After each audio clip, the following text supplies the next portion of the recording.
suppressing and all of that out of fear. They shot the police officers, they kidnapped some people and this and that.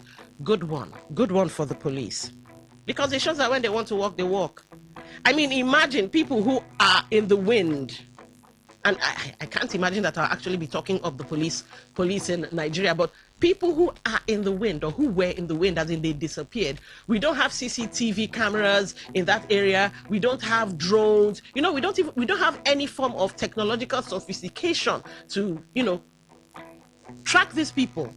But somehow, and maybe it's juju. Yeah, maybe they went to a native doctor, but somehow they were able to track these people. Which means that the police can work. But why don't they? We have a plethora of one-chance situations.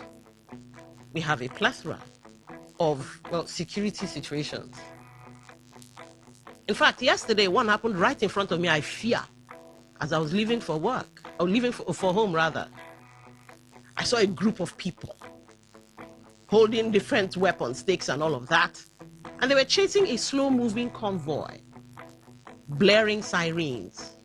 And next thing, this slow-moving convoy released two in the air. Power! The Ekpoma in me decided, oh yeah, lie down, no, Omila don't shoot. But apparently, it was us back. And I think maybe the news you heard at 7 tells why that happened. I don't know, but that was that was not funny. So yes, River State has its issues. So why don't the police work all the time? All right, on that note, let's get into the headlines as we wait for the panelists, or as I fondly call them, quorum to form. Let's start with Premium Times. Premium Times has this headline: NEC approves refinancing of $3.3 billion project Gazelle to optimize cost, unlock additional liquidity. The National Economic Council, NEC, has approved the refinancing of the $3.3 billion project Gazelle pre-export finance facility through a new $4.5 billion facility named Project Gazelle 2.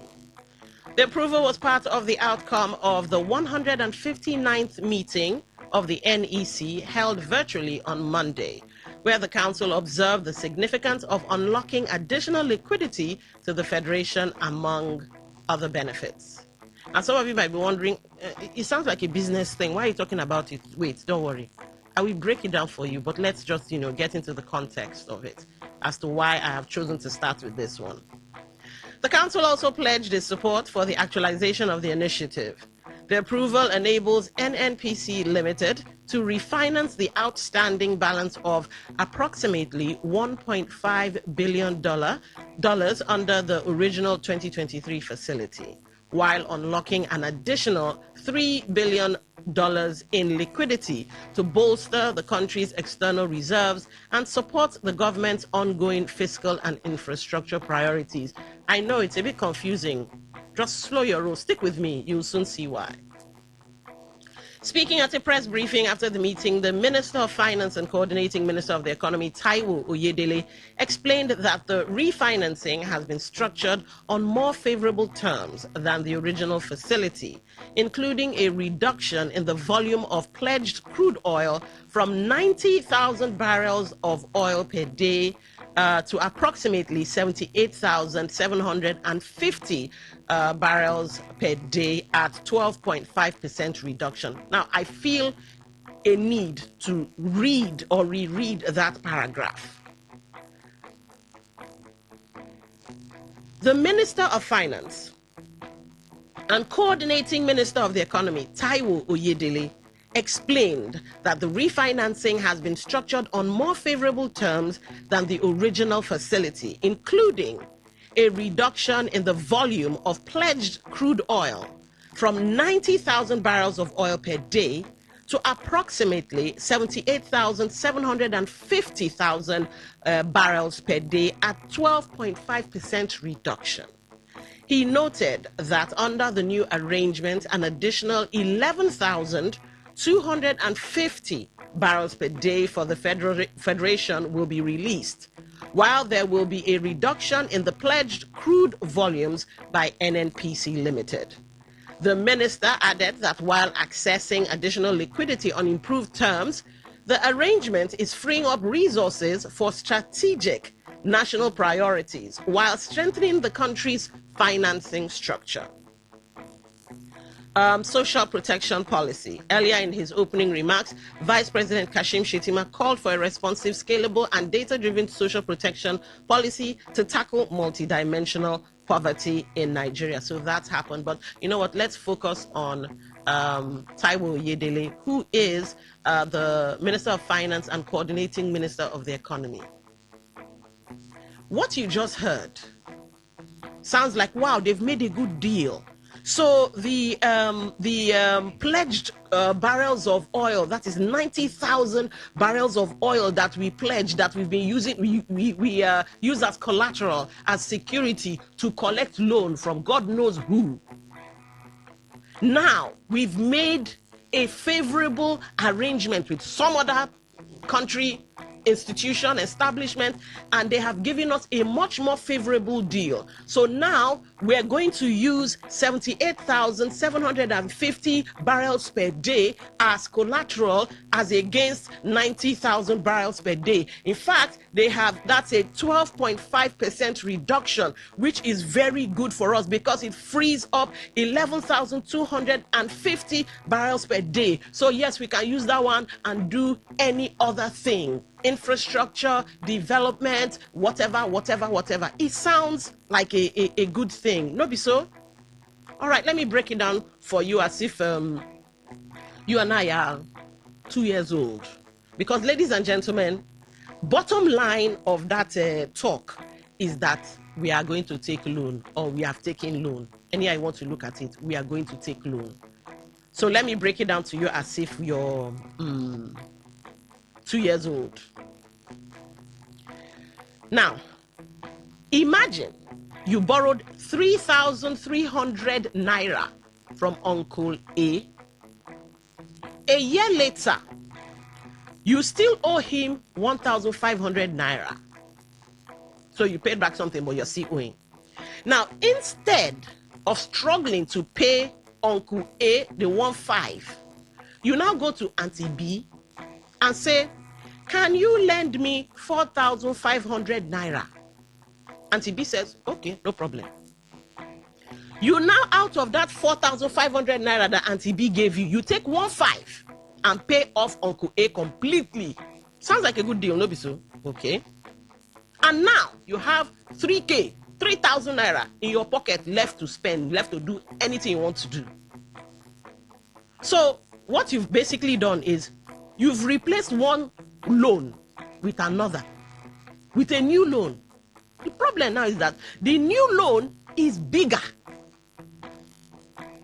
Now, some people will say, like Taiwo Oyedele is saying, the interest rates were lower, so it's favorable. Okay. Auntie B gave you more time to pay, so it's favorable. Remember, borrowing is not a bad thing. Now, maybe they've even structured it in such a way, instrumental payments, these pay small things. So, it will be easy for you to pay. It's okay, it's good. But ladies and gentlemen, you were owing 1,500. Now, you are owing 4,500 naira. Another thing is this. Not only are you owing 4,500 naira, will you really use that money for what it's supposed to be used for? Make no mistake about it, that there's money to be made from this new loan. Even though we're going to be owing higher, the terms are favorable. By the way, what are the terms? You see, yesterday, Femi Gbajabiamila took his time to break things down. He was breaking. It remained, oh God, it remained for him to say, you know what, see the color of the boxers that somebody is wearing. But when it comes to this one now, what are we hearing? It's favorable, it's good. See, we are saving 11,000 plus barrels, so we can use it to do Bobotigbo and Botigbo. But not in Nigeria we do, where corruption is endemic, as in it's living right underneath our skins. In fact, we breathe it in, it's in the air. So they've come to tell us refinancing and no refinancing. You see how they use big English. Big English. Long and short is they have borrowed money. And the money is bigger. They've paid off the other one probably, but the money is bigger. Will they use it for what it's meant to be used for? Or, well, we'll go soon buy SUVs for somebody in the National Assembly. Or maybe they will buy a second boat. Or rebuild a second house for the Vice President. It's a concern me. Anyway, ladies and gentlemen, get ready, because now we go pay. All right, let's move to another headline. Let's see, what special thing can I hit you with now? Just hold on, the internet seems to be acting up. Hold on. All right, Amechi's comment, rather interesting comment. And this one's from the Daily Post. We'll do whatever Tinubu wants us to do at the field. That's Amechi. The vice presidential candidate of the African Democratic Congress, ADC, Rotimi Amechi, says they are ready to do anything President Bola Ahmed Tinubu wants them to do at the field. Amechi made the statement on Tuesday during an interview on a live television program ahead of the 2027 general elections.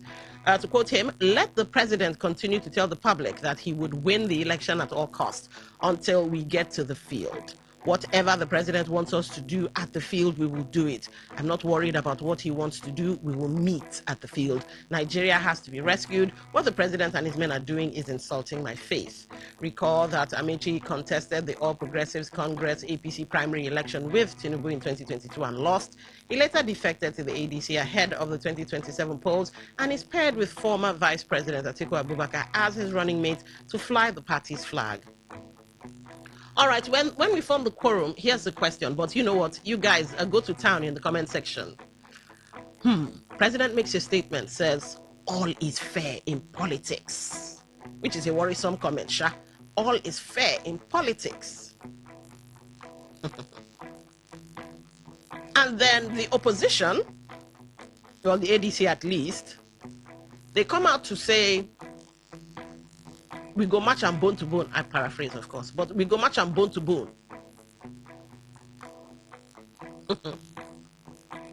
Are we about to see do or die in 3D Pro Max, HD Pro Max?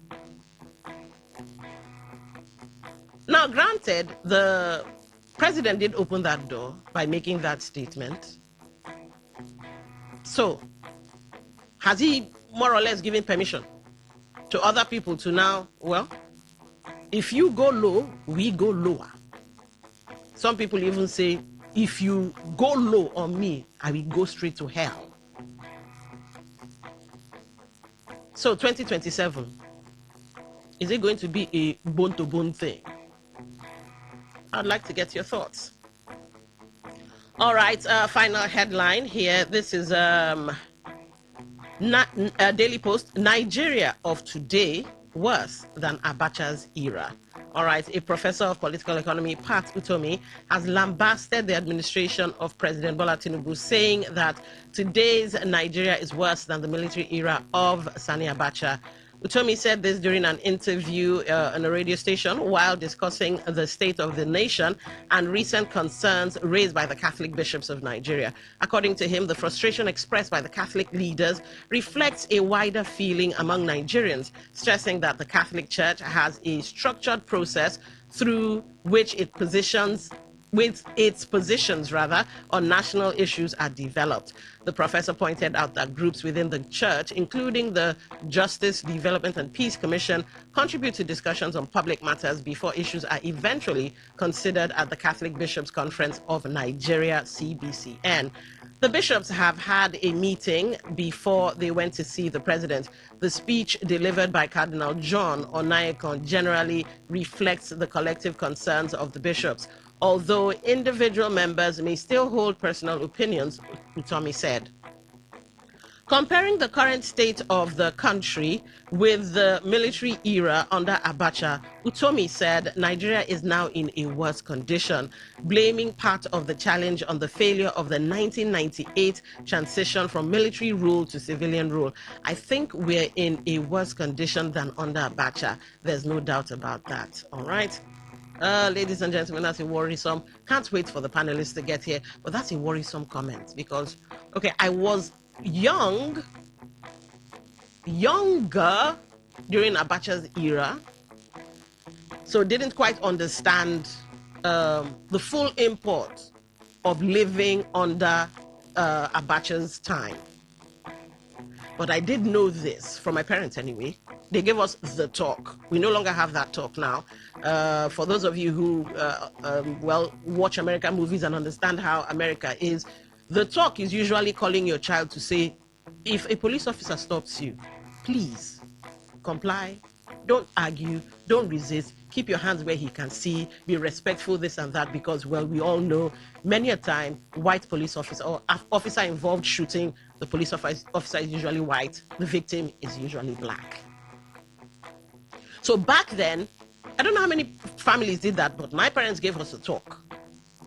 When in public, please do not air any political opinion, as if I was even interested in NTA news. I wasn't. But when in public, be careful what you say. Anything you hear us discussing in the house, because we as kids are like sponges. Please don't go and repeat anything you hear. In fact, watching my dad, some people will come to the house in talking politics. At one point, he will stop talking. Because back then, people used to disappear. Different funny things used to happen. In fact, I think it's, what's that his name? Is it Ali Baba now, or one of them comedians? He was called to be an MC in a military event. And back then, Abacha had these sunglasses. He used to wear Ray-Bans. And while the parade was, doing his thing, I guess, I don't know, Ali Baba's village people were on duty that day. He turns to Abacha and says, sir, remove your, I paraphrase of course, remove your glasses now so you can see the parade better. Abacha, complies, removes it and keeps it down. Then Ali Baba says, he starts noticing that, will I call them ADCs or the DSS, whatever, attached to military, of course, attached to Abacha, his protection detail, started moving funny. About 2 or 3 head to the backstage. They were just arranging themselves. So Ali Baba knew he had, poo-pooed in church. And so he says he goes to sit down at the feet of Abacha, just sitting down and looking at him and saying, I beg. That's funny. Now, apparently, it's either Abacha made this statement or Abacha's 2IC, sort of, that comes to meet him and says, okay, you're afraid now, eh? Damburuba. that was a funny one. But yes, back then, you had to be careful. What you say, who you say it to, where you say it. Because the walls literally had ears. Is that the era we're living under now? Now, if you follow social media narratives, some people say, 1 or 2 people have disappeared. For example, where is this Dadiata guy? Nobody knows where he is. I think a journalist or somebody or a social media critic or activist or something that's disappeared. I think it's been 7 years and counting. Nobody knows where he is after he made 1 or 2 comments.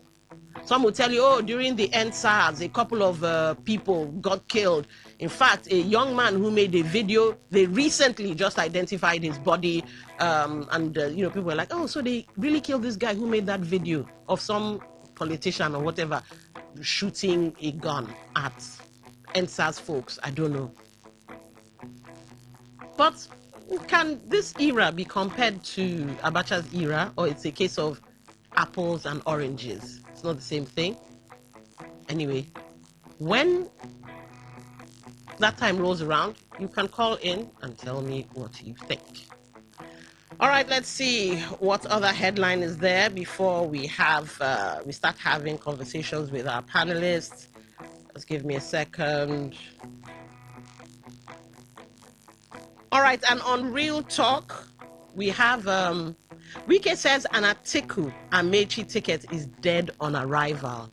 Do you agree, or is he underestimating Amechi's influence? So you can go to our Facebook page and tap that and see what's what. All right. I think all the other things we have touched on. All right. Let's get ready for some great conversations. I'm about to introduce one or two persons. Stay with us. It's still today's quest.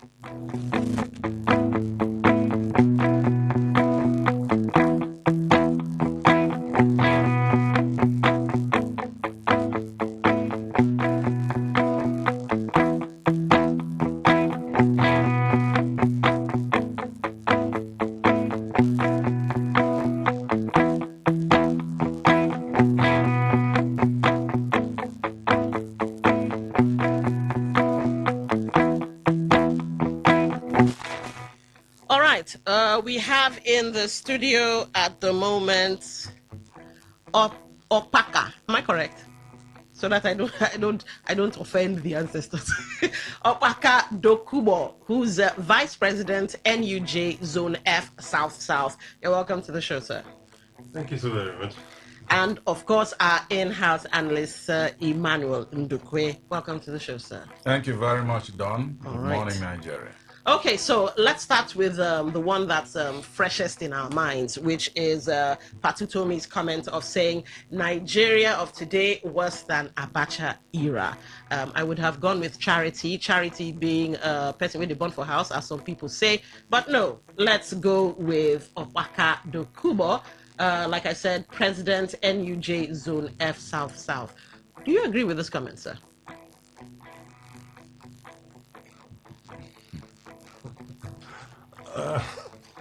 Politicians will always be politicians. All right. Honestly, it's difficult for me to agree with this statement. That is not to say that we do not have the issues. Okay. We are living in times when a whole community, not just individuals now, Okay. Communities feel so unsafe. Entire communities, I mean, you could just be there and then some faceless persons invade the community and then wipe out maybe generations of families. These are the times we're in. So, it really, there's really cause for concern. But in the Abacha days, these were the military days, and in those days, we didn't have this communal, relation at the communal level. Okay. But it's true that individuals were very careful. Individuals needed to be very careful about what they say, what they do, how they behave in public. I mean, yes, like you rightly said, truly, it was very difficult at that time to even talk. In public place, you're in the public vehicle, movie, you're just... Today, people freely, yes, discuss. People talk. And you talk without that sense of personal,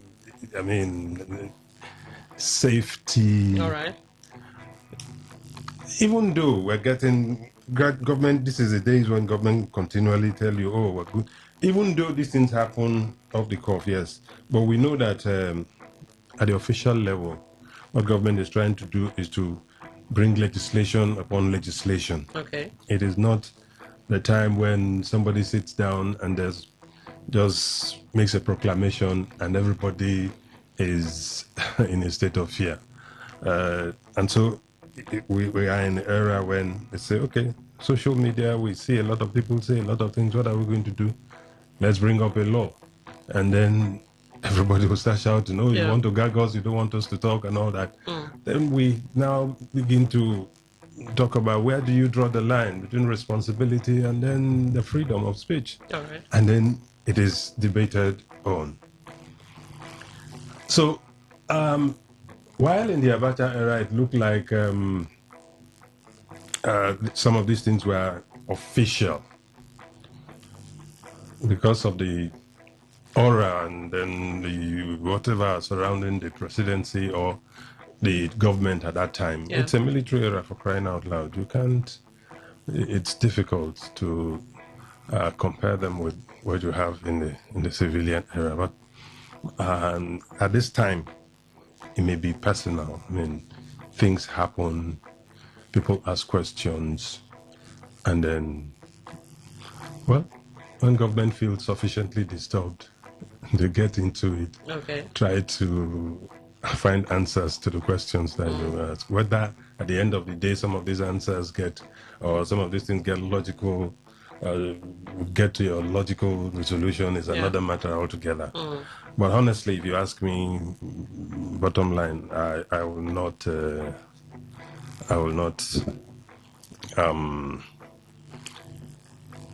compare the both of them. Mind you, as a journalist, we know in those days, a lot of media houses went underground. I was about to ask you press freedom, yeah? Yeah. That was when we had this guerrilla journalism. A lot of established media houses decided to shut down, go underground, and then coming out doing their thing in hiding. We cannot say the same exactly now. Okay.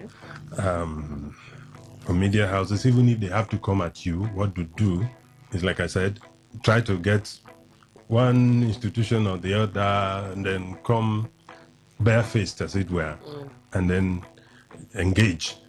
And then people will begin to talk, and then you get solution. So, for me, I wouldn't say, those were the dark days. I would say dark days when even journalists were so unsure of what they were doing. Yeah. Their lives, their livelihood, their profession, everything was, the state of affairs was such that you couldn't be sure of anything. You are not sure. So everybody was at edge. But today, I can say well, a little bit was different. So Emmanuel, do you think, from what Mr. Opoka said, do you think that we now practice subtle voicing out, or do you think that Pt2 is correct that both eras are the same? One era is worse than the other. Well done. It's a very difficult thing. The reason is simple. I was in Nigeria in Abacha era, and I'm in Nigeria at this time of Tinubu. Yes. Well, saying it, whether supporting Utomi or otherwise, in the first place, I do not know the details of Utomi. Did he mention economic problems? No. He. What exactly is his focus? Is it? Let's see if I can go back. Good, because that's what will guide me to say my mind the right way. Because any of the two governments and era could be worse than the other. All right, so not minding military or civilian. All right, so comparing the current state of the country with the military era under Abacha, Utomi said Nigeria is now in a worse condition, blaming part of the challenge on the failure of the 1998 transition from military rule to civilian government. I think we're in a worse condition than under Abacha. There's no doubt about it. That's just that just all. Yes. So maybe he's saying our worst mistake was transitioning from military to civilian, because that's the only thing he kind of he says blaming part of the challenge on the failure of the 1998 transition from military rule to civilian government. I truly don't understand him. I must be frank. You see, not that I'm an illiterate, not to understand what he is talking. Yeah. But I tell you, Don, there must be a transition sometime in any era or in life of a nation. But it could mean that we transitioned from military to civilian, but it's still the same people. It could be what he means, because he says blaming part of the challenge on the failure of the 1998 transition. We obviously transitioned to a civilian rule, but he's saying there was a failure in that transitioning. So obviously, maybe he's saying, is it 10 and 10 pence? I mean, how they say it, it's the same thing. You see, for me, let me state my mind and not to Tony and or any other person. See, All right. for me, I will say yes and no. Okay. Yes, because if you go the whole hog and check the economic condition of the country now, worse than Abacha era. Okay. Yes. I think I looked at just the security side of it. Yes. That was what I considered. No, I'm coming. I didn't look at it. Now, if you are saying the security angle, yes. Okay. You know, it's just like, let's say, as we are now, we look around this Port Harcourt and we are barbed or ringed round with fire that is blazing. And instruction is given that you don't stay part of your house. The fear will grip everybody, irrespective of the status. All right. You will be indoors. Maybe you could only come out within the zone that the fire has not reached. All right. That is military era.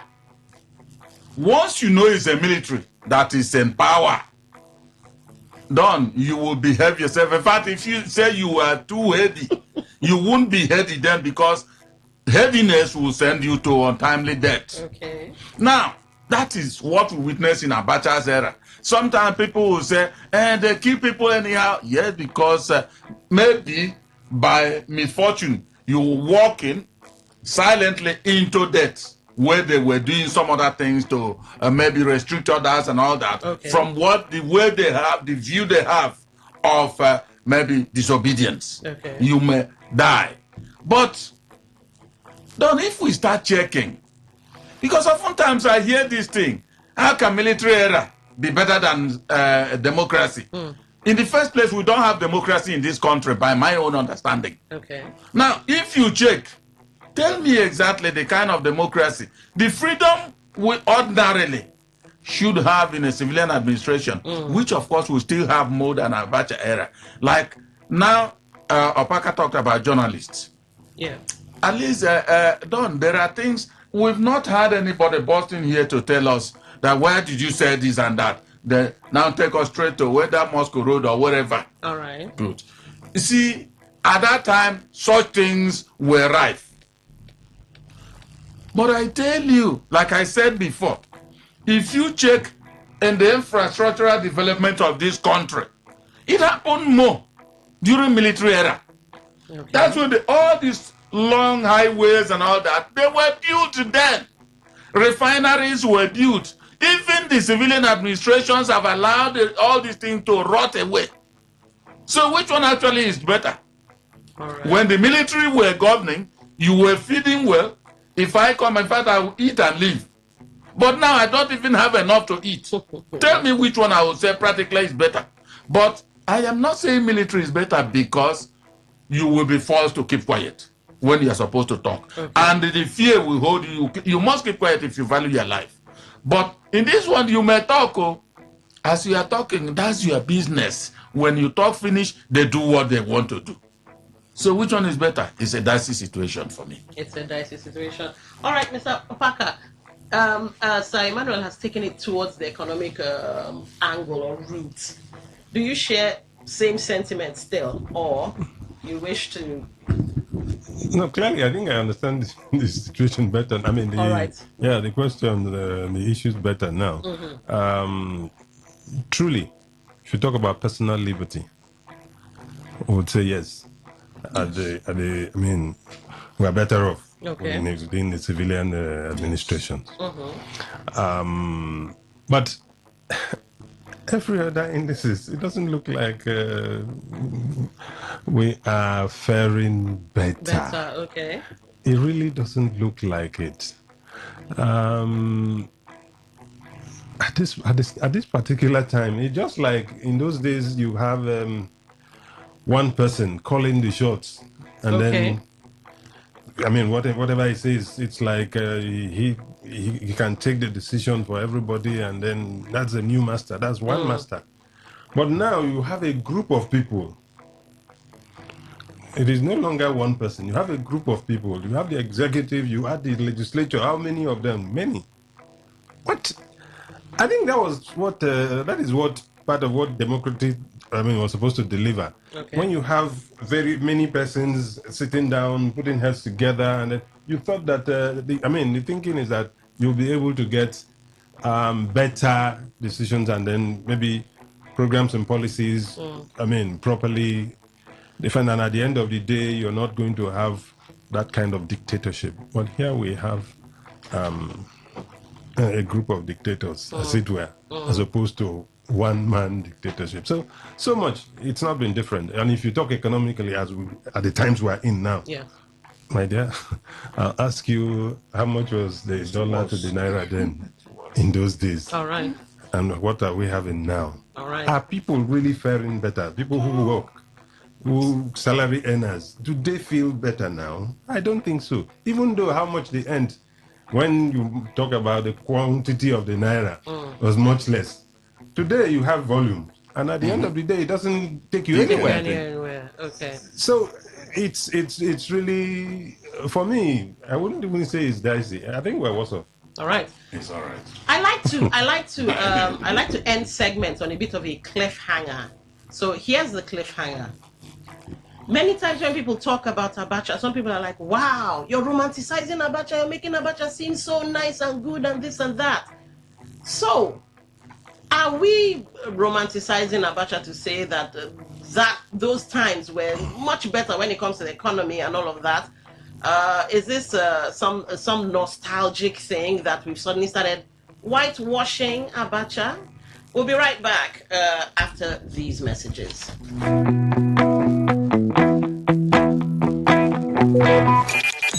Talk radio. I listen to a lot of talk radio. 95.1 FM. Catch the latest news, real talk, real stories, all on Today 95.1 FM, where you belong.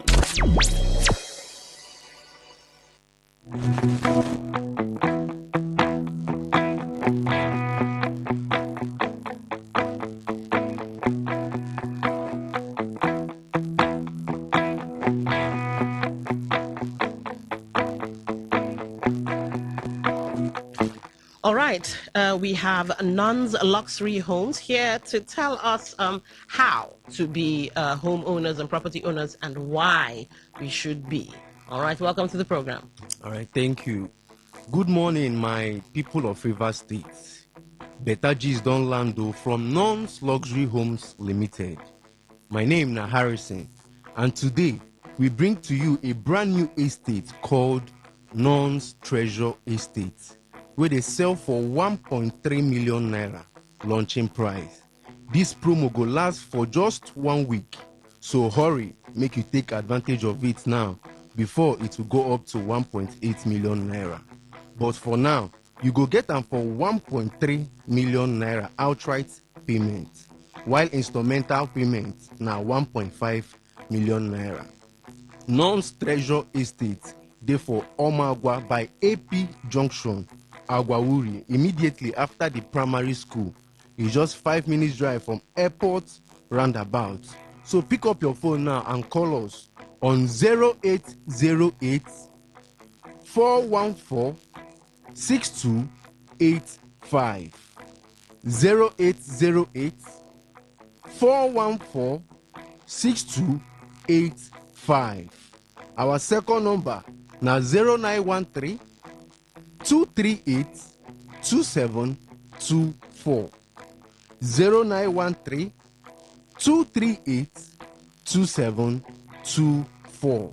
And our office there for number 120 Airport Road, Igritali.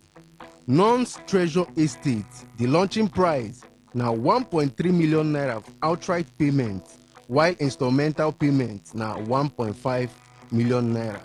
My brother, na chikili money be that, but if you don't have all, no worry yourself.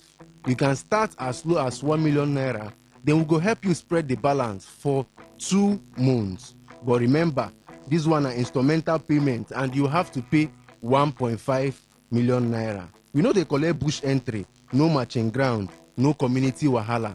My brother, just come, make we carry you, go show you where this fantastic land dey.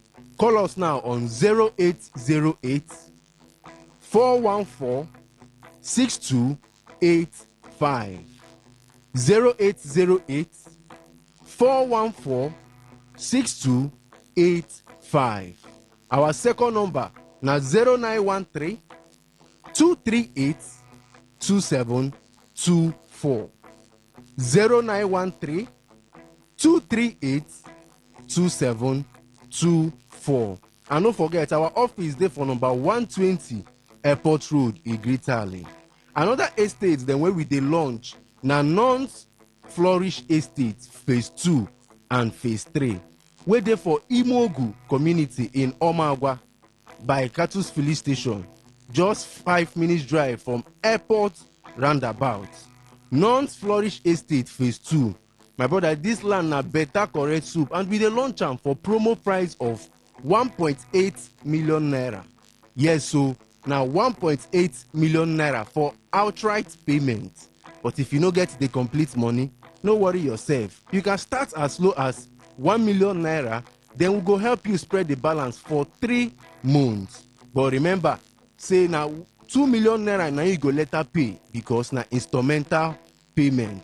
So sharply pick up your phone and call us on 0808 414 6285. 0808 414 6285. Our second number na 0913 238 2724. 0913 238 2724. And our office there for number 120 Airport Road, Igritali. Nons Flourish Estate Phase 2. My brother, this land na correct dry land, no be waterlog. Na confirm, buy and build. And now where development dey now. And as you dey buy land from us, we dey give you free deed of conveyance. Yes, so we go give you free deed of conveyance and instant allocation. We no dey wait for weeks or days or months before we allocate you. As you dey buy land from Nons Luxury Homes Limited, we dey allocate you immediately, and in 3 days time your documents don come out. So what are you waiting for? Come to our office wey dey for number 120 Airport Road, Igritali. Come, we get able team we go use our vehicle carry you, go show you where this fantastic land dey. Or you can search us on Google and other social media platforms. Our name na Nons Luxury Homes Limited. Na im be our handle for all our social media platforms. Or you call us on 0808 414 6285. 0808 414 6285. Our second number na 0913 238 2724. 0913 238 2724. And don't forget, our inspection days now from Monday to Saturday from 10 a.m. to 4 p.m. Now be our inspection day. Another estate now, Nons Flourish Estate Phase 3. This one are the oga pata of them all. And we dey launch am for promo price of 2.2 million naira. Yes, so now 2.2 million naira for outright payment. But if you still no get the complete money, no worry yourself. You can start as low as 1 million naira, then we go help you spread the balance for 3 months. But no say na 2.5 million naira na you go later pay because na instrumental payment. Nons Flourish Estate Phase 3. My brother, this land na correct dry land, no be waterlog.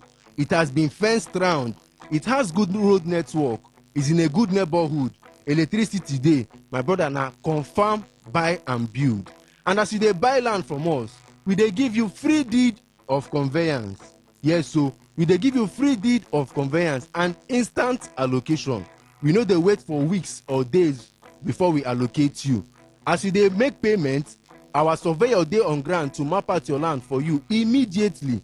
and in 3 days' time, your documents don't come out. So what are you waiting for? So whether you are buying to sell or to invest, my brother, we have the perfect property for you in Nonce Luxury Homes Limited. So pick up your phone, call us on 0808 414 6285. 0808 414 6285. Our second number now 0913 238 2724. 0913 238 2724. And our office there for number 120 Airport Road, Igritali. Our inspection days now from Monday to Saturday from 10 a.m. to 4 p.m. Now it be our inspection days. Come, make we carry you go show you where this fantastic land dey. And remember, land no dey wait for you. The more you are taking your time, the more it's getting higher. So why not take advantage of this promo now and thank us later? All right, so it gets some people who go to listen now, they talk, say, maybe this story we would hear before. So, waiting make Nonce Luxury Home special, where people go come say, you know what, I'll buy from these people. Okay, why people should buy from Nonce Luxury Homes Limited is because we are family real estate and we carry everybody along. Once you buy land from us, water no go enter your eye, and you can start anything you want to do in your land and nobody go worry you. And what people should know about Nonce Luxury Homes Limited is that all our land is buy and build, no be waterlog. Our one plot is our one plot, and we go give you instant allocation, and we help you have great investment and wealth creation. Land is a better investment, so take advantage of it now. So call us on 0808 414 6285. 0808 414 6285. Our second number na 0913 238 2724. 0913 238 2724. And our office there for number 120 Airport Road, Igritali. Thank you and God bless you.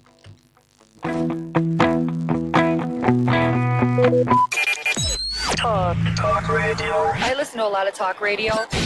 95.1 FM. Whether it's happening in Port Harcourt, South South, Nigeria, or around the world, we've got you covered. On air, online, delivering balanced news and unbiased analysis. Today, 95.1 FM. Today, 95.1 FM, Port Harcourt. News update.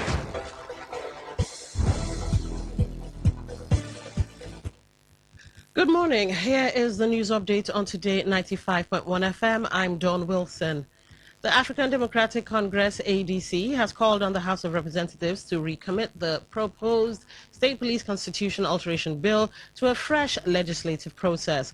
In a statement signed by its National Publicity Secretary, Bolaji Abdullahi, the ADC said it supports the establishment of state police to address Nigeria's security challenges, but expressed concern over reports that the constitutional voting requirement was allegedly met through WhatsApp votes from lawmakers who were absent from the chamber, while some members who only signed the attendance register were also counted.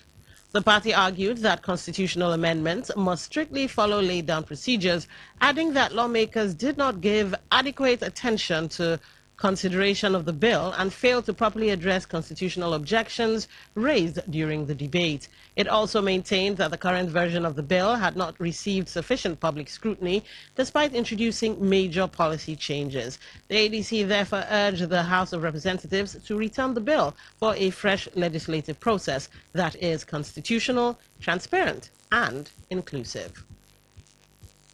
Minister of Communications, Innovation and Digital Economy, Bosun Tijani, says Nigeria has emerged as West Africa's digital powerhouse and should make digital innovation a central part of its foreign policy. Speaking at a seminar on cyber and digital diplomacy in Abuja, Tijani said global influence is increasingly determined by digital capability rather than military or economic strength alone. He noted that Nigeria is the only country in West Africa with its own communications satellites and also has the highest number of subsea internet cable connections in the region. The minister urged policymakers and diplomats to harness advances in artificial intelligence, cybersecurity, and digital infrastructure to strengthen Nigeria's international competitiveness. The Nigeria Police Force says it has commenced an internal investigation into the Assistant Inspector General of Police in charge of Zone 2 Command, Moshood Jimoh, following allegations made by social media personality Martins Ose, popularly known as a Very Dark Man. In a statement issued by the Force Public Relations Officer, CSP Ani Iniedu, the police said AIG Moshood Jimoh has been invited for questioning as part of an administrative review, while Martin Zese has also been asked to provide evidence to support his claims. The police explained that the criminal aspect of the matter has already been investigated and is before a court of competent jurisdiction following legal advice from the Directorate of Public Prosecutions. The force stressed that it would not conduct the trial through the media or allow public opinion to influence ongoing judicial proceedings, urging all parties to allow the court determine the matter. On the foreign scene, about 2,000 mourners have attended the funeral in Zimbabwe of Northabo Zandile Shuma and her two daughters, who were allegedly murdered in their home in Britain last month. The woman's husband, Indodana Mekanyisi Shuma, a British citizen of Zimbabwean heritage, was arrested in South Africa and is facing extradition in connection with the case. The victims' bodies were flown to Bulawayo, where relatives, friends, and community members gathered for a funeral service marked by grief and emotional tributes. Family members also criticized what they described as insensitive media coverage of the killings, saying it had added to their pain during the mourning period. And that was the news update on Today 95.1 FM. Thank you for listening. I'm Don Wilson. Good morning. Today's news, today's entertainment, today's sports, today's issues. Today on Today 95.1 FM, Port Harcourt. Stay informed, stay ahead. Tune in to Today 95.1 FM for the latest news and exciting sports updates. Your trusted source for everything you need to know. Today 95.1 FM, the voice of the people. Talk radio.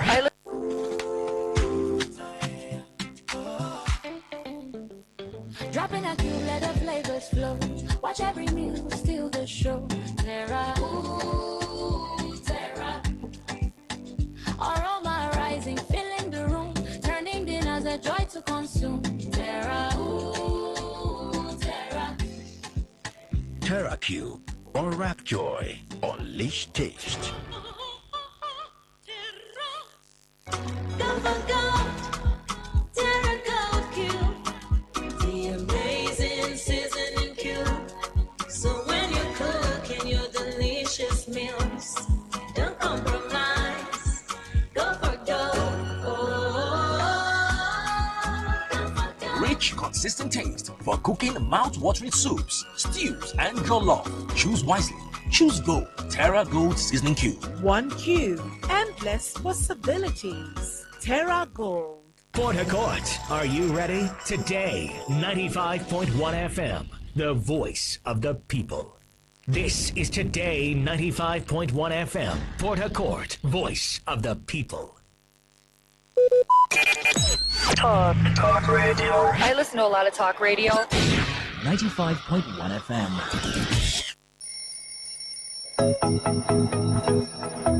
Wake up to today's quest, where breakfast on the radio is full course. We start with some motivation to ignite the spark in you for a great day. Then a full interactive sports show on Sport Attack 6:30 a.m. Unbeatable and concise news reports on the world news at 7 a.m. And our newspaper review segment now on 7:30 a.m. Oh yes, 7:30 a.m. The scoops and the commentaries from my esteemed panelists. Today's Quest, 6 a.m. to 11 a.m. on Today 95.1 FM, Port Harcourt. Miss it, you miss out.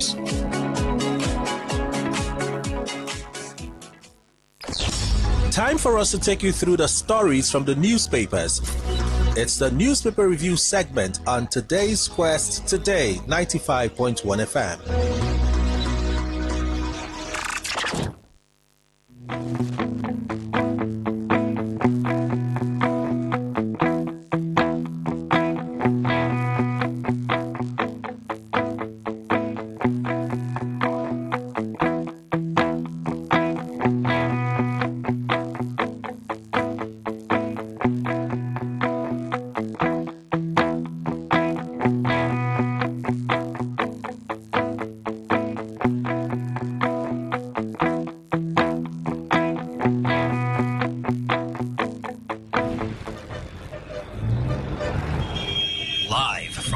City of Port Harcourt, Nigeria. This is Today 95.1 FM. Please listen to this infomercial.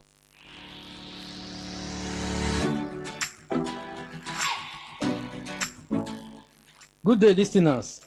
My name is Engineer Williamson Temple from NEC Computers. NEC Computers is a renowned professional computer training center located at number 14 Rumwala Road, Honeymoon Plaza in Port Harcourt. Our training cut across industries and education curriculum. NEC Computers trading is divided into 7 different departments. The first department in NEC Computers is the desktop publishing and graphic design department. In this department, we train people on basic computers, Microsoft Office suites, CorelDRAW, Illustrators, Secretarial Studies, Photoshop, Internet. The second department is the Computer Aided Design Department. Here we train people on AutoCAD, ArchiCAD, Revit Architecture, Inventors, SolidWorks. Under Structural Analysis and Design, here we train people on Star Pro, Orion, and Civil 3D. The third department we have in NEC Computers is the Networking Department.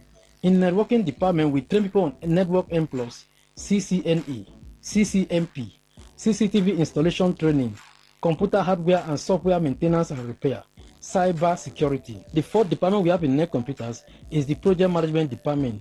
In Project Management Department, we train people on Primavera P6, Microsoft Project, SAP, Prince2, electrical design and installation, building design training, quantification and estimation, that is budgeting. The fifth department we have in NEC Computers is the Programming Software Department, where we train people on Microsoft Visual Basic, C#, C++, C, VB.NET, Python, Java, MATLAB, Simulink, and Simscape, Programmable Logic Controller. Still in this department, we train people on web design and hosting, Android application development, software development, cloud computing, UI, UX, that is user interface and user experience, machine learning, and data structure algorithm. The sixth department we have in NEC Computers is Data Analysis and Accounting Software Department. Here we train people on data analytics and data science, Advanced Excel and Access, Power BI, eViews and SPSS, QuickBooks, Sage, Pt2, Oracle, and digital marketing. The last and not the least department we have in NEC Computers is the Oil and Gas Software Department. In the Oil and Gas Software Department, we train people on PDM, that is Plant Design Management System, Aspen HYSYS, Process Piping, P&ID, and Pipe Flow Diagram. That is the structure of our training in NEC Computers. The first reason why you need to come to NEC Computers for your training is that irrespective of your discipline, our training will meet you there. But you can come to NEC Computers. We are located at number 14 Rumwala Road, Honeymoon Plaza in Port Harcourt. Or you call our telephone number on 080-325-77932. 080-325-77932. The reason why you need to come to NEC Computers is that irrespective of your discipline, our training will meet you there. If you do data analysis, or you do web development, or software development, or cyber security, this course does not depend on your discipline. You might be an accountant, you might be a medical person or a legal person, or you can be a non-technical person, or you can also be a technical person. This training will help you. So anybody that wants to get additional skills other than what they study in school, come to NEC Computers and acquire these skills. This skill will make you to have a job outside what you have done before. NEC Computers can do you that. The second reason why you need to come to NEC Computers is our training are relevant to your area of discipline. So if you come to NEC Computers, for instance, you come to learn AutoCAD in Net Computers. Somebody can come from civil engineering to learn AutoCAD, or mechanical engineering to learn AutoCAD, or electrical engineering to learn AutoCAD. We don't teach these people the same way. We have the basic course in AutoCAD, but we tailor the training of a mechanical person towards mechanical area, like modeling, oil and gas systems, oil and gas fuel stations, pipe general assembly, pipe flow diagram. We tailor your training that level. If you are a civil engineer, we train you on the aspect of building and structures. If you do electrical engineering, we train you in the aspect of electrical design and circuit theory. So it is based on your own discipline. We train you with respect to that. Then another reason why you need to come to Net Computers to do your training is that our program is practical oriented. What I mean practical oriented, when we are in school, we did physics practical, we did chemistry practical. Net Computers practical training is not in that level. We are saying our program is practical because after the training must benefit you directly. For instance, if you come to Net Computers to do web development, we make sure that at the end of the training, you are able to design an application, a web application or a website in such a way that somebody will pay you for it. It is the payment you receive as a result of what you invested in your training in Net Computers that make it more practical. So we make sure that everybody that comes to Net Computers to do trading, they benefit from the training. So everybody who is looking for a job, everybody who is an applicant looking for what to do, come to Net Computers, will give you what to do. We are located at number 14 Rumola Road, Honeymoon Plaza, in the city of Port Harcourt. Or you call our telephone number on 080-325-77932. Another reason why you need to come to Net Computers for your training is that Net Computer training, we have updated syllabus. You can come to Net Computers and get the training that you are supposed to get currently in 2026. For instance, there's a course called ArchiCAD. From ArchiCAD 2018 up to today, what is embedded in it was not there before 2018. You need to come to Net Computers and see additional features that have been added into the course. So apart from that, in all the disciplines, our syllabus is updated. So if you are going to do cyber security, you are going to do software development, you are going to do data science, come to Net Computers. We have the latest syllabus, so you can compete with anybody in the world, because the syllabus that you are meant to be using in 2026 is what we are using in Net Computers. So come to Net Computers and acquire this type of training. We have an up-to-date syllabus. Then our training is industrial and academic standard. Another reason why Net Computer exists apart from training is that we offer consulting services to individuals, to companies, to organizations. So what they are using there, we have the knowledge of it. We have done design, especially in design and constructions, data analysis. We have done this work for companies. We offer these services to companies. So as a result of that, we have the knowledge of what the company wants. We have the knowledge of what they are doing in the company. So when we want to do our training, we tailor our training to that discipline. So anybody who is coming to work in that company, or you want to work in our organization, construction, manufacturing, come to Net Computers and acquire your training, because we train you with what we have learned. So everybody that's going to Net Computers who are fit to work in any industry, because we know what they do there and we can use that to train you. I say it's also for academic standard. In Net Computers, as I told you before, we have the course content of all the biggest universities in the world. We have their course content, especially in science, technology, engineering, and management. So we tailor our training in that direction. We change our curriculum to match what is happening. So for people who are traveling outside Nigeria, you want to go to other universities to do your program, what you are going to meet there is what we'll give you here. So we prepare people who are going outside. We prepare people who are going for professional exams. So you can come to Net Computers. We are located at number 14 Rumola Honeymoon Plaza in Port Harcourt. Or you call our telephone number on 080-325-77932. Our training are flexible. We have a flexible class schedule. Some people are working. You don't have time in the weekdays. You can come on weekend. You can come on the evening. Or you can do your training online. Net Computers training covers all that. Then we have experienced instructors. I told you that we offer consulting services to companies. When companies bring out their work for us to do, people do this job actually.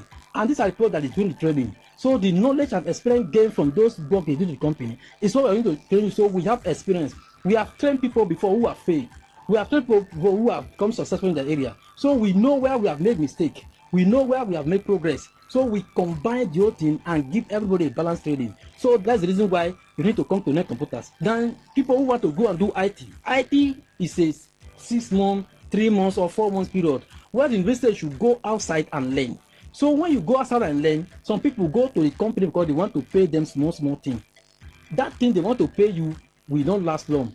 but the training you are going to get from Net Computers will last all through your life. So if you want to go and do IT, come to Net Computers. During that period of IT training is the time you are going to transform your life. That is the time you are going to make an indelible mark in your life, professionally or technically, that can shape your outside work, that can shape you outside your university level. They will come to Net Computers. We do corporate training too. If you want to train your organizations, if you want to train your staff, what you expect to get in your companies is very proportional to what you give into your staff. So when you train your staff, your output will increase. We have done with several people and we have seen the effect of it. So bring your staff to Net Computers. We can train you in your facilities. We can train you in our facilities. If you are a youth body, organizations, or a church bodies, any group of people that want to empower people, government officials, listen to me. If you want to empower people, bring them to Net Computers. That is the mark you can make in their life. Bring them to Net Computers. We are located at number 14 Rumora Road, Honeymoon Plaza, Yes City of Port Harcourt. Our telephone number is 080-325-77932. 080-325-77932. You must not be a graduate to come to Net Computers. You only need to have the passion for it. People say, I want to develop myself with ICT. Don't worry yourself. Come to Net Computers. So no matter your discipline, come to Net Computers. Somebody was waiting for a mission and he could not get their mission. He was frustrated and he came to Net Computers. I told his friend not to worry that between now and 6 months we'll transform the boy. We train him on everything about apps development. And when he gets to the university, he will graduate with first class. Because everything they want to do there, we have trained him. People want to go and do computer science and you don't know what to do. Come to Net Computers. You are doing engineering, you are doing management, you are doing any of the technological course. Come to Net Computers. Our training call across industrial education curriculum. We are located at number 14 Rumor Road, Plaza in Port Harcourt. Or you call our telephone number on 080-325-77932. 080-325-77932. Thank you very much and remain blessed. And that was a paid infomercial. Talk radio. I listen to a lot of talk radio. 95.1 FM. Time for us to take you through the stories from the newspapers. It's the newspaper review segment on today's Quest Today 95.1 FM.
20 minutes past 9 o'clock, and of course it's still your premium talk station, Today 95.1 FM. My name is Dawn Wilson, and yes, ladies and gentlemen, we have a quorum at the moment.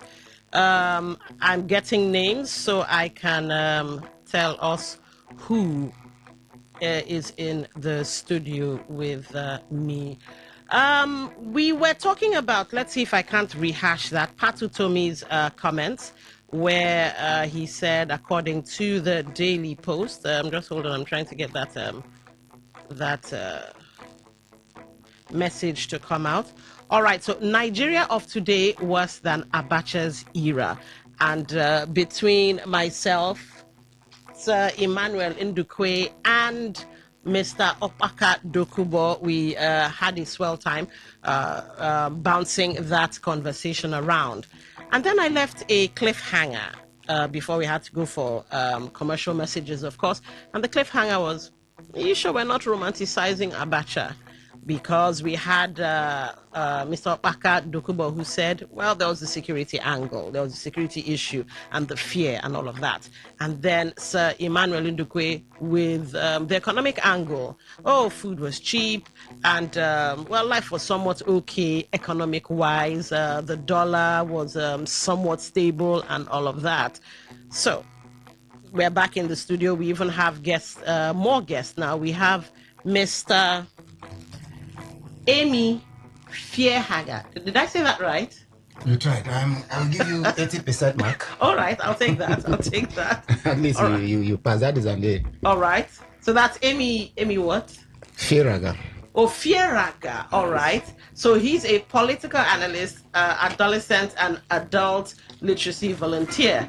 And we also have Chief Loveday Okere, JP, political analyst and social commentator, voice of a chain nation living in River State. Welcome to the program, sir. Happy to see you. I guess I'm meeting for the first time. Yes, you are indeed. You look like I'm an Oh, really? All right, I'll take that as a compliment. All right. I thought when I entered, I was like, she back here. That's why I look at the phone and say, our voice has a slight. Okay. All right, she's back in spirit in some form. That's another 80%. All right, another 80. I'll take that. I give her 90%. No, we're in the era of 80%. No, 90%. 80% increase in salary. Okay. All right. So yes, ladies and gentlemen, we do have a quorum. Let's start with Mr. Opaka and of course Sir Emmanuel, and then we'll throw it out. Are you sure we're not romanticizing Abacha? Let's start. Okay, Mr. Opaka, you take a swing at it. No, I won't even talk about Abacha as a person. Let's say the military era. All right. Let's say the military era, because in discussing this issue, we cannot afford to forget the fact that the era, the dispensation, those who were truly in authority, I mean, it's a different dispensation completely. So there are things, like Emma said earlier, there are things you just can't help but understand that the era we're talking about. Even if today you have another military person in power, and the military comes full back in power, of course, all that our experiences will be different. From what we're saying. So there are certain things that even though you don't want to excuse them, especially when we talk about even this issue of personal liberties and all of that, you don't want to excuse them. But then you need to understand that era. This dispensation is one where you scarcely see the military. I mean, you ought not to. Today probably is slightly different, but you ought not to be. They ought not to be so visible everywhere, as it were. And then, but in those days, they were the ones that were in charge from the top to, you might almost say, the bottom, because they will be the ones to appoint. They're not coming to negotiate with you. Their dispensation is such that they issue orders and you are expected to just obey them. All right. But this is the area where if you have something to do, you just put it on the table and expect that people will begin. And even if you start it, you can expect that there will be a backlash. People will have to express themselves and then probably do a lot. That period is a completely different era altogether. So it's a time when we talk about the economy, it's a time when even sometimes market forces are decreed. Government will come out to say, this is how much this will be. This is how you are going to sell this. And they don't just say it and go to sleep. They come and insist and force you to do it. So, but today, well, You say it's a free market world, a free market economy. Yeah. Go ahead, people. This is how much I have. This is how much I want to sell, and you allow people to just do their thing, and whatever comes out. And we sometimes will ask, where is government in all of this? Those times you don't have a. How do you ask that? They will be there if they so feel that this is not what it should be. Okay. So, generally speaking, it was a time when everything that they did. Well, we're talking about some of the things that were done, roads built, even creation of states. It was decreed, and even where it was supposed to be capital or whatever. Check Asaba, for instance. A lot of people say that was merely a gift to somebody. What it was there. And so it's so the dispensations are so different that sometimes you don't. But more than anything else, I think okay, not more than anything else, but at least they were also, we saw amongst them, they were also very patriotic. When they talk about this, the sovereignty of the country for them, it's something that they will never put on the table for anybody to discuss. All right. When they say we have to be together, they enforce it. Here we can be talking and then creating a lot of tension in the system and all of that. You don't have that liberty during that era. So all right.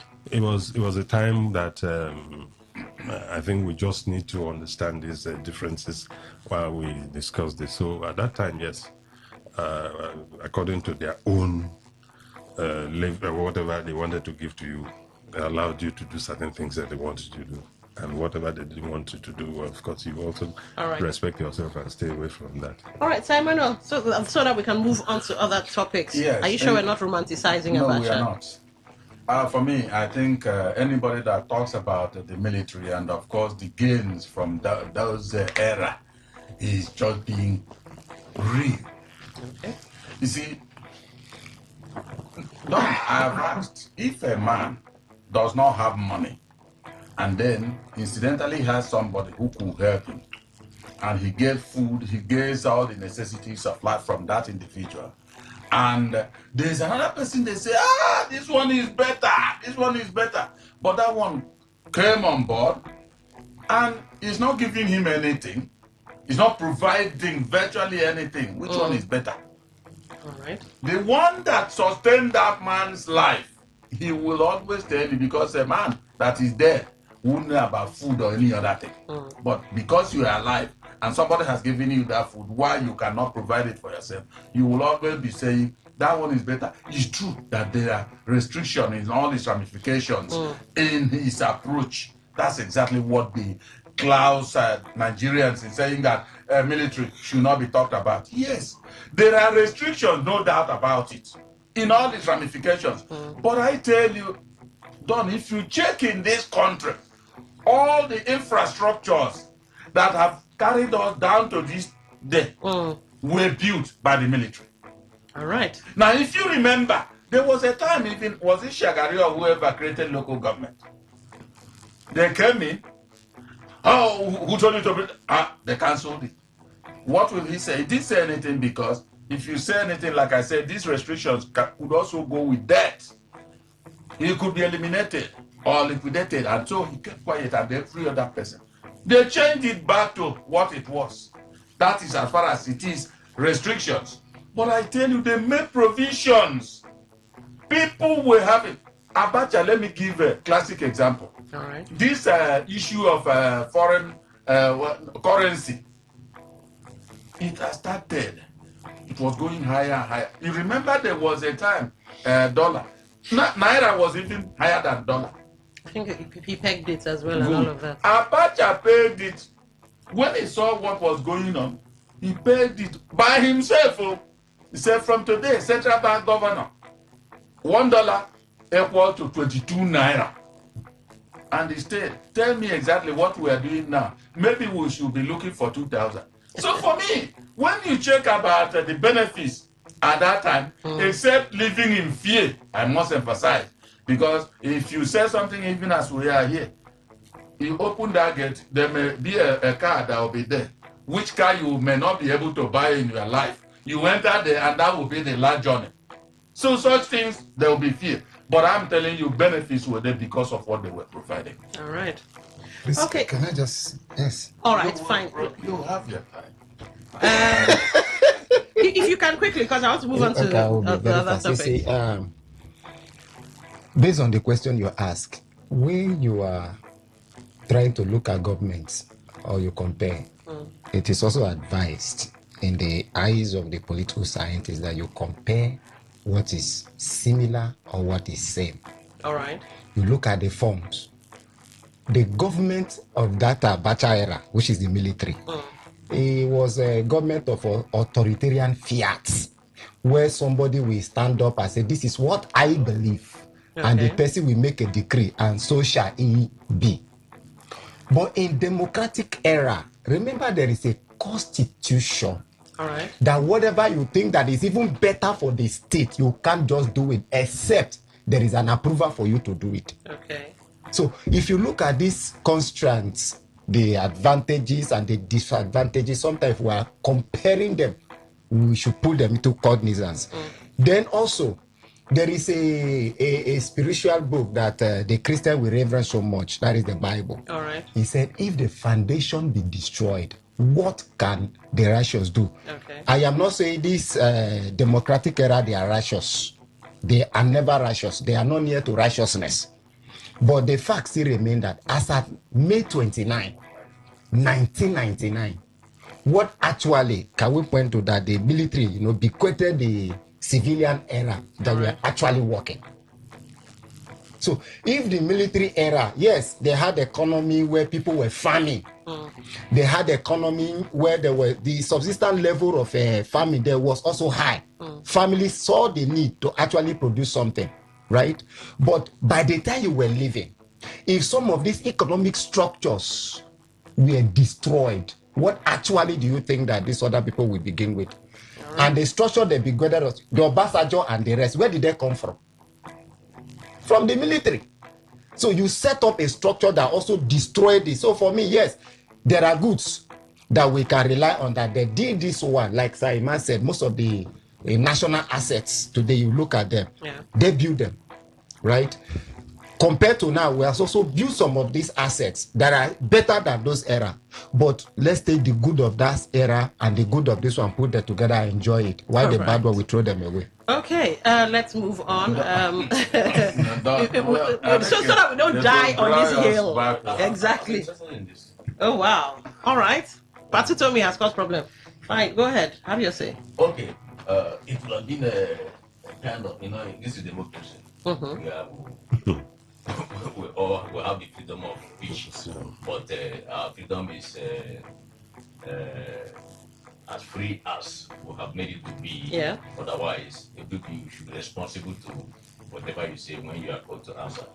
However, making comparison with Abacha or Lizzy government and where we are today, I've always said, and I'll keep on saying that, you see, government and governance are all about the people. I've never seen a city being governed by animals.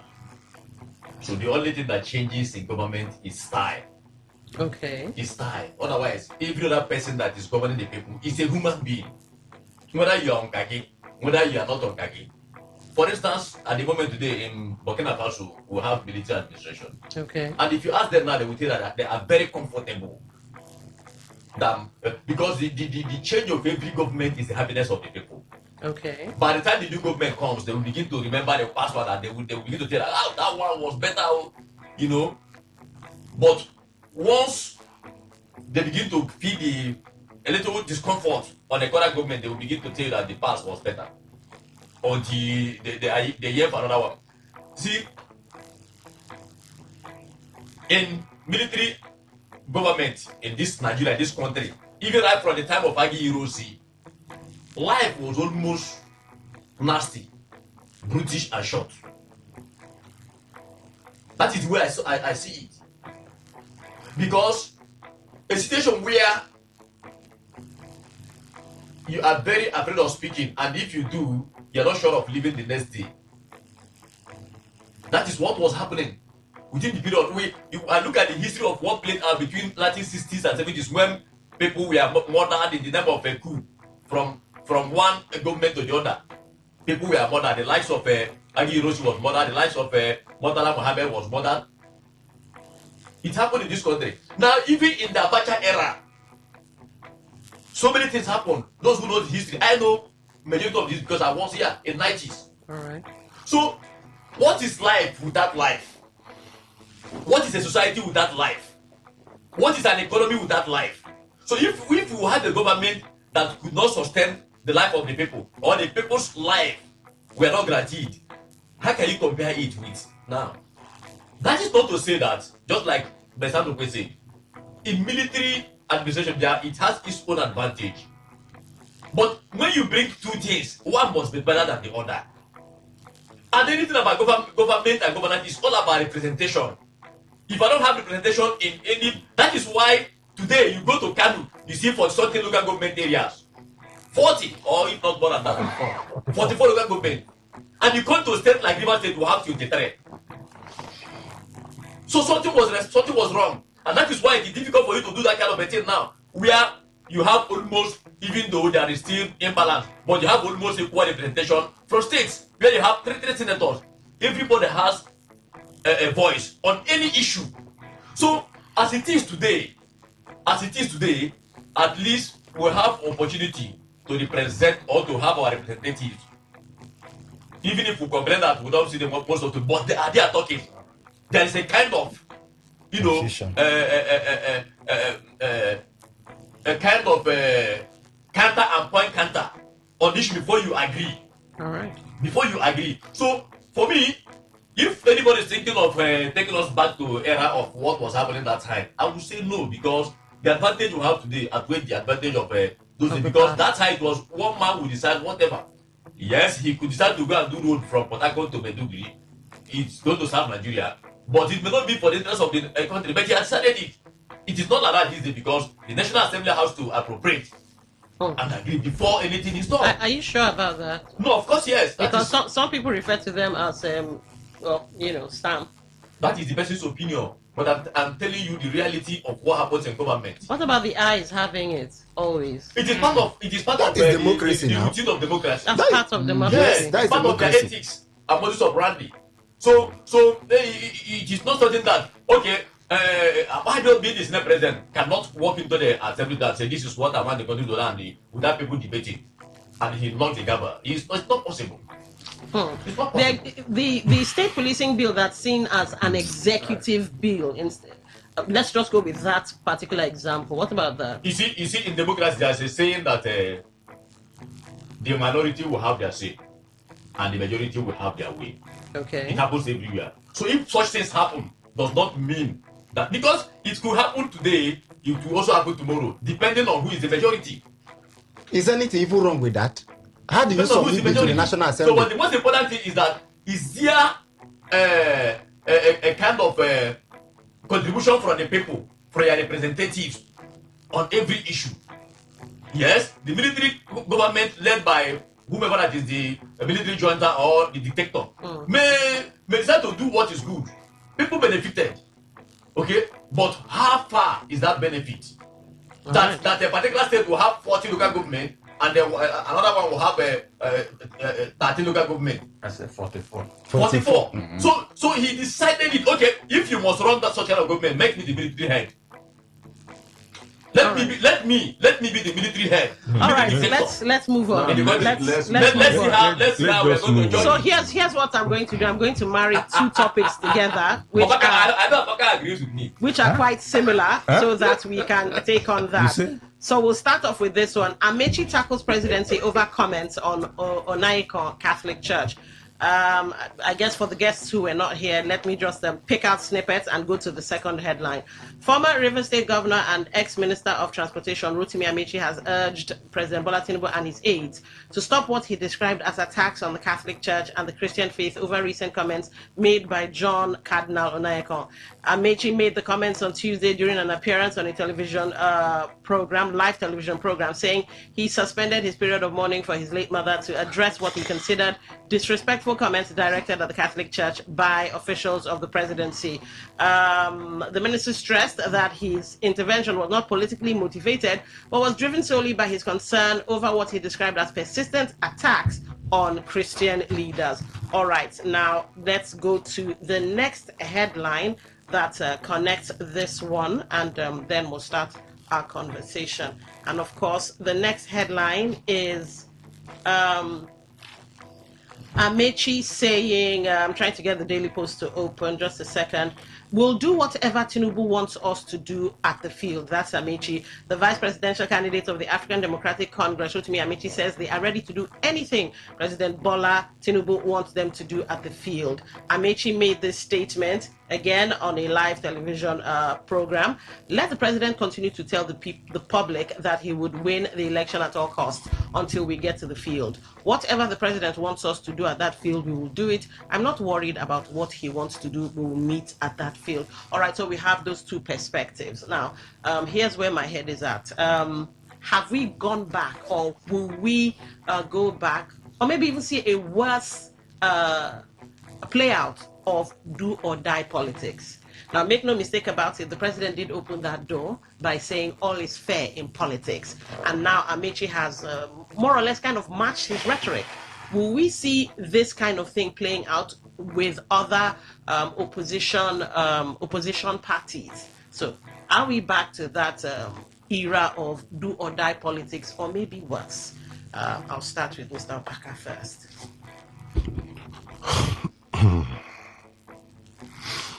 Do or die politics. Honestly, I find it particularly very unfortunate. All right. The words that came out from the president, that everything is fair in politics. Yeah. If any other person would have said it, maybe we'll just brush it aside and say, no, that's... But then, when a sitting president tells you that everything is fair in politics, then honestly, I am afraid. Okay. We've had him speak in that kind of manner before during 2023 elections. So just go, take your listen, run. It's just, we've had it. Maybe that time he was even out of power. All right. But now, as sitting president, the commander-in-chief of the armed forces, telling you everything is fair in politics. I wonder what he wants ordinary people like us to do. Okay. So if that day he decrees because it's fair in politics, that nobody should come to the polling unit, and then if you come there, you want to see what you're going to vote for. It's fair in politics. He's the commander-in-chief, and he wills it, and he commands his troops to come and ensure that what happened. It's fair. Is that what it means? We will need to. That's why I say he shouldn't have gone that far. Okay, but he did. So should the opposition match his rhetoric? Don, do you believe that there is any force greater than government force in Nigeria? If this is what it is, and that whatever you have, bring to the table. Okay. To that field, as Amici is saying, bring to that field. Can anyone actually match government machinery? Okay, let me use a rather crude or maybe dangerous example.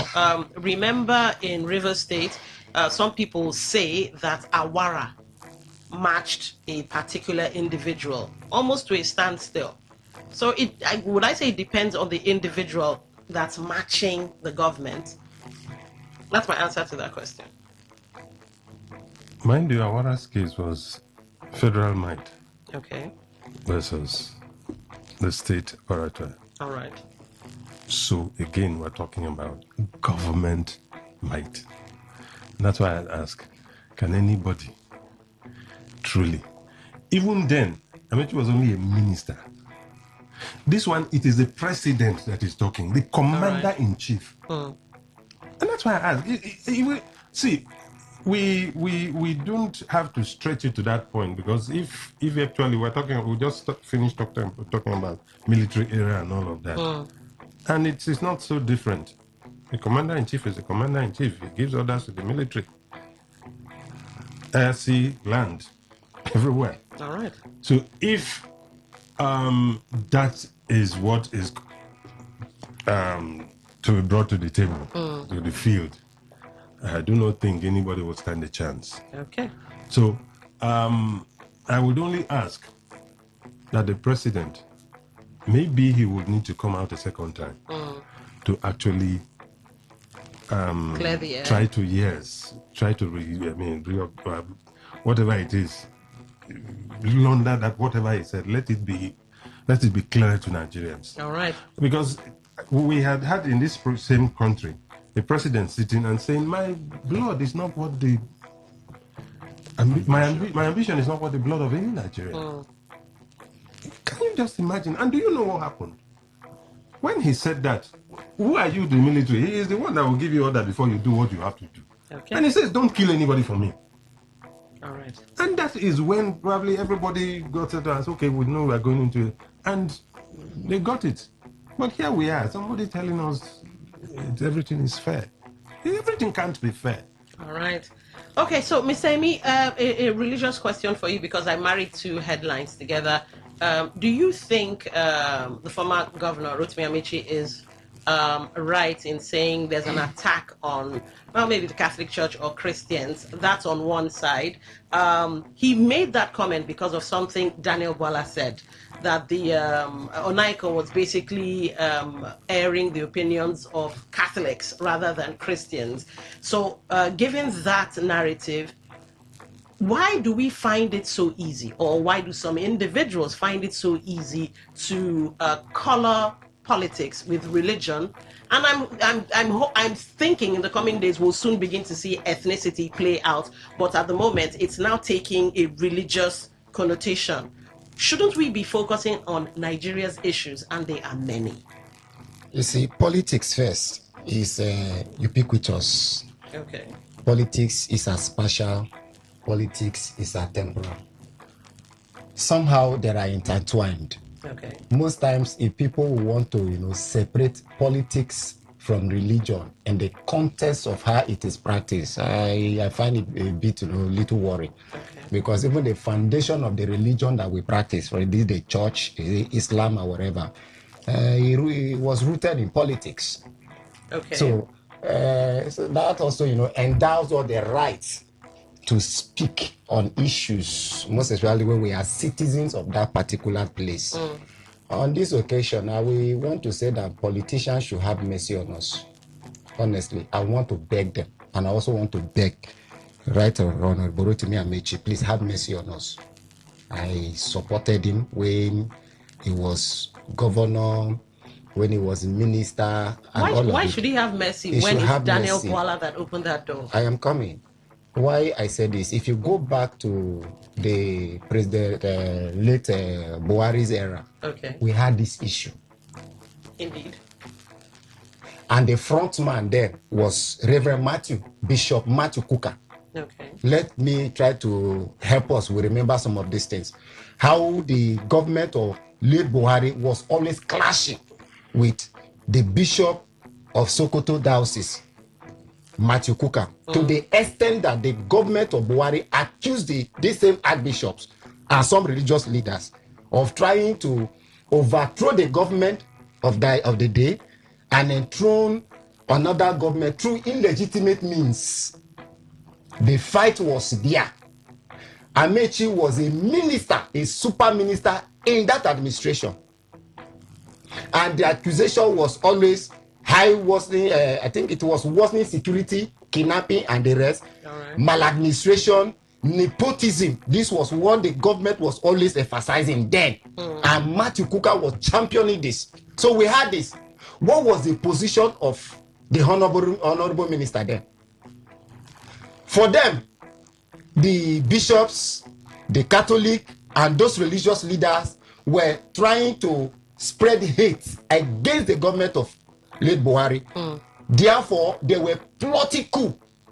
So what has actually changed? Then it was okay. But today, because Bwala made a statement and said that he believed that Bishop Onaika is speaking for the Catholic and not for all Christians. Don't forget, Boala is a Christian. No, Catholics are Christians as well. I'm coming. Boala is a Christian, right? Which is Catholic is part of Christianity. So Boala is a Christian. So when he says so, he's also considering his own self. That you can't take it that when you speak as a bishop, you are speaking for me. You are speaking for the Catholic because my own denomination is not part of the Catholic. But was Onaiko speaking for Christians? I am coming. I'm coming. That is another area that I think missing up issue has not always helped us here. All right. The bishop himself, Onaika, was not the chairman of the Catholic Bishop Conference. He is not. They have their president. He is not the secretary. He is not the vice chairman. And you went to see Mr. President and you discuss issues on confidential ground.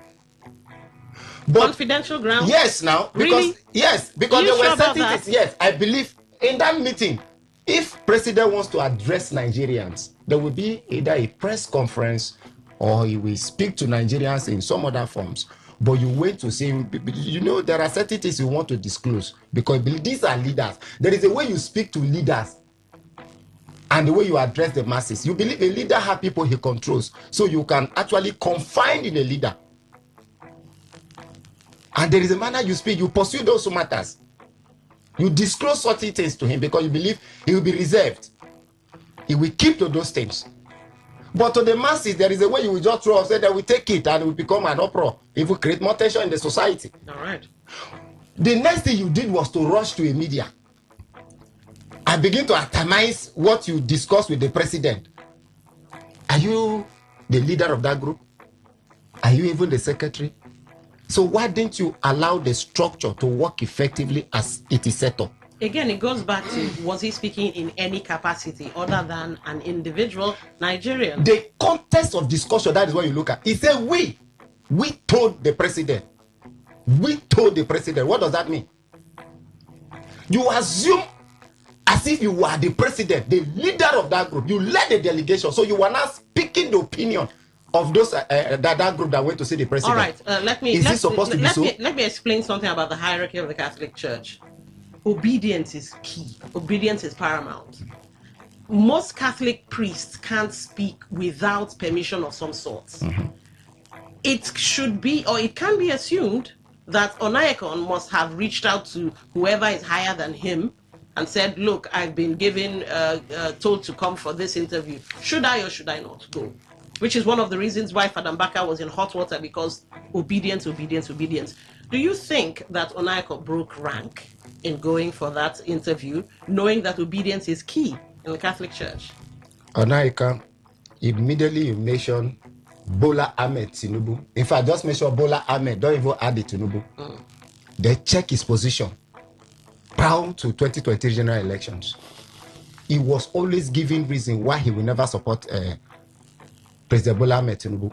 He's safer for her. He will tell you, either Muslim ticket. No, the government is this. I don't want this. He was always antagonizing the ambition of President Bola Ahmed Tinubu. All right.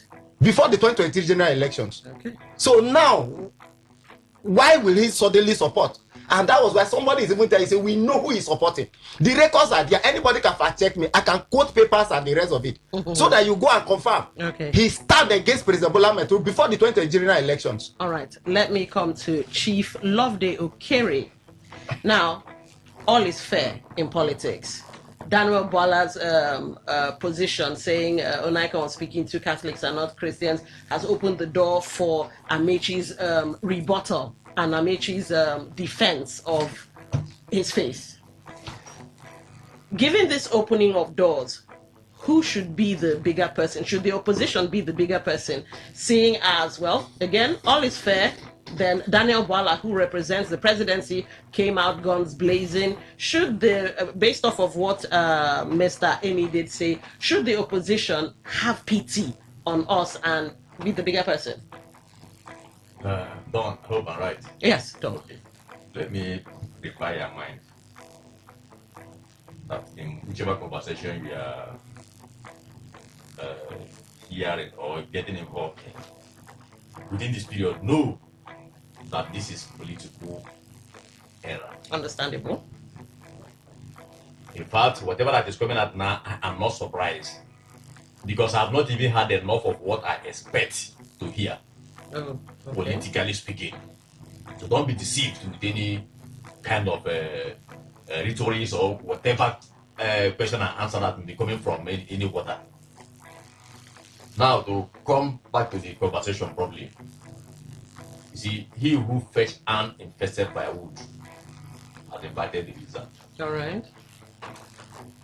If you have a calling as a bishop, as a pastor, as whatever, your primary responsibility is to serve God and preach the gospel, evangelize, so that you will save souls, so that you attract people to God.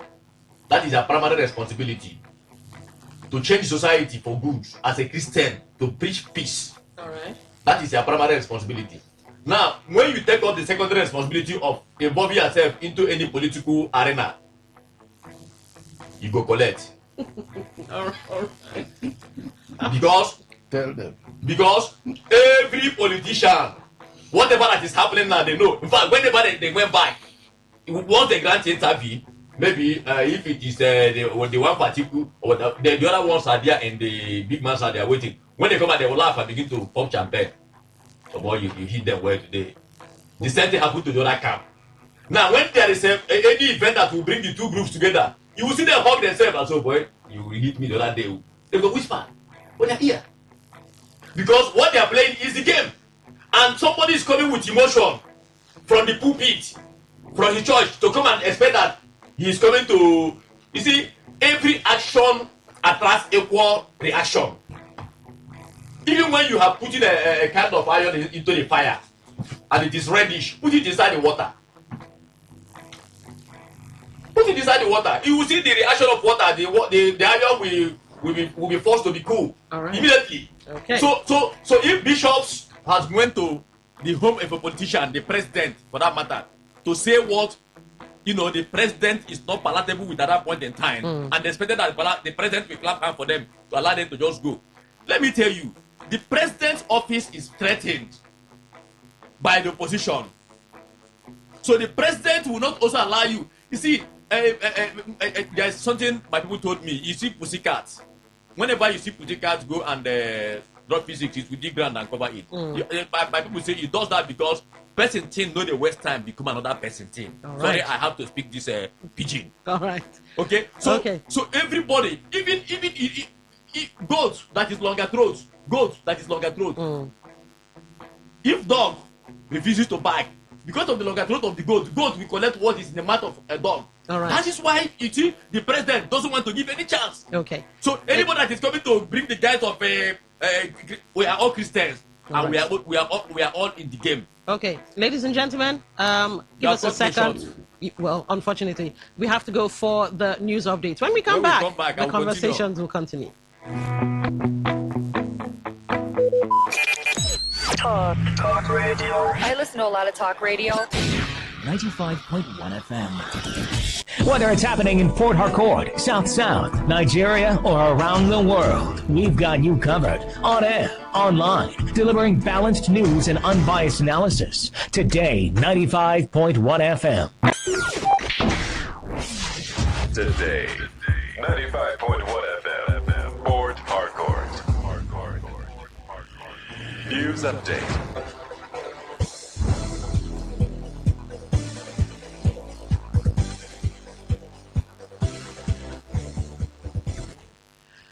August 2026. Good morning. Here is the news update on Today 95.1 FM.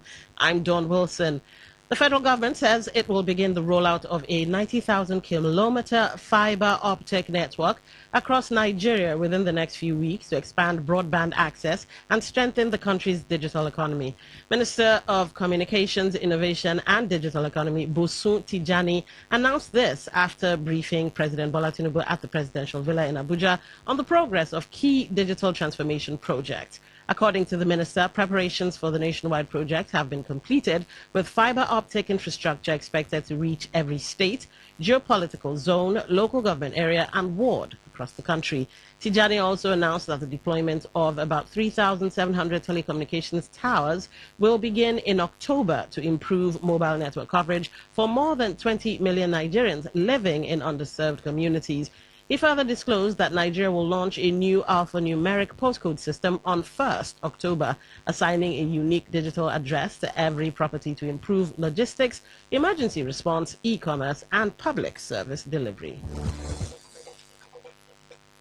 The former Minister of Transportation and African Democratic Congress, ADC, vice presidential candidate Rotimi Amechi has accused the presidency of attempting to intimidate Archbishop Emeritus of the Catholic Archdiocese of Abuja, Cardinal John Onayekon. Speaking on a television program, Amechi defended the cleric, saying that his comments reflected genuine concern over economic hardship, poverty, and corruption, and were not politically motivated. According to Amechi, religious leaders have a responsibility to speak out whenever they believe government policies are failing the people.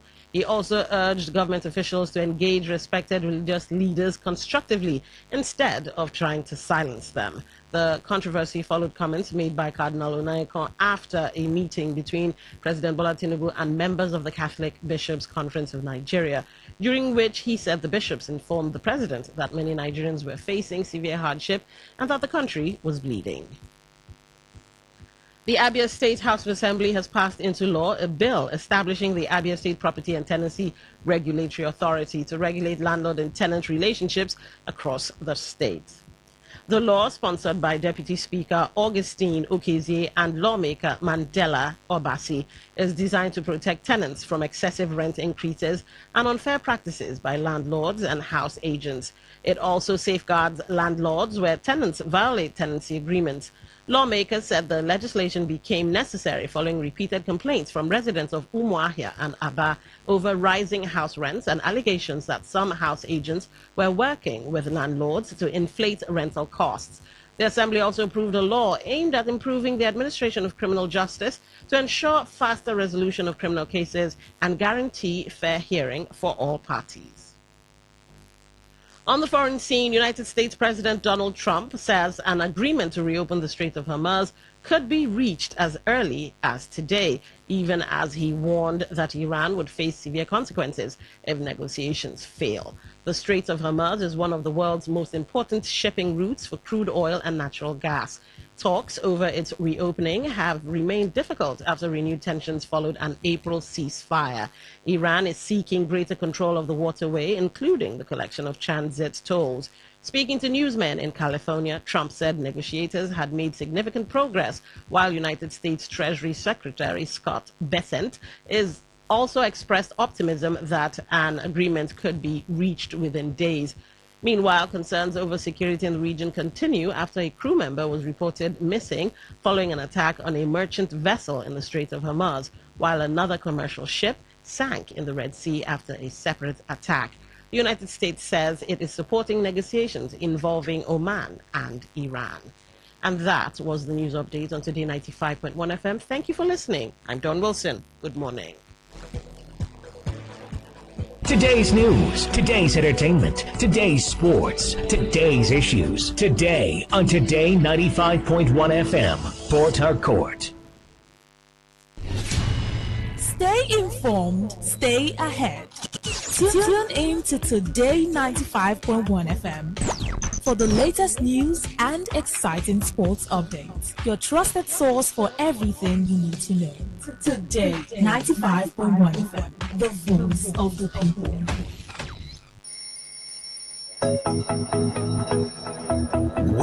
Wake up to today's quest, where breakfast on the radio is full course. We start with some motivation to ignite the spark in you for a great day. Then a full interactive sports show on Sport Attack 6:30 a.m. Unbeatable and concise news reports on the world news at 7 a.m. And our newspaper review segment now 7:30 a.m. Oh yes, 7:30 a.m. The scoops and the commentaries from our esteemed panelists. Today's quest 6 a.m. to 11 a.m. on Today 95.1 FM Port Harcourt. Miss it, you miss out.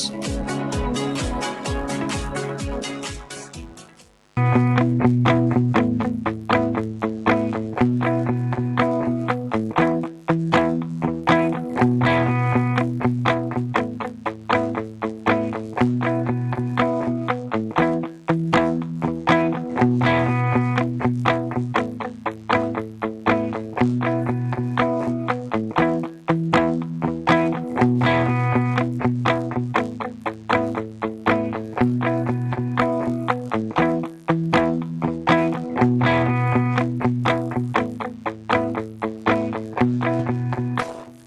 right, this is what I like to call the home stretch of conversations on your premium talk station today, 95.1 FM. My name is Don Wilson, and yeah, we've been having an awesome time. But never forget, we have setting posts up on our Facebook, social media basically, where you can go and leave your thoughts. And in a couple of minutes, we'll get around to it.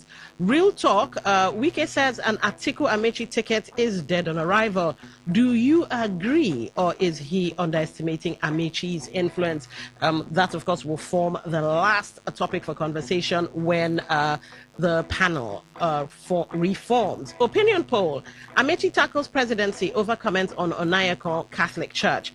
Daniel Boala's comments seems to be causing reactions. So we ask on today's episode: should Nigeria's issues be reduced to religion? Are we losing sight of the real issues? Now, at some point in time, you would obviously want to be part of the conversation. So here are the numbers. In a couple of minutes, we'll be opening the phone lines. 0810-9510-951. 0810-9510-951. For text messages, WhatsApp messages, and voice notes, 0701-9339-962. That's 0701-9339-962. You can also go leave your comments on YouTube, and I will check. Today, 951 FM, that's for YouTube Live. Today, 951 FM. We also have Instagram, X, and Twitch. And they all have the same handle, Today FM 951. That's Today FM 951. All right, so the question on the table before we had to bring you the news update was, well, basically Daniel Boala's comment, which has caused the stir, and of course the all's fair in politics, which is a kind of, I'll call it the head of all of this. It started from there and then led to all of this. And the opposition, that's in the person of Chibuike Amechi, saying, you know what, we will meet on the field. And one wonders, well, what that statement means, because I do know it stems from all's fair in politics. Before I say all's fair in love and war, that's the actual phrase anyway, all's fair in love and war. So who should be the bigger person then? Amechi came out to say the president should come out and reassure Nigerians and this and that, but has made his statement, we'll meet on that field. So should the bigger person, I think I'm expanding that, should the bigger person be the president coming out to reassure Nigerians? Or should the bigger person be the opposition? Because Mr. Amy says, politicians, please, pity us. And of course, he directed that pity. Opposition. The opposition, yes. Or rather, politicians, pity us. Politicians, pity us. And but he directed, politicians. That means also directs, including Tinubu. Of course. No, he actually directed that statement to Amechi. That's why I'm asking this question. Yes. All right. So, Chief Loveday Okere JP, you had thoughts. Yes. What I was trying to say before we play was that. Because we are in era of politicking, even if you bring Daniel Boala 100 times to speak to you, as long as he's still, pitching his tent with Tinubu, he will still say more that will defend Tinubu. Yeah. All right. Then you bring the opposition. So if you bring church, if you bring bishops or pastors or imams or whatever, bring journalists, bring traditionalists, bring whomever. Each group has a position he has sympathy for. So whenever you bring them, whatever thing they are going to say will be seated towards defending that place they have the person they have sympathy for. All right. For instance, even in this local station, there are people that we call in now. Even without them saying on a particular topic, you know where they are going to they are going to base on their thoughts. So as it is today, give less regard to whatever Boala is going to say, whatever Otima Amechi is going to say, whatever, where's the other one, Ndu best friend from Anambra, the former Nollywood person. Okay. I don't know his name. How is he my friend? Kenneth Okonkwo, yes. Okay. You are the one saying it. So if you whatever my leader is going to say within this period, it doesn't work. being EMWK, yes, all of them are politicking because EMWK has got to declare to you that Rivers State is for Ahmed Bola Tinubu. Does it mean that Rotimi Amechi will not get one vote? It doesn't mean that, but he's telling you that politically speaking, this is his position. So you should, and all is fair in politics. Yes, does not mean that you have relegated the law.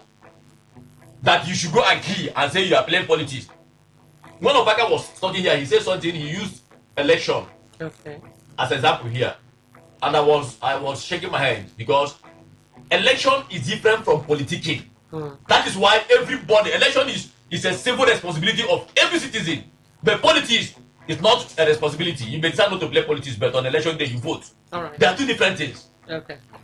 Thank you. So Emmanuel, Yeah. we've talked for and against the political parties.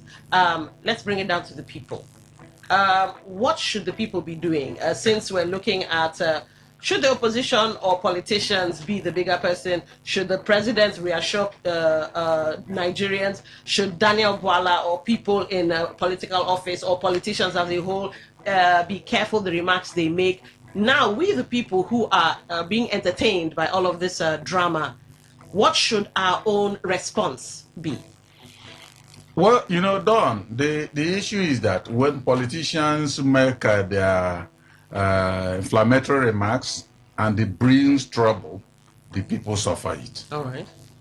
The issue is that for, let me handle those people that made the comments and before, but briefly. You see, Bwala, Amechi, President Tinubu, all of them are politicians. All right. And I have made it very clear, and those who choose to be picking holes in that statement, let them continue, but they are seeing the reality. I said that all politicians are the same. Because they said in their hallowed minds of politics, they said what is permanent is interest. And that interest is what they variously pursue, landing them into good, if there is anything good from them, or almost bad things. Now, when you are saying, let the president bring whatever to maybe the scene, when the president said all is fair in politics, you also heard another one I heard that no sin in politics. It's still the same thing. Now, that of course means any other person hearing it will also come up with his own clause. Now say, okay, we're waiting for you. That's to show you the sameness of all of them. Now the people, what is their own? Nobody will want fire to go to his house. Nobody. They will always wish that they do not instigate problems. But there's nothing they can do. If they are instigating problems, they will instigate it. Because they have the coercive apparatuses. But I tell you, if the opposition rise today and said, no, we are fighting a government will overwhelm them. That is the issue. And so, for the people, there's nothing they will say than to wish them not to go to the length they are planning. Because if you remember, which year, when APC was coming out to power, we also had parallel government. The same thing. It has always been the same. Even this thing they are quarreling about, what is it that Tinubu said? All's fair. Everything is fair. I think, Don, everything has been fair in politics in that their principle. They've been doing all those things they do. But it's just that nobody has come out and opened up in pronouncements like this. But they will see A, they do B. They've been doing it. None of them is squeaky clean. That is squeaky clean in terms of the political system they are applying. Is better for the people and all that. No. But their behaviors have differences according to every individual. So the issue now is that if you say all is fair in politics, you heard what Amechi asked. Now, for instance, if they gather, you say people should come and then do this and that and bring problem. That is fair. That is what they say all. is fair. All is fair. But I disagree because I'm not a politician and I'm not supporting any of them. Okay. All right. Final. Okay, you have thoughts? Yes. All right, fair. Mr. Amy. All right, give us All your is thoughts. fair. Then we When I land had this the ship. thing, I am the kind of person, when I hear something, I just run with the ferry. All right. I would like to look at the nitty-gritty, confirm what was said and how it was said. If you go back to that statement, the president actually mentioned equal opportunity existing for all political parties. Okay. And he said all is fair in politics. He made reference to the kind of fight that has to do with rivalry that exists in a political contest. You sweat for it. That is not going to sit back and just hand over power to the opposition. Mr. Amy, are you sure you're not reaching? No. This is me speaking now. Go to that clip, play it or read it. Play it and read it. You know, this is Nigeria, era of politics. People would always try to twist statements in their own favor. But he who doesn't understand might just play to the gallery. All right. And will be used as a tool to achieve certain political ends. This is what politicians do. The APC will do it. NDC will do it. ADC will do it. SDP level. Politicians usually do this. They leverage on statements, twist the statements, and try to manipulate the mind of the people against their opponent or the government that exists. All is fair. The president didn't mean that. You should go and kill, cause destruction, ring the election. He didn't say so. But he mentioned equal opportunity for all political parties. He mentioned it there. Why are we omitting this consciously? Why are they not talking about the swear to finish rivalry that exists in political contest?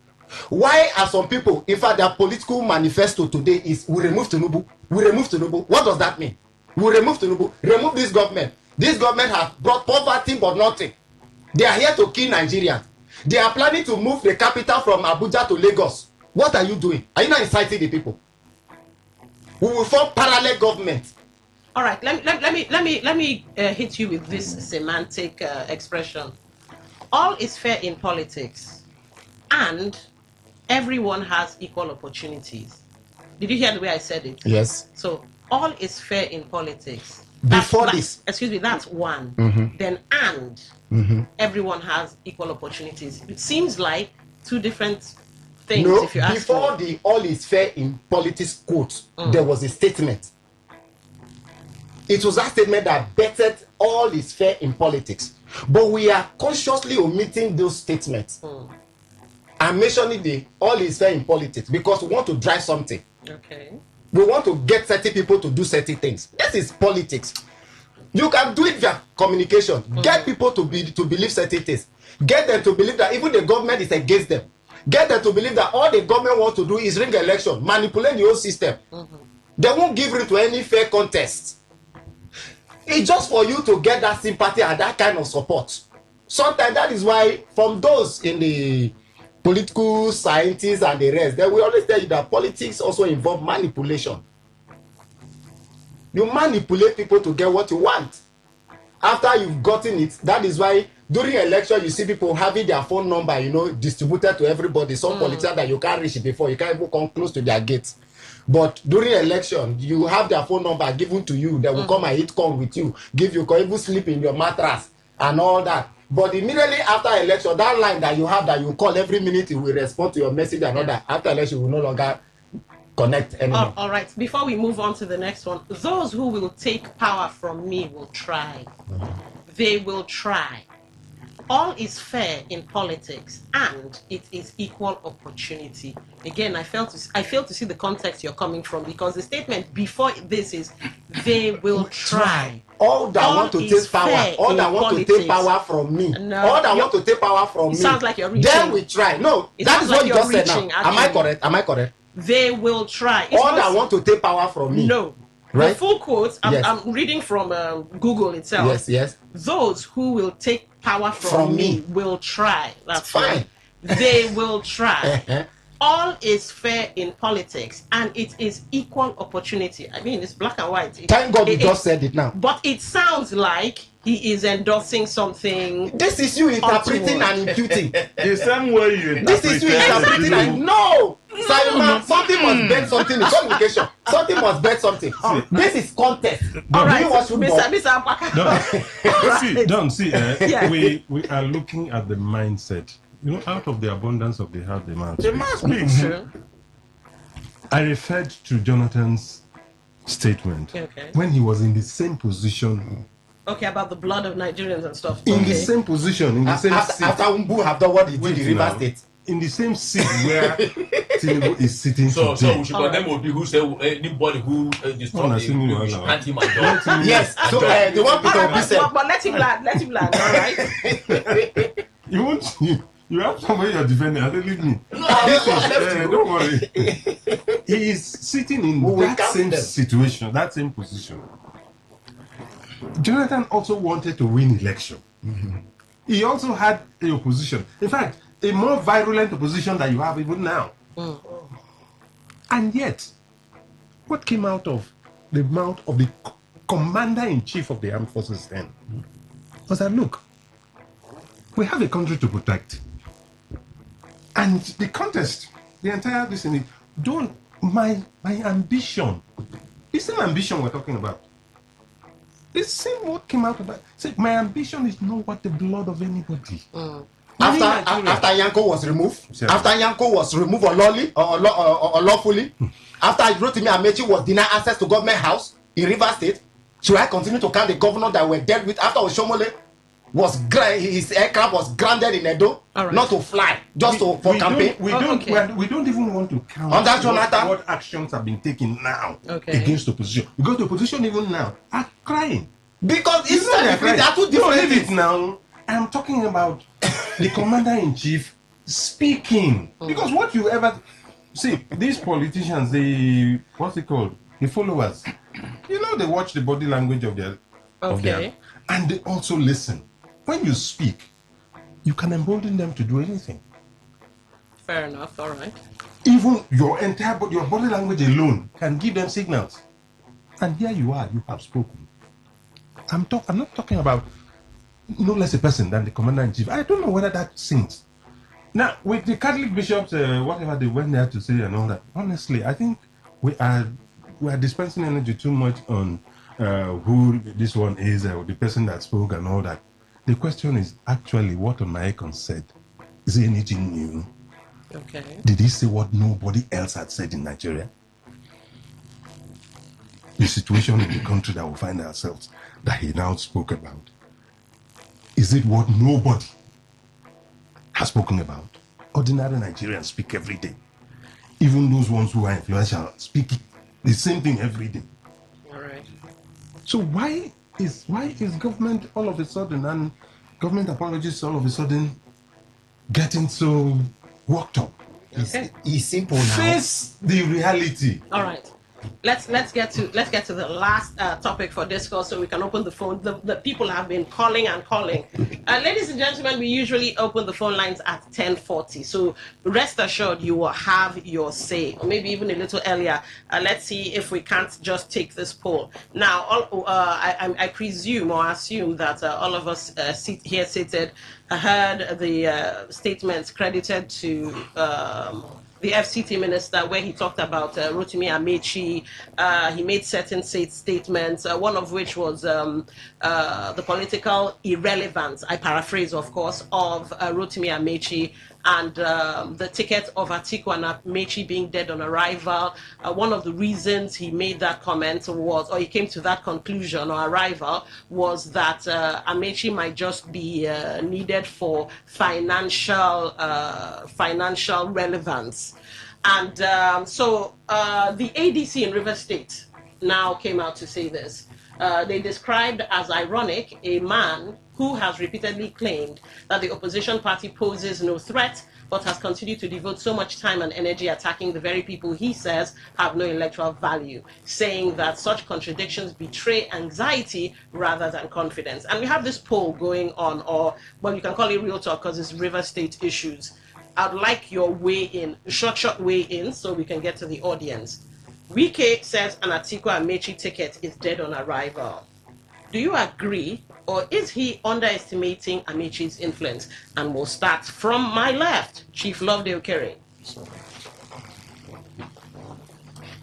If I don't talk down on my opponent politically, what else will I do? All right. So should I come and start singing praise of my political opponent? Okay. So yesterday I think Rotimi Amechi was also on air. Yeah. He granted interview yesterday to both channel and other media houses. Okay. Even today, I'm sure he will also be in one of the media houses. Maybe before we come out, you will hear more news. So I have said here today that what you are hearing or what you will hear shouldn't bother you. This is the period when such things will be said. All right. Because from now till the election period, a lot will be said. A lot. If there are secrets that you've not heard about people that you will hear, there is propaganda, and the propaganda is allowed in politics. All is aimed at bringing you down to bring other opponents up. So, if former governor of Rivers State, Yes Wike, has come to take his position, I'm sure that the other former governor too, Rotimi Amechi, also has a position to take. In fact, if you go to social media now, it's like with all kinds of opinion over who is more popular or who is not more popular. But you know we are okay. You don't know me very well, but Kelly knows where I pitch my tent politically. All right. You know, I am a member of Rainbow Coalition, but now we are discussing politics generally, and I'm being objective here. But when it comes to that political issue properly, I will tell you that my party will win. I will tell you that the Rivers State is for Tinubu Rainbow Coalition. Do you understand me? All right. But to face the fact is that Atiku, no matter whatever, even if Tinubu go and bring down the moon today, because Atiku wants to be president, Atiku wants to displace him, Atiku can never, applaud him for doing that. Otherwise, he will see it. He will try to describe the moon as a son who wants to kill the people. That is politics for you. All right. And that was the reason why the president told you that all is fair in politics. Does not mean that he's telling you that if you go and kill, it is fair. If you go and rig election, it is fair. Okay? So for me, I don't want to bother myself with whatever anybody is going to say. This period, it is all aimed at, what Rotimi said about the people should stop attacking Catholics or something like that. He's trying to whip him sympathy for himself, for his party. All right. He's trying to attract sympathy so that the people will say, he's fighting for all. Let us support him. Okay? All this is politics. But remember that the wife of Ahmed Bola Tinubu is a Christian, a pastor in Redeemed church. So everybody is playing one role or the other to get this sentiment, to get people. In fact, let it play more. I like it. I love it. Let the space be open so that now they say when breeze blow, whatever that is hidden somewhere, let this breeze blow more so that we will hear more. It makes the system very interesting as long as everybody is alive to play the game. Okay. By the next season too, in 2030 or 2031, so to say, another round will also start again. Some of these people now will not be in this system. So Emmanuel, all right, let's get your thoughts. You see, Don, those are political expressions. They don't matter anything at all. Amechi is a politician of high level. His value is still intact. Yes, Wike has its value in him. Tinubu, all of them, they have their value. So all these ones, they will always come out to be making all these kind of statements to weigh down their opponents. That's just what I look at it. All right. Mr. Amy Fieraga. I said it right. Okay. Your thoughts before we go to the phone lines. Having emotion is fine, fantastic. Okay. But being emotional, you should know the boundary.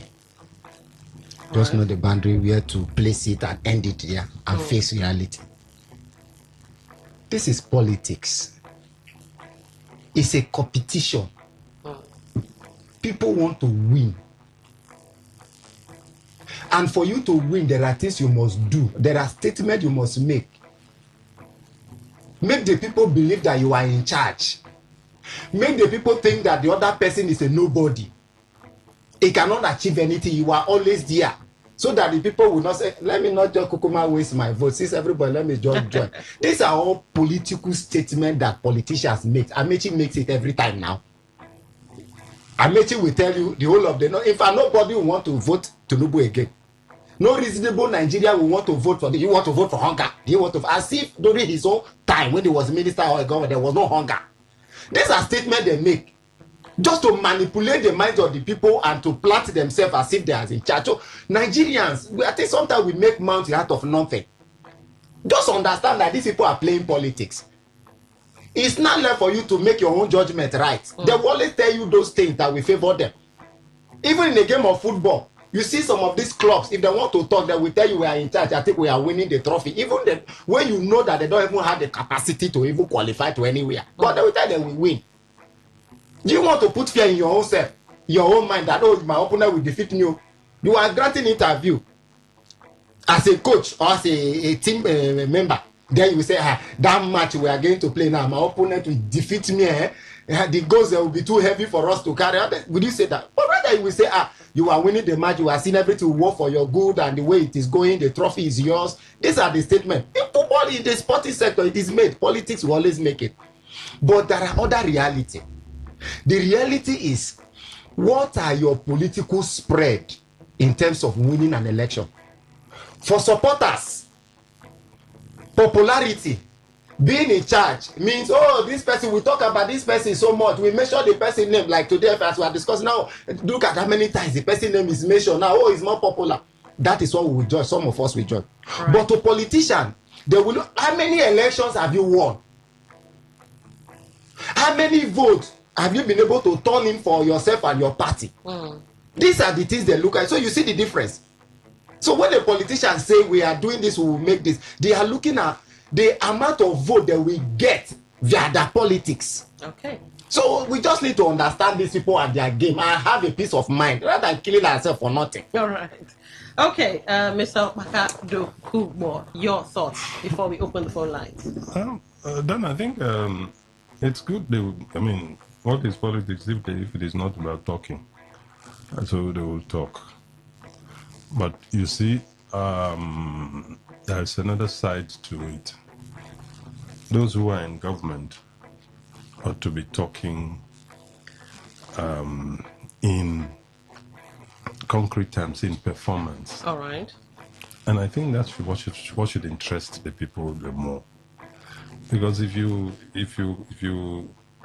come and you're seeking for a second term, then all I expect is that it's your scorecard that should be talking. All right. Your scorecard should do more of the talking for you than anything else. Others can afford to talk too many other things. Or we'll take over, we'll do this one. But for you, and if they talk as if the people don't matter, I think that's where the problem is. It doesn't, sometimes the way they talk, it is not like these votes that they are talking about are in people's hands. They talk about it as if it's in their own hands. Okay. And that is what is worrisome. And that is why a lot of people, even voters, get a little bit like lethargic. What am I going? What are we going voter to? apathy. Apathy. What are we going to after all? And they know how they have done it. They have done it before. Okay. So if you come and tell us, oh, in fact, there is no need for the contest, we are already there, you create problem for people. And for me, that is where we should look at it. What is the performance? Give us a scorecard. It is not about talking. It's not about winning.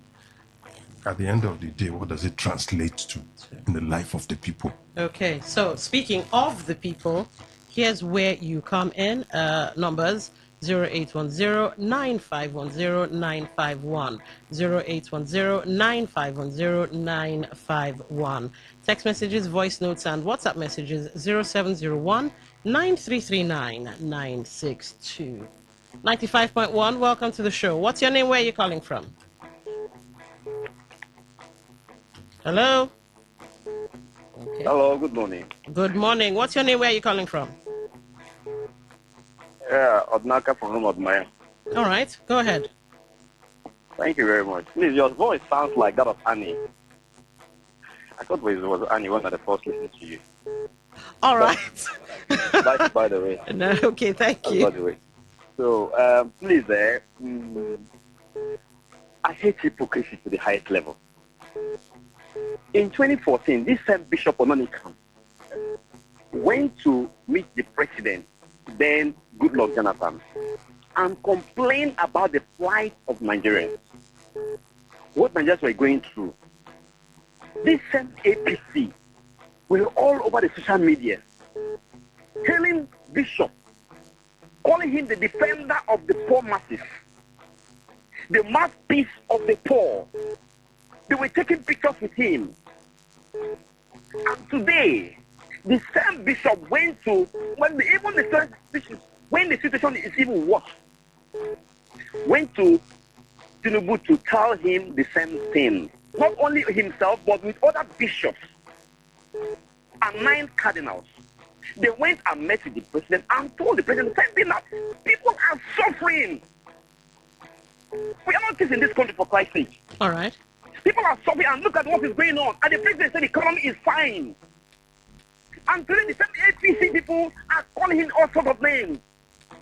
Please, what has changed? If the same man were held yesterday, and today they are calling him all sorts of names, what has changed? Okay. Why are we like this in this country? Why are we full of hypocrites?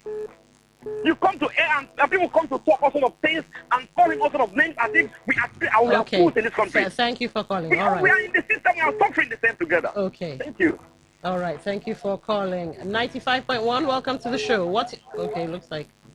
95.1, welcome to the show. What's your name? Where are you calling from? Yes, my name is Ken. I'm calling from Port Harcourt. All right, go ahead. Yeah, just like what your guest was saying, referring to Amechi and the rest. The issue is just the scorecard of what you are saying. When we are talking of scorecard, let's reflect back in Rivers State. When Amechi was governing Rivers State, a lot of roads were done. Up to today, those roads are still standard. Look at the school built everywhere. That is the legacy. So nobody can. What of security? Are we talking of people that were sent abroad, which were returned back after the administration of Amechi? Now look at it now. They are coming out again. We are hearing about Rainbow Coalition. In the former one, which was the present administration we are, what happened? All right. What did they do? What position did they keep Rivers State? They are jumping now, telling you Rainbow Coalition, campaign for this. Even presently now, somebody is telling you that Rivers State is for Tinubu. Rivers State is for this. Who told you like that? Okay. Who told you like that? You think that the ambition is to come and rig election? Okay. We know where we are going. All right. We know where we are going. Let the ambition not to come and. 95.1, welcome to the show. What's your name? Where are you calling from? My name is Mr. Kori. I'm calling from Igorota. All right, go ahead. Yes, my sister, we are from Rivers. Now, the statement of the president of saying all is well. And when he listened to the statement that day, he was even shouting what happened in Rivers in 2023. Now, some people were detained. And at the end of it, after the election, they were released. He did not tell about the state of emergency that he gave to Rivers State. Then what I am saying today, in the issue of Amechi and making, I am talking that 2015, Amechi fought for Jonathan and Jonathan was removed. 2023, we hand over to Commander Funga, he removed from the Funga with the state of emergency. I'm asking the people there that these people that remove governor and bring a state of emergency, give them to Rivers State, and the woman of the president is shown at the law for Rivers State. Thank you for the people there. All right, thank you for calling. 95.1, welcome to the show. What's your name? Where are you calling from? Hi, Lady D, good morning. This is Miriam from Okrika. Welcome to the show, madam. Thank you. When people are saying the president will just get it all in Rivers State, they are going to surrender all of us, our kidney to him, by force, by fire, whether we like it or not. Please, can they tell me what the president has done for Rivers people? For me personally, I think this president hates Rivers State. I think he hates us with passion. In fact, I think he hates the fact that we are even at par with Lagos State. This president doesn't want any state to come close to River State. And that was the reason why he used the opportunity he had, he seized it, and brought River State down to the barest minimum. So for me, I don't see any reason to vote this president because personally, I think he doesn't love us. He hates us. The name River State, he hates it. Thank you. All right, thank you for calling. Let's take the next call. 95.1, welcome to the show. What's your name? Where are you calling from? Good morning, Doc. Good morning. Yeah, fine. Calling from Agoda West. Go ahead. I greet all your guests today. The former governor of River State and now the FCC minister, said that Amechi don't have political value in River State. I think I agree with him. I listened to him yesterday and he elucidated why he said so. Because if you look at what happened from 2015 to date, you see that Amechi has been defeating, has been losing election against Nathan Wike. And it will continue to lose because his political misfortune in the River State by supporting Buhari in 2015. The former president Goodluck Jonathan lost the election because of Amechi. And Amechi proud about it. So today, River people and the South people have not forgiven Amechi. Amechi have not come out to say, I'm sorry for what I did to my brother. And now he wants to be vice president. We prepare president and vice president, so Amechi cannot contribute anything. All right. Thank you and God bless you. Okay, thank you for calling. 95.1, welcome to the show. What's your name? Where are you calling from? Yeah, good morning. This is Tony also. All right, good morning. Good morning, sir. Morning, Tony. Yes, sir. I must commend you like any other day. Hey, this morning, that was a brilliant question. Yes, when the cerebral professor of economics, Pt2 say, I mean that we are worse off than the military era, and the question on what specific area? That's what I actually had in mind. I was teaching to ask that question, and there is there. I mean, yes, these are two different eras, two different periods. And two different, government ideologies, different ideologies, and mindset. The military are like, most of the sustainable infrastructures, they are built by the military. They are still there today. Look at the River, the city center. Look at the flyover. Look at so many other things. The polio. So many other things that the military did. They did this thing, but. You see, what about the military? You don't say anything. You don't say anything. You go, and whatever they say, you go. All right. Now, today, we are living in near absolute freedom. All right. So, but in the military, it was not, they dare not say anything. 95.1, welcome to the show. What's your name? Where are you calling from? Hello, madam. Good morning. Good morning. My name is Negi Kepo. Good master. Go ahead. Okay, I want to talk about Amishi, former governor, former minister. All right. Amishi is a man that brings APC in River State. But today, look at him now. APC and go to other party. I'm very angry with Amishi. The Amishi government that went to APC in 2014. I follow my boss now on the Republican flag and I went to APC. Amishi will leave APC. Now look at him today. I pray to God though. They should help me. All right. But they should help me. Okay, thank you for calling. 95.1, welcome to the show. What's your name? Where are you calling from? Hello, good morning, the one and only beautiful Don Wilson in the radio. A blessed morning to you and Chifunduku and the guests in the studio, and bad one to all the bad politics and shine and lie men where they go lie for television every day. All right. Yeah, my sister Don Wilson, you see, when a man has made lie his mother tongue, that man, our people say, make you run from him, is dangerous than death. Now, when you look at a man who come on the national TV to say, Amechi this, Amechi that, the question is, has he ever won election here in the state? Supreme Court said it was like a theater of war. If Nigeria was a country where things work, that election would have been cancelled. But they leave him go sit down there. He don't gain momentum now. The second one, Awara, on the 9 minutes, Ojoro come inside. I follow. But when you look at this issue of Jagaban statement, all is well in politics. May nobody confuse us with grammar there. Okay. All is all. All the bad thing that goes is all. That is All what right. he meant. Thank Then you for when calling. you see people who call themselves leaders. 95.1, welcome to the show. What's your name? Where are you calling from? Good morning, my sister. People carry. Good morning, sir. Madam Dasago Kana. Hey, good morning, better woman from Ogoni. Good morning, sir.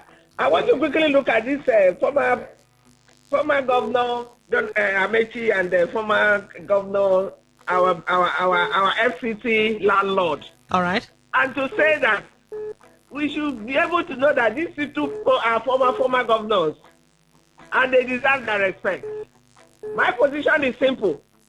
Everybody is in his or her own party. If you are in coalition, coalesce there. If you are going to AGC, stay there. When the election day comes, we'll come out and vote for our preferred candidates, and we'll all wait for results. That's it again. Thank you. All right. Madam Datago Kana, let there be peace in our state. Thank you for calling, madam. All right.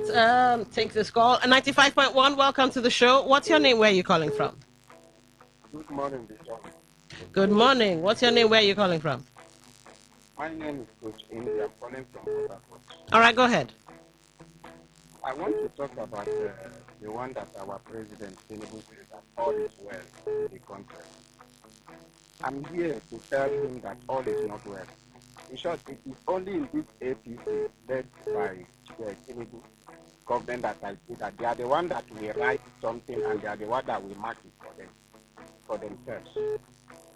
Is it not we, the people, that will tell them that they have done well in the country or they have not done well? All right. Are they the one that will come and tell us that all is well when they are not even doing the right thing, what they are supposed to do? When it came to power, we saw how where the price of fuel was. Is it the same today? The commodity in the market, is it the same today? Okay. Look at how people are suffering in the country and it's telling us that all is well. I beg, everybody should go and get it. Okay, thank you. Thank you for calling. 95.1, welcome to the show. What's your name? Where are you calling from? Good morning, Don. Good morning. Obed Chima is my name. I'm calling from Port Harcourt. Go ahead. Don, I think the statement made by Wike is envy. Let's go back to Dino. Wike, he used everything to find the position Amechi is right now, which is to vice people. Including payment of allegedly 19 missed calls, even to Dino, everything. He didn't get it. So I think I see envy speaking here. And when we said Amechi does not have electoral value, as we never won election under fair contest in River State, go and make your findings. There is fighting right now on social media where Wike was threatening INEC officials. Is that how he won the election? So we must be able to be factual when we are talking. All right. Wike has no electoral value in River State. Amechi handwriting is written everywhere. Wike did not employ anybody. The only employer Wike did in US, we saw how everything came out. It was all people from Africom that got that employment. All so right. what angle is Wike speaking that Amechi doesn't have electoral value? Okay. Please let him go and think. All right, thank you for calling. 95.1, welcome to the show. What's your name? Where are you calling from? Hello? All right, let's take the next call. That call had an issue. 95.1, welcome to the show. What's your name? Where are you calling from? Yeah, good morning, Bidon. Good morning.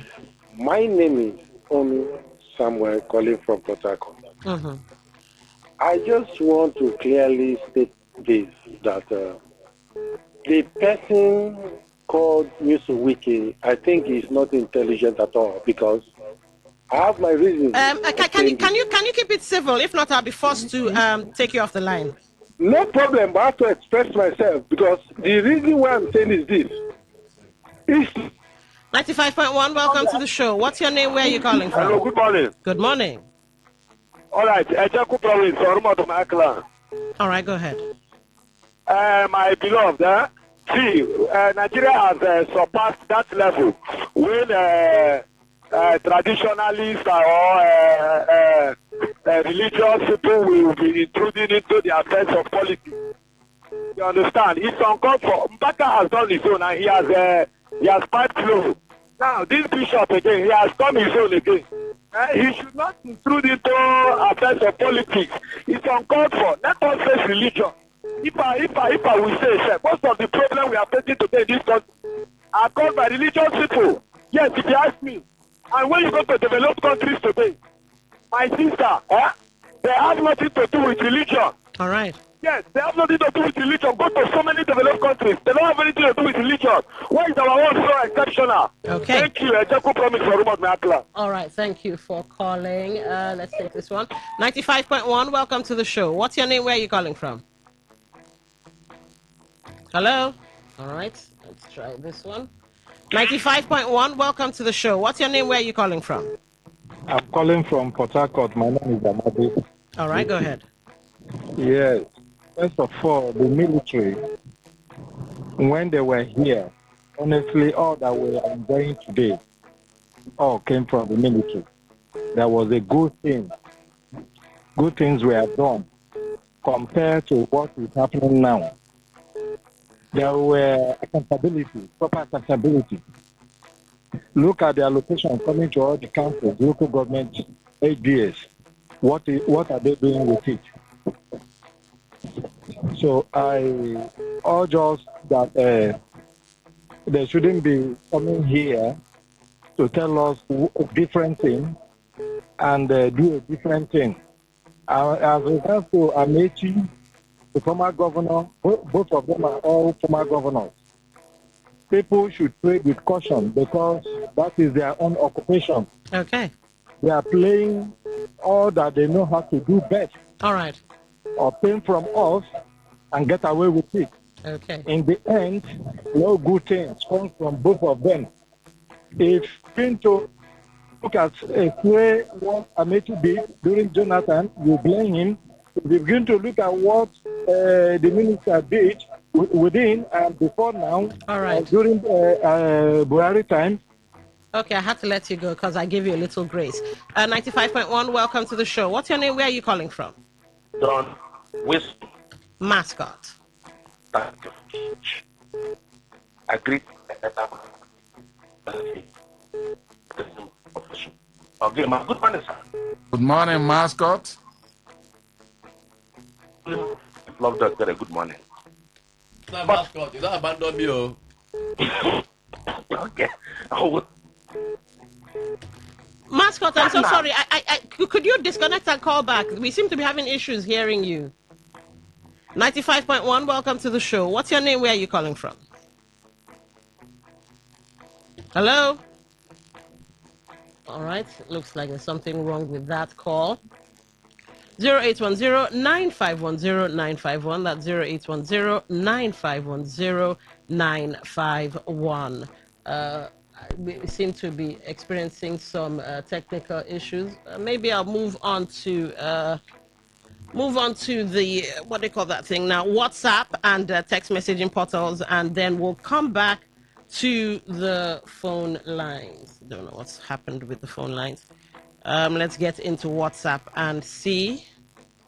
Let's start from the bottom. Those who sent in their messages earlier, let's start from that angle. Okay. All right. Good morning. Okay, this is a bit of a long one. Good morning to everybody in the studio. I'm Louis, texting from Rupoko. Tinubu approves. All right. You're responding to what we weren't talking about. So sorry, Louis, I can't take that message. Good morning, the panelists. Good morning. As regards the FCT comments about Rotimi on his actions towards good luck in the 2015 elections, Mr. Wike's actions now, as regards River State, is worse than anything Rotimi did in the past. Wike took River State back 100 years and made everyone poorer in the state by his actions. With his stooge. The House of Assembly guys who are so dull, okay, to allow one man control them to the detriment of the people who voted them in. Okay. Let's take this voice note. Good morning, Lady Dawn, and the guests in the house. My name is Ezekiel. Dawn, on the Amechi statement, you know, they always thought, where your own sense stop, now another person on the begin. So Tinubu, when he said that all of them will wrestle, at the field, I don't know what he was thinking. Was he thinking that he's the only one that know how to play politics, or because he has Wike, the one they call political AI, by his side, so you think that he can just come out and do anything like, forgetting that same Wike, it was somebody that pushed him. They were politicians before him. Somebody that pushed him. Someone like this I mentioned, I was the one who pushed Wike to where he is today. So he just want to push all those people aside and think that he will come out and do whatever he likes and get around and win election. I just waiting for next year because it will hurt. Believe me, this River State will be the center of everything. I just pray their lives should not go down because of somebody's greed and desperation. Thank you. All right, thank you for that. I pray it will not be hot. I pray that River State will actually be the center for excellence and not any of no violence. We pray. Hi, Lady Donna and the guests. It's high time Nigerian people wake up from their sleep. Before this, our dear country will be sold because of debts. The way this President Tinubu government is going, you'll wake up one morning and hear that one country has taken over Nigeria because of debts. FCT minister's hatred on former Minister of Transportation is clear by the day, but I wonder why. He should be careful because power is like a cap worn by the owner of okay, I think you mean owner, of the head, because it can fall out anytime. That's from Eric. All right, Eric, thank you for that. Amechi has always been an advocate of violence. He will suggest violence and go into hiding. Our politicians should be guided. Let Amechi bring out his children on election day to carry out his threats. I like the way you explained our borrowing pattern. Nice job, madam. Okay, thank you for that. Ademola Fumi from Rumokuta Market. All right. Greetings, Don, and everyone in the studio. Mr. Loveday said during the military regime, lives were not guaranteed. Please, I want to ask him, in this Tinubu's regime, are our lives guaranteed? All right, thank you. Morning, the presenter and respected panelists. Nigeria today is worse than Abacha's regime. This is not far from the truth. Abacha regime, for me, in terms of economic, in addition, security, Abacha's regime, much more better. People ate food satisfied. Inflation of goods and services were not skyrocketing. In addition, securing lives and property by security agents were also stable. President Tinubu administration has failed woefully. Owanate, Clinton West. All right, thank you for that, Owanate. This is a voice note. Let's take it. Good morning, Don. Innocent just speaking. As for me, I saw Abacha era is better than now. We are talking of freedom of speech. Is the nation freedom of speech? As at then, crime is almost at zero level. But now, this era have too many people into crime, stealing, prostitution, ritual, and all that. And you're telling me it's better. As at then, even an office holder will find it difficult to steal where he's working. But now, if you don't steal, you cannot send your children to school. You cannot do anything. People now go into crime just to feed. Is it like that then? And you're telling me it's better? It's not better. All right. Thank you for that message. This one says hi. Okay, so let's move on from that. Hi, right back to you. Okay, good morning. Please, I just have one question to ask. Like one of your guests rightly said, during the time of Abacha, there was no right to life. People were killed. My question is, do we have a right to life now under this current government? Just 3 years and few months in office, hundreds of thousands are being killed by bandits and terrorists in the north. There haven't been any single month since this government took over power, correct me, all right, if I'm wrong, that there haven't been reports that, there haven't been reports, I have to do some editing, of kidnapping or killing of innocent Nigerians in the north. If we are to be sincere, Abacha military government is far better than this current government, and that's from Anonymous. All right, thank you, Anonymous. Good day, all in the house. Looking at the nature and the character of people and leaders we have now, one, we say the military era is better off. Comparing life expectancy then and now, life is less guaranteed for people now than then. No day rarely passes without abductions, killings, etc. in present Nigeria. Military at least rule with or have conscience than these civilian leaders. No proliferation of armed robbery, kidnappers, and terrorists as we have it now. Ritualists and Yahoo were not pronounced as it is now. Economy was stable, fuel was affordable, dollar was cheaper, industries and refineries were working, most national assets were built. The civilians came, sold most national assets to themselves, and haven't been able to build, repair, or replace old ones left. During military, corruption was among few, now up to councillor or local government secretary. In fact, their lifestyles displayed with impunity has infested corruption into the DNA of most Nigerians. A military governor or administrator works with civilians with little or no corruption. Can you say that to our civilian governor? All right, thank you for that message. Good morning, moderator and gentlemen in the studio. Amechi is trying to hide under religion to deceive the gullible. He should know Tinubu's wife is a pastor. He, Amechi, brought Buhari, kicked out his own brother Jonathan. The evil the government of his principal Buhari brought to Nigeria, even in his 10th lifetime, he can pay for it. The worst would have been Ruga. By now, Fulani militias would have chased indigenous people. Now he has come with Atiku, another. All right, you want to turn it of course you prefer to be anonymous, but please, ethnic coloration. That's why I didn't read the rest of your message. Melody Uniport, it is even shameful that we are suffering. That our suffering is so bad that we have to compare with Abacha's regime. As worst as Abacha might be, he never said all is fair in politics. That phrase was adapted from a war context in William Shakespeare's Macbeth. I think you mean all is fair in love and war. I was an SS2 student at the peak of Abacha's regime, and I used to read sound journalistic works from Newswatch and Tell magazines. All right, I now know how old you are. The information I gathered then shaped my activism today. What use is freedom of speech to a hungry man? In 2014, when the bishops criticized Jonathan, Tinubu and APC called him an angel and the voice of God. Imagine those whose certificates are questionable attacking a bishop who made the best result in sub-Saharan Africa. It took the boldness of a priest or priests in the Bible to make King David, etc., repent. Okay, thank you for that. George O. George. I strongly oppose Governor Fura's.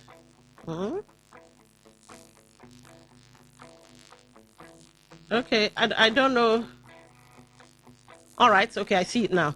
Good morning, presenters. All is fair in politics is what Mr. President Bola Ahmed Tinubu just said. That statement is disgraceful, shameful, and dangerous for our democracy. Are we now saying that if people rig elections, snatch ballot boxes, and intimidate voters, it is acceptable because all is fair in politics? This is coming from the President of the Federal Republic of Nigeria, a man who was allegedly accused of not winning the last general elections transparently. A president is supposed to defend the rule of law, protect the votes of Nigerians, and promote free and fair elections. Instead, he's normalizing electoral malpractice with careless statements. Nigerians deserve leadership that uphold integrity, not one that justifies fraud. All right, George from Rumor War. All right. Madam Dawn Wike talks with vituperation, bitterness, and jealousy. He feels that he is the only righteous person in his fictitious world. I don't give my time to listen to Wike because he never spoke on solutions, rather political combat and violence. If Nigeria is working, they don't need to defend or preach the improvement. Those bishops are not all fools, but as always, anger makes us see everyone as opposition. Too bad, Sir Carlo. All right, Sir Carlo, thank you. Here's another voice note. Good morning, my sister in the studio and the elders in the studio. Happy New Month and Happy New Week to you, my elders. My name is Ateke. I'm calling from UP South Borokri. My sister, I see the FCT ministers. FCT minister is just looking for someone that he will rest his shoulder on. Let the FCT minister stop talking about the former Minister of Transportation. They are not in any match. The former Minister of Transportation is far better than the FCT Minister in Rivers State. The thing that the former Minister of Transportation kept in Rivers State, up to today that the so-called minister is still on power, he has not done one of those things. Flyover, is it just flyover? All the Rivers State money that he carried, is it just flyover? If the FCT Minister don't have anything to say, she keep it mouth shut. I take it from you. Okay, I take it. You caught me on that, on the ending there. I would have stopped you had you done that at the beginning. Please, let's try to keep our comments civil, at least, no matter how we feel, all right? I don't blame the politician. One set of Christians are complaining about the economy. Another set will go and pray for the same government. That's from Maxwell, all right? You send a video. My head is bowed in shame. All right, I can't touch that video. Let's go to this voice note instead. Good morning, Nigerians. Good morning, the panel. This is Hector. I think Amishi, the former minister, should stop misleading Nigerians. This is how he misled Nigerians in 2015 and 2019. And some of us supported him, and a bad government of Buhari emerged. It was Amishi that brought us to where we are today. So what is Amishi trying to tell Nigerians? Has he come again to mislead us so that we will support him in 2027? He has not even apologized to Nigerians and Rivers people what he did against us. Please, no reasonable person should listen to Right Honorable Rotimi Amishi. Thank you. All right, thank you for that message. Let's see. A voice note and a picture. I won't be touching the picture, but we'll take the voice note. Good morning, Dawn, and the great panelists in the studio. My name is Pastor Vincent. As regards to what Pastor Tommy said, I believe 100% with him that military era, Abacha era was better than what they call democracy. I believe with Ogema, there's nothing like democracy in this country at the moment. In 1985, right from when I've been in Port Harcourt, there was constant electricity. Then we had water from water board, not borehole. There was not like borehole then. That's in water from water board. We had everything. We had infrastructure. They were giving us everything. The only advantage is what they call freedom of speech. Even the freedom of speech you have now is limited. Then somebody talking about representation. What are they? Who is representing who? Those people in the House of Assembly or the National Assembly. And who are they representing? They are representing themselves. So there's nothing like democracy. The military era was better than what we have now. I don't know what anybody's talking about. Pastor Tommy is 100% correct. Thank you and God bless you. All right, thank you for that. I'll soon be getting into your text messages. Let's see. Wow, some voices will have to go unheard. Amechi's comments on the attacks on the Catholic bishop is in order. I'm with him. Though not a Catholic, I also expect other priests to follow that line. Aped Happy Esquire. All right, thank you for that. Let's go into other messages. Archbishop Onaikan against presidency. The Catholic Church has a long-standing tradition of speaking truth to power without mincing words.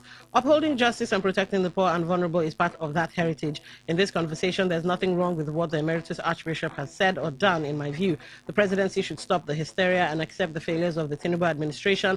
Above all, don't gag the church in Nigeria. There are subtle and overt indications in that direction already. That's from Elder Joseph Dominic from Ruman Hall, Port Harcourt. Thank you for that message. Whoever is supporting Tinubu with all might and grammar should leave. All right. Can't take the rest of your message. It would too much editing. I don't want to edit anything. All right. Good morning. Good morning. It's funny that sometimes Tinubu brought people to come and defend government instead of to tell Nigerians the truth or be sincere to whatever they are doing in the studio. They are there to educate people, not to defend government. When they want to defend government, they should go to a station or a television station to play and defend government, not to come in a free air where they come and make a free comment and start defending government. Amechi said Tinubu and his people should stop embarrassing bishops. That's the truth. Come to talk of Wike, I think it's time Wike should focus on what he knows how to do, not to use Amechi every time with a good luck election. We have known him for that, so you should look for that means. You should look for other strategies. You should stop deceiving Rivers people by using Amechi. Do not support a good luck Amechi. What has a benefit from doing Wike? What benefit are Rivers people who mention the benefit from Wike? For his days of governor. Okay, thank you for those messages. Let's take this voice note and see. Good morning, Dawn and Paladis there in the studio. My response is on John Cardinal, Michael, and presidential aides and the banters that are going on. I've been hearing this issue of betrayal of whatever. I don't understand, or divulge what they discuss in secret. I don't understand. I watched Tinubu on television saying that since before he was born, I was hunger. And that's why this book belongs to churches. I watched it. I also watched where he said all his fire in politics and war. I watched where he said that INEC is neutral. So what is the secret? What is the secret we're talking about? Sorry, but talking about all the body language and all that and his reactions there and there, not even, okay, we'll do this. People should just be charitable enough. Thank you. My name is Jude. All right. Thank you, Jude, for that message. Take this voice note. Moderator, our good sister, I greet you, and the rest of our in-house analyst, Mr. Emma, and the guests, I greet all of you. The statement related to FCT Minister concerning Amishi irrelevance and that cannot even win election. I want to say that is how it is in the sight of Mr. Wike. But as far as I was concerned, the political relevance of Amishi is all comparable to some. So, and what will happen in next year, which is election year, is only God that can say. So nobody should underrate Amishi. So we are waiting. 2027 is here, and we are going to see what is going to happen. Because only God knows tomorrow. God bless you. Thank you so much. All right, thank you for that. I'm about to get into. Oh my God, the messages are much on WhatsApp. Ladies and gentlemen, I profusely apologize, but I may not be able to get to all your messages as I have to get take some text messages as well so that everybody feels heard. I tried my best. Let's go to the bottom and work our way up to those that sent in text messages. Good morning to the FM and guest expert from Iberi Omuma. FCT Minister Nyesom Wike should talk less about Rotimi Amechi, who employed 13,000 teachers while Wike, all right, could not do what Wike could not do for 8 years. I'm having to censor and edit as well. Wike and Amechi is like Obasanjo and Atiku. Since we don't have men of God in Nigeria that can intervene, we leave them for the creator of the universe, Almighty God, to intervene from His Eminence, Monsignor Sir Festus Digbani. All right. Good morning, the Dawn and the panelists. According to ADC, I wonder how someone will gather his friends in the name of press conference and be talking about people they say are not important. To me, it's quite ironic and shocking, honestly. That's Mr. Dennis. Atiku and Amechi ticket is not dead on arrival, as Wike said in his media chat. The truth is that Wike is very envious of Amechi because he got the vice presidential ticket on a platter of gold while Wike lobbied and tried to get in 2023. But his pride and arrogance made Atiku reject him and took Ukowa of Delta State at that time. We heard Wike lobbied through Dino Melaye, but Atiku chose Ukowa over Wike. That's King from Port Harcourt. Gift from Port Harcourt. Don, was Wike expecting Bishop Onaikon to lie and place Tinubu above God just the way he does? Wike thinks he can talk down the bishop the same way Wike abused and rubbished Anglican bishops in River State. Okay. I agree with Wike that Amechi Atiku aspiration is dead on arrival. The fact remains that Amechi no longer has the political clout to galvanize Rivers electorates to do his bidding. Wike's viral political structure has taken over everywhere. Jonathan Femi Duro from Omachi in Port Harcourt. All right, thank you. Good morning, Don. We were better off as citizens of Nigeria under government of General Sani Abacha and the government of Obasanjo, Yar'Adua and Jonathan. APC has brought sorrow and pain to the people of Nigeria.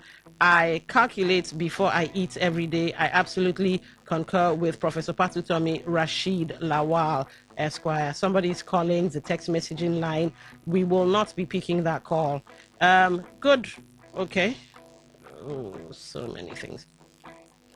Take it or leave, the military regime, including Abacha's, was far better than this Tinubu government. Cost of living was affordable. The fight on opposition was absent. There was no insurgency. There was free education across board, to mention but a few. Today, under Tinubu, what do we have? Killing, starvation, borrowing to share, no value on education, stifling the voice of opposition, and a high level of corruption. That's from Lawson. All right, thank you for that, Lawson. Let's see. Don Wilson Esquire, former Governor Amechi has done what he should have done over time. His wise decision not to respond to his former subordinate's tirade and deliberate blackmail at him, going back to that tool of blackmail that was intentionally, effectively used against him from 2013 to 2015, that culminated to someone emergence as a governor in River State. Former President Jonathan bought into that blackmail and sacrificed his second tenure for that emergence. Anyways, the minister is terribly afraid of the current political calculations, and using Jonathan's name would not sell this time around in the South. Kanu, you also say, additionally, Cardinal Onayeko, from military era to all the past presidents, has always spoken about bad governance. This priest has played the godly activism over the years. Why are some politicians so selective on what to hear? By ranking, Onayeko is senior to those other priests. All right, Kanu, thank you for that. Oh, wow. Text messages. Oh, I need to get to Facebook. Okay. George, I think we took your message on WhatsApp. Somebody's talking about Magnus Abbey here, so we won't be taking that. All right. Good morning. Yes, while the military openly attacked opposition, are Nigerian politicians of today not doing same by economically oppressing Nigerians and even secretly murdering some opposition members? If a leader lacks love and compassion, then he or she is unworthy to lead people. God is God Almighty, possesses this, and the Nigerian military demonstrated this quality in ruling this country. But what about this government? Every deed has a reward. Nigerian military government remains the best for now. Funny enough, the current crop of politicians benefited from that government but have failed to show capacity, and that's from Ben. We will meet at the field, said by leader Amechi. That is pump and plain talk. We will follow them bomber to bomber, no matter what it will take this time around. John from Bori. All right, John. Please, no violence, I beg of you.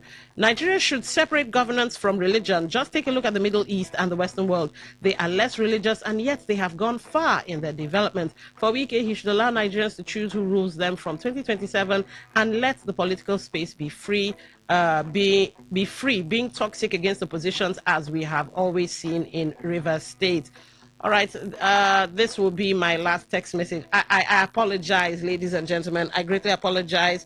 Well, I did my best to get through as much as I could, but I'm splitting it so everybody on every platform has a fair shake. All right, so I have to go into Facebook now. I've taken WhatsApp. I've taken voice notes. Also taken text messages. Let's give the folks on Facebook a go. All right, trying to open it and get into the messages. On Real Talk, all right, those watching live, let's see if I can get to your... Okay, Ejiofor Onyishi, good morning all. The Cardinal spoke exactly the true reality of things in Nigeria, and ordinary Nigerians suffering from this... Okay, let's see. And ordinary Nigerians suffering from this Tinubu bad governance are comfortable with the position of Catholic bishops. Those hypocritical sycophants surrounding Tinubu are feeding him with lies, and that's why they're unnecessarily attacking the cardinal for saying the truth. Rotimi Amechi is politically matured than Wike in all ramifications and remains the best governor of Rivers State so far. Apanya Abalubu. I'm live from Quetta, Benin Republic. All right, thank you for that. Can you see me waving? All right. River State is the worst oil state in the history of the world just because they are all blind for politics. I pity the youth. All right, that's from those watching via Facebook Live. Let's get into Real Talk and see what we see there. Iwejo O Gospel. I don't believe this man. He's very loquacious. Sunday Aswa, total nonsense. Wike can never see anything good about another person. That's his kind of person. A greedy hunter with an elephant's meat on his head, but still looking for rabbits. All right. Arthur Jacob, Wike only making this comment because he's... All right. I'm not going to say that one. Who in their right senses will vote for this administration? Super Ted McDonald, Osla, what does he know that we don't? Okay. Bright Daikwo. The issue with the FCT minister and the people that think like him is that they don't understand seasonal changes and current reality. On a free and fair election without intimidation and thuggery, he can't win his electoral ward if it's the yardstick to measure political value. The Atiku Amechi partnership is a good one for the ADC. Rivers electorate will vote for candidates of their choice. The FCT minister should stop overhyping the so-called political empire he thinks he has built with corruption, bribery, judicial recklessness, and most especially media fear him. Co-travelers use against Rivers people. Let every Nigerian citizen vote for her choice of candidates in free and fair election. Rivers State is not in bondage in the hands of Rainbow Coalition. No ticket is dead on arrival. Provided INEC validated such joint ticket, Nigeria will be okay. All right. I think it bears saying the thoughts, perspectives, and feelings of those participating in the comment section. Those votes. That's from Nana Wanode. Blessed Ne now, okay, let me not destroy your name. You don't insult men of God. All right, Samuel. When they are paid for a job, what do you expect him to say? If APC fails in the coming election, I pray so you will see him change his mouth. And Daniel, he never said, so do I blame them? Okay, I had to jump that. I don't know if this is mascot, if this is mascot again, but the name is different. It's mascot Duke. So because of that uncertainty, let me just take it. It is quite unfortunate that so many Christians are bereft of jihadist global agenda. Religion is the moral compass of every well-meaning society. All right, let's get into the headlines and get to the those who sent in messages earlier. Skillful Peril. Must Wike and Amechi disturb Rivers people in every election, all for their personal interest? Again, Skillful Peril, Nigeria of today worse than Abacha era Patutomi. I may likely agree with him. What is happening now didn't happen during Abacha's time, all right? Chile Edwin. It's indeed ridiculous that all the politicians are one and the same, with all of them jumping on the comments from Onayekon to catch attention, while Onayekon actually told some persons what they want to hear, just like what Patutomi is doing now. And one wonders what he did during the days of Abacha to liberate Nigerians, and we are still here. Unfortunately, Onayekon failed to see anything good about this government, even the Nel Fund initiative targeted at the poor citizens, which the church represents. All right. Mma Olebara from Owerri. It was Martin Luther King Jr. who said that our lives begin to end the day we become silent about things that matter. We in Nigeria have allowed evil to soar to high heavens, and when evil reaches its ceiling, it nosedives. We are embarrassed with the way things are going on in this country. I join Jim Reeves to say that we cannot feel at home anymore in this world. All right, I know that song. Arthur Jacob. Amechi's relevancy in today's Nigeria politics is far bigger than Wike's do or die way of playing politics. Wike is only relying on Tinubu based on the power of presidency. Comrades, Iceberg. Amechi tackles presidency over comments on Catholic bishop. This administration is currently running this country like Animal Farm, as if the nation is a conquered one by these democratic bandits parading themselves as government. All right, that's you also sign it as Comrade Ihemadu Charles. Amity Prince, you're the last comment on Facebook. Nigeria of today worse than Abacha era, says Patutomi. I totally agree with Sir Utomi, 100%. Plus, if you want to argue, let me know what was the exchange rate then and now. When you put two of them side by side, Abacha government is far better than this government, than that a bag of cement is 13,000. Okay, I was able to get through Facebook at least. To those of you who sent in text messages and also you sent in WhatsApp messages and voice notes, 1,000 apologies that I couldn't get through all of it. And those of you that are still calling, what can I say? Interesting conversations come to an end. And unfortunately, here's where this one has to end. All right, so I'll say the names of those who have left so that we can have the final thoughts of those still here. We had a great conversation with Chief Lovedale Okere, JP, political analyst and social commentator, voice of a Che Nation living in Rivers State. And we also had Mr. Amy Fieraga, political analyst, adolescent and adult literacy volunteer. Also, Mr. Opaka Dokubo, Vice President, NUJ Zone F, South. Thank you for coming on the show, sir. God bless you. All right, God bless you too. I hope you had a nice time. Sure, always. All right. Always. And of course, our in-house analyst. And I didn't miss Kelly after all. I guess he will hear me. Yes, Kelly. Oh, don't worry. Kelly's the eye in the sky. And our in-house analyst, Mr. Emmanuel Ndukwe. Thank you for being here, sir. Thank you very much, Don. Thank you, Nigerians. And on that note, this is where I have to, gladly turn over the mic to Adekunle Adejumo. That's how he says it. That's how he says it. All right, enjoy what's left of Wednesday.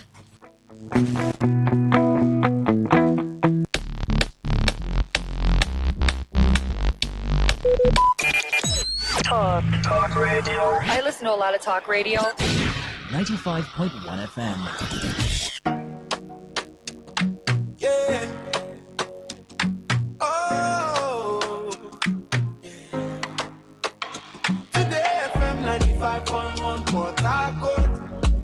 Voice of the people. Voice of the people. Yeah. Rise and shine, it's a brand new day. Today's the station leading the way. Breaking news, sports and talk, keeping every heartbeat on the clock. From Port Harcourt to the world we go, sharing every story you should know.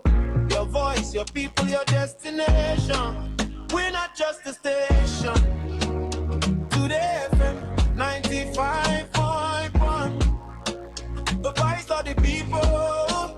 Number one, news and sports, talk all day, keeping rivers on the way. Not just a station, we are the station. Today FM, the pride of the nation. Cross rivers, Bayelsa, Pt2, Akwa Ibom, cross river, we're reaching you. Around the world, we're live online. Every moment, every time. How better your business, make it grow. Millions are listening, let them know. Visit us at Today FM Drive off East West Road, Port Harcourt. Listen, live at your Call us on 24. Anyone left to your line to your wife. Tweet come, admin at Today FM.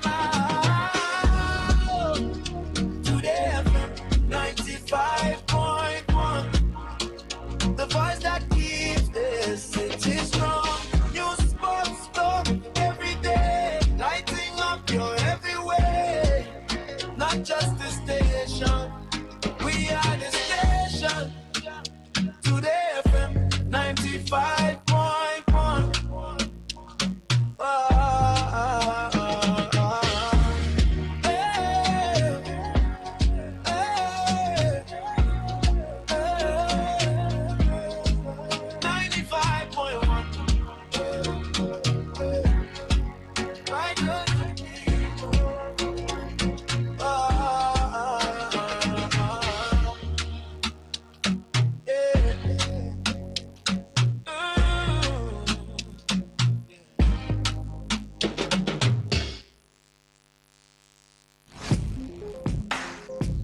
Looking to grow your business? Ready to elevate your brand and reach the right audience? This is your moment to take your brand to the next level with Today 95.1 FM. Your trusted voice, reaching thousands of listeners every single day. From startups to established brands, we create powerful advertising solutions that boost your visibility and drive real growth. Our affordable advertising packages are designed to give your business maximum visibility and real results. Don't just advertise where people are listening. Call us today on 0818-389-2850 or visit our station to book your slot now at Today FM Drive off East West Road, Obiako. Today FM 95.1. Your voice, your market, your success.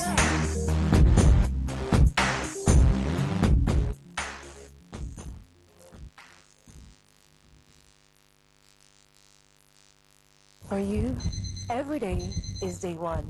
Day one for you to give 100. 100 on the tracks, on the road, at work, because it's your job to give your all.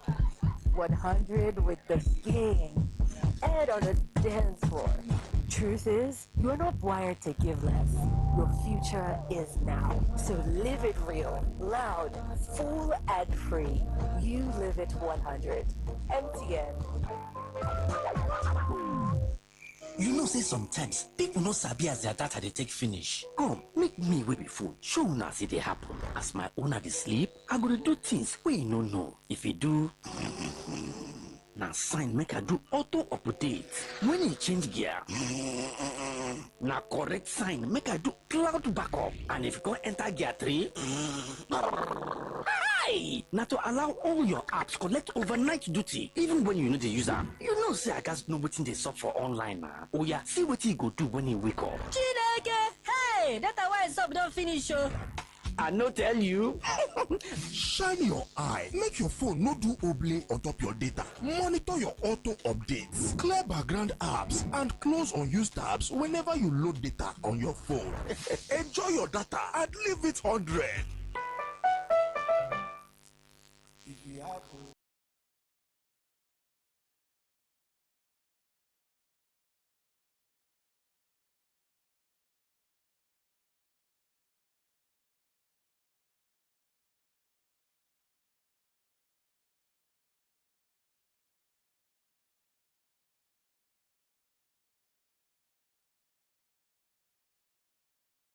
Breakdown from the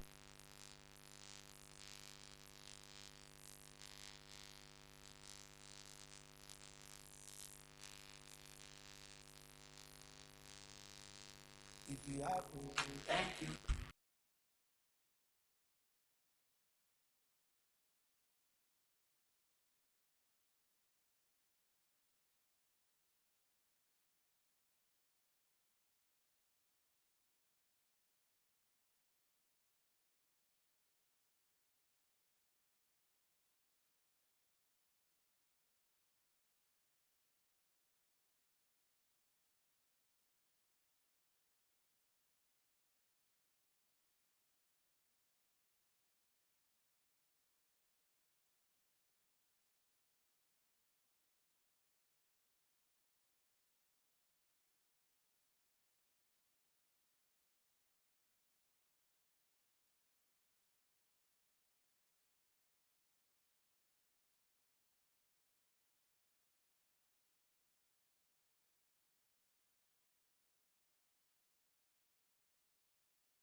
Yellow. Now, of course, I woke up this morning with this song, thanking God, truly, as a person, as a brand, family as well. Trust me, it's been an amazing roller coaster ride for all of us in the brand MTN. 25 years is not 25 days. And then being with the brand from inception till date gives me that different feel. Like, come on. Being from there when we started with say what you want to say, be what you want to be. That's our first slogan, and we go. Best connection to today everywhere you go. Trust me, we just cannot give thanks to God enough. And on behalf of the Yellow family, the number one network, the network of choice, MTN, I want to say thank you all. Thank you, my listeners. Thank you, Nigerians. Thank you for being with us. Thank you. Just as I'm talking, I saw another flash on the screen as well. Still MTN everywhere. You know, we're just everywhere.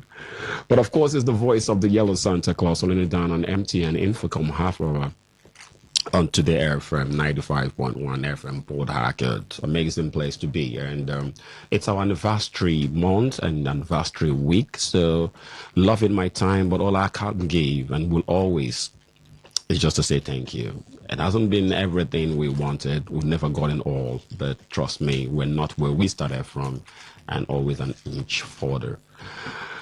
In the studio with me today, I also have my brother Breastman, and he will be talking us through vast value-added services. A lot of stuff we do have for you, our esteemed customers. Listen, we're nothing without you, and we never will take you all for granted. And as a customer-centric company, we'll listen to your complaints and turn it into something that will only leave smiles on your faces. I'll beam out a little bit for a little time out, pay my bills just in a couple of seconds, and Breastman will walk us through MTN value-added services. I'm still here.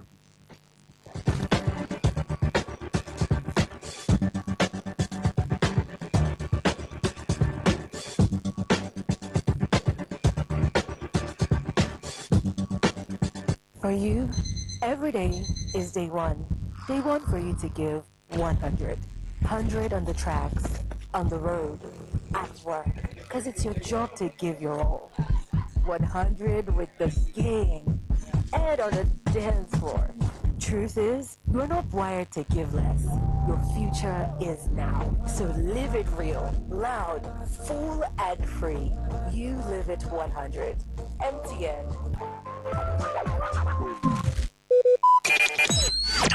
Talk radio. I listen to a lot of talk radio. 95.1 FM. You know, say sometimes people no sabi as their data they take finish. Come, make me wey be phone. Show una see they happen. As my owner dey sleep, I go to do things we no know. If you do, now sign make I do auto update. When you change gear, now correct sign make I do cloud backup. And if you go enter gear 3, now to allow all your apps collect overnight duty, even when you know the user. You know, say I guys know what they sup for online now. Oh yeah, see what he go do when he wake up. Chineke, hey, that's why it's up don't finish show. I no tell you. Shine your eye. Make your phone no do oblay on top your data. Monitor your auto updates. Clear background apps and close unused tabs whenever you load data on your phone. Enjoy your data and leave it 100.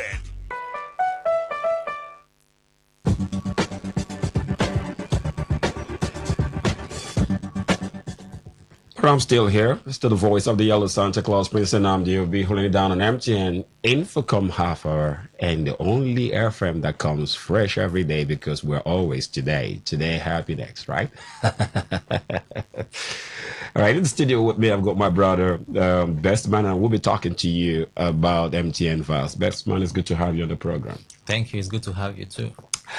Well, let's not waste time because time is ticking up. So please, quickly, what is VAS? All right, once more, my name is Bestman, Customer Care Rep and Experience Officer, MTN Port Harcourt Service Center by Artillery Junction. You can always meet us there for your services and whatever you want MTN to do for you. We are right there waiting for you. So we're talking about VAS today. VAS stands for Value Added Services. Now, what are VAS? VAS are additional services offered by MTN beyond core voice, SMS, and data services. These are services that enhance your mobile experience and may include entertainment like lifestyle, information, gaming, music, caller tune personalization, and other digital services. Examples of these services include caller tuners, caller fill, MTN music, MTN games, sports, and news, and even alerts. Educational and lifestyle services are not left out. And for you to view these available VAS services or products, you can dial *480# and you see all MTN available VAS services. But of course, that's good. So that means the code to dial, remember, *480# and #. Listeners, you know, that's where the Yellow Santa Claus will hit you up from sometime. How do I activate a VAS service? Okay, there is a code for you to activate VAS services. You can subscribe to value-added services by dialing the code *305# and following the prompts to select your preferred services. Depending on the service you prefer or subscription, you may also be available to do it through SMS, my MTN apps, or partner platforms. A confirmation notification will be sent once the subscription is successful and you're good to go. So that is how you can subscribe for MTN VAS services. All right, now two codes have been mentioned. The first one was *480#, and then the second one is *305#, right? Listeners, you know the Yellow Santa Claus will be coming, right? How do I deactivate VAS services? Okay, you can deactivate VAS services whenever you choose to, or at any time you feel you do not have need for the VAS service. You can manage or cancel your VAS service by dialing the code *305# and you select the option to view or to manage active subscriptions. A confirmation notification will be sent to you once the service is successfully deactivated. Note, you will receive a confirmation that the service has been successfully deactivated. But in a situation where you don't get a quick deactivation notification, you can as well dial the code again, *305#. You will get another notification that you have no service available. Okay, now we just talked about that, but you say, I want to know, is it free or there's a cost for it? If there's a cost, how much is VAS? VAS has different costs depending on the particular VAS you're subscribing to. The cost depends on the specific service, like I said, and the subscription plan selected. Subscription plans may be daily, weekly, bi-weekly, or monthly. The applicable charge will be communicated before the subscription is activated. Okay, so there's not a particular price, right? No, there is no. We have daily. Daily does not cost the same price with weekly or monthly. So the prices are different depending on the subscription you're activating. Okay, so just let us in. What are some of? We need to know the examples of this MTN VAS, because some of us might even have it and don't know. So we have quite a number of them. We have MTN Color Tunes. We have MTN Color Field. We have MTN Music Plus. We have MTN sports games, MTN news updates, educational services, and lifestyle entertainment. Quite a number of them that you can subscribe to. Okay, but can my number be permanently blocked from VAS? Your number cannot be permanently blocked or blacklisted from a VAS subscription. However, customers can activate Do Not Disturb. Okay. By sending stop to 2442 to stop receiving unsolicited promotional messages. DND does not automatically cancel existing VAS subscription. Oh, for real? Yeah. Because I know a lot of subscribers often scream out, hey, I don't want so many text messages they're saying and all that. Okay. How can I check my active VAS subscription? Okay, you can always check your active VAS subscription by dialing the same code *305#, or you use *480# and select the option to view or manage your active subscriptions. Okay, so but then now, why am I being charged for VAS services that I'm not using? Is anything like that? These are value-added services. A lot of customers come for them.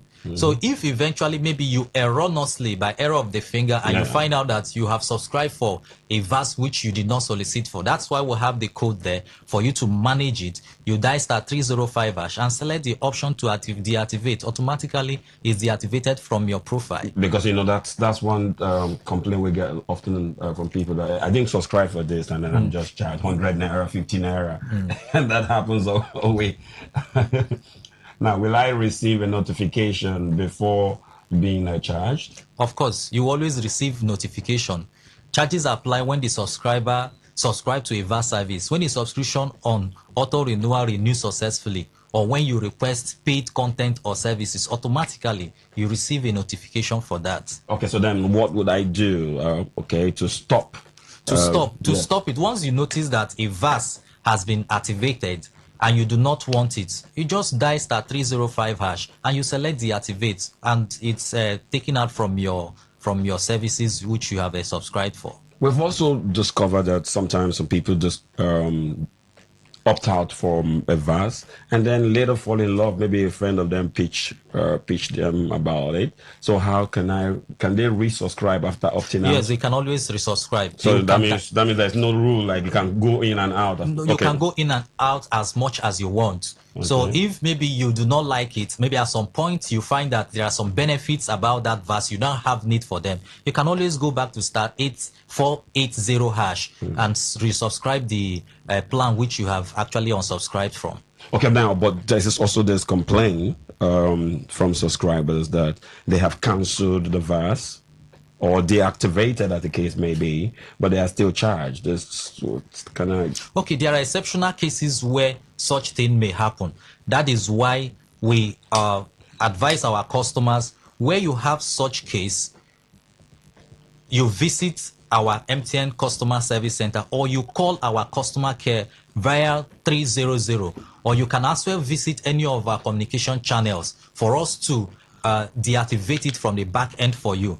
But I know that the 305 has been very effective over time. Once you dial *305#, you'll be able to see unsolicited services, and once you dial it, automatically it deactivates. Once more, I say, if in case you have issues deactivating or you deactivated it and you're still getting prompts or you're still getting renewals, call 300, which is our customer care, or you visit any of our MTN service centers, and I assure you that you're going to get a permanent solution to that problem.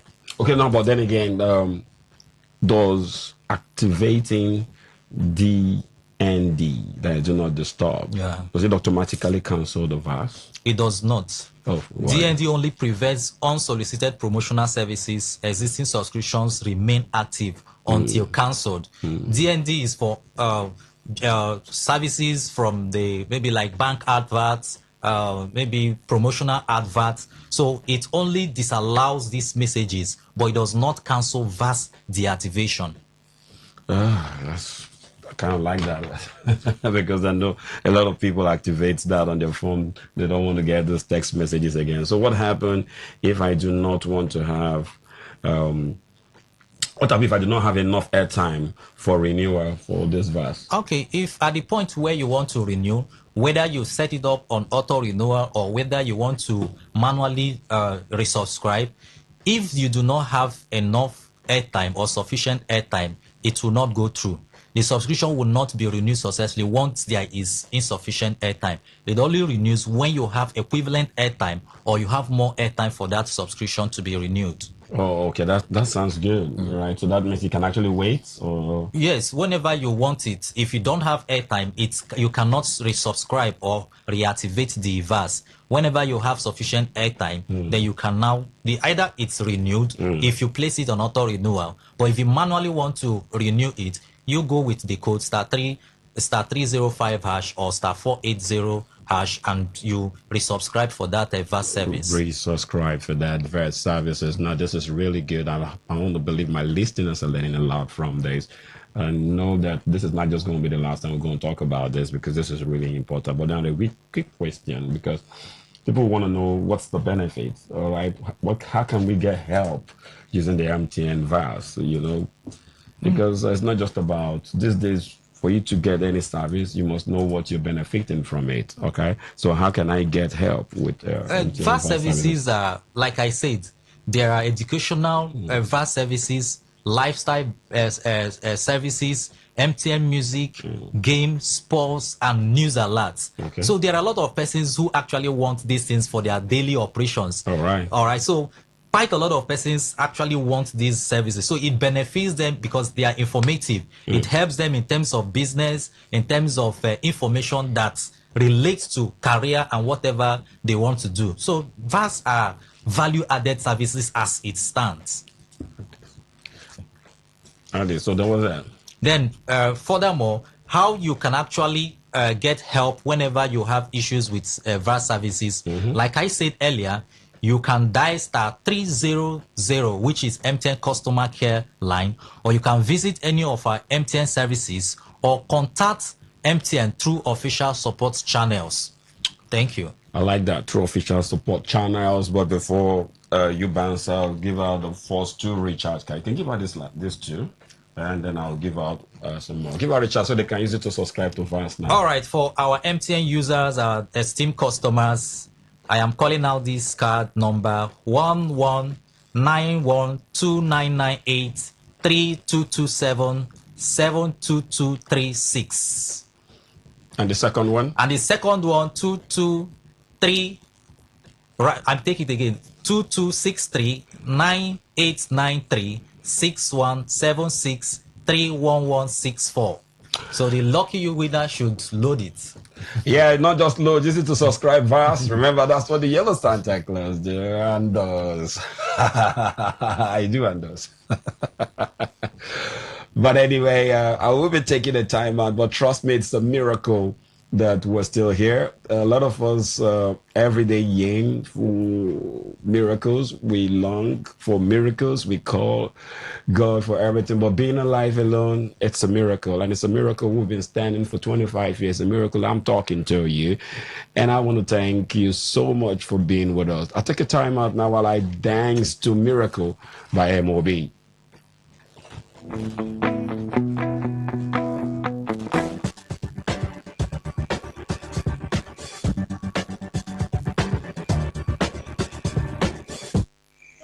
say sometimes people no sabi as their data they take finish. Come, make me wey be phone. Show una see they happen. As my owner dey sleep, I go dey do things wey no know. If you do now sign make I do auto update. When you change gear, now correct sign make I do cloud backup. And if you go enter gear 3, hi! Now to allow all your apps collect overnight duty, even when you know the user. You know say I guys know wetin dey sup for online na. Oh yeah, see what you go do when you wake up. Chineke, hey, data why sup don't finish oh. I no tell you. Shine your eye. Make your phone no do oblay on top your data. Monitor your auto updates. Clear background apps and close unused tabs whenever you load data on your phone. Enjoy your data and leave it 100. Talk radio. I listen to a lot of talk radio. 95.1 FM. For you, every day is day one. Day one for you to give 100. 100 on the tracks, on the road, at work. Because it's your job to give your all. 100 with the gang. And on the dance floor. Truth is, you're not wired to give less. Your future is now. So live it real, loud, full and free. You live it 100. MTN. And my soul so worried when trouble come and my heart tremble, and I'm still hoping for a miracle. I still dey pray, make a miracle, alright. When I'm down and my soul so worried, when trouble come and my heart tremble, and I'm still hoping for a miracle. I still dey pray, make a miracle, alright. Heavy days, but I carry my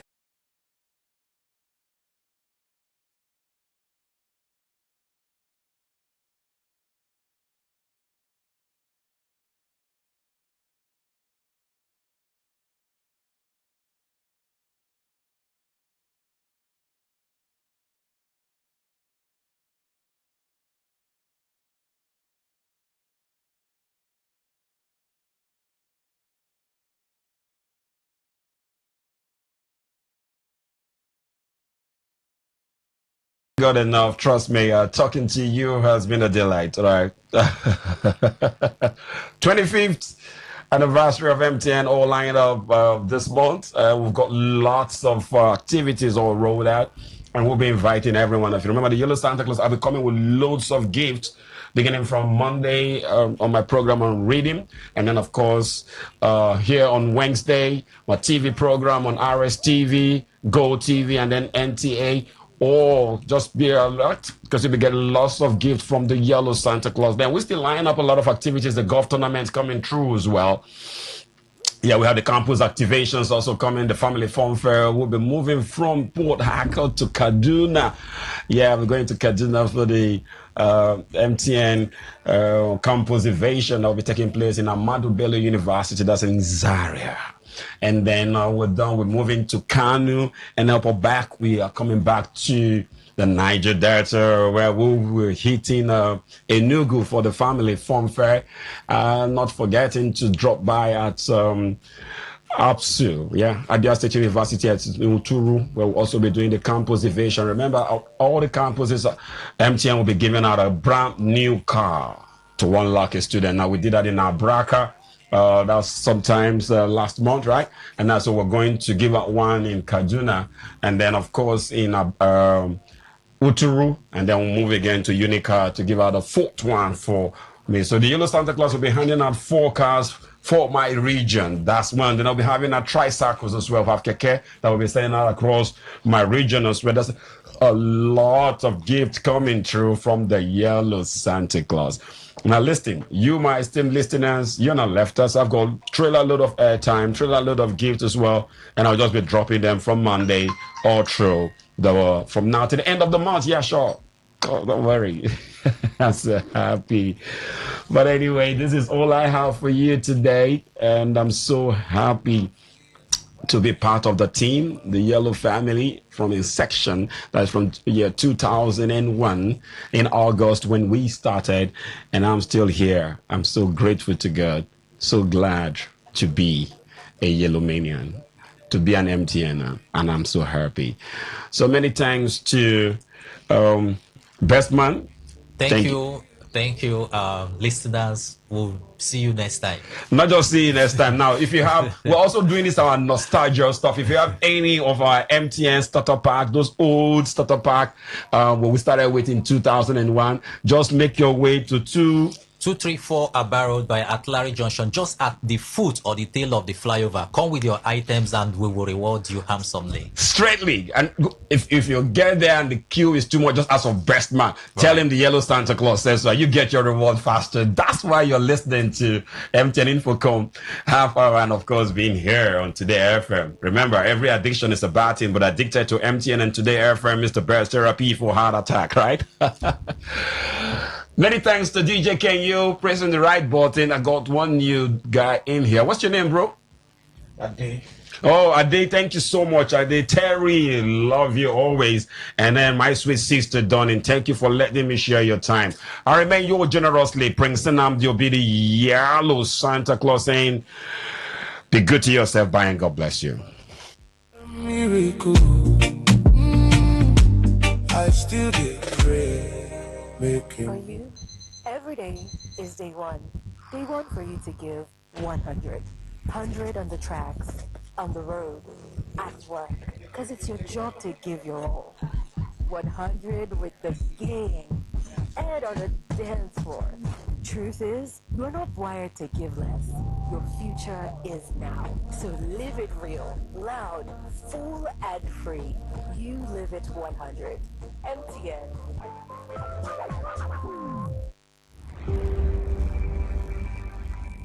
Maybe home is somebody's smile when they look at you for the first time. Maybe home is being a home to something you love and adore with all your heart. And that is what life, friendship, and love are all about. Maybe home is listening to all of your favorite shows on Today95.1 FM. We create memories. We inspire comfort. We are the voice of the people, and we are home away from home.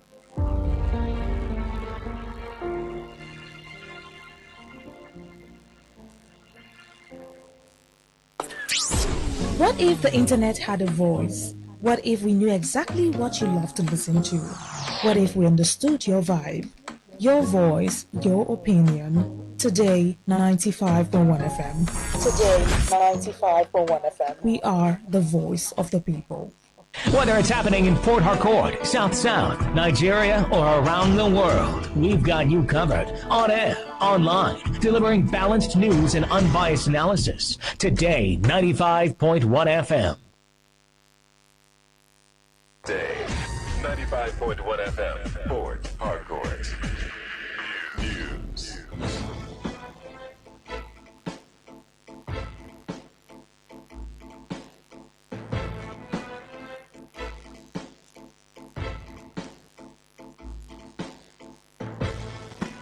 Good afternoon. This is the Word News on your premium talk radio. Today, 95.1 FM Port Harcourt. I am Adekunle Adejumo.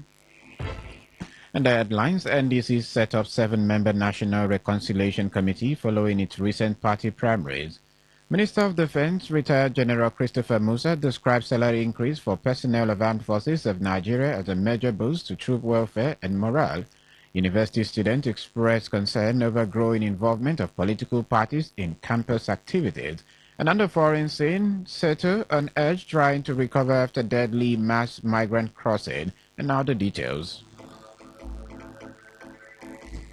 The Nigeria Democratic Congress NDC has set up a 7-member National Reconciliation Committee to reconcile aggrieved members and aspirants and resolve outstanding disputes following its recent party primaries.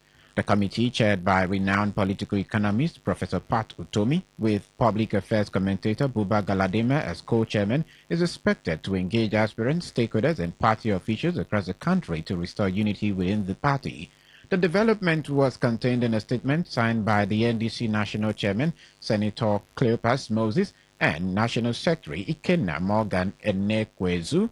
Other members of the National Committee are Mohammed Sani Takori, Vice Chairman, Babatunde Ali, Secretary, Dudu Maman Manuga, Salvador Adegoke Moshood, and Alhaji Aruna Pai. The party also constituted 3 zonal subcommittees for the North, South East, and South-South geopolitical zones to complement the work of the National Committee.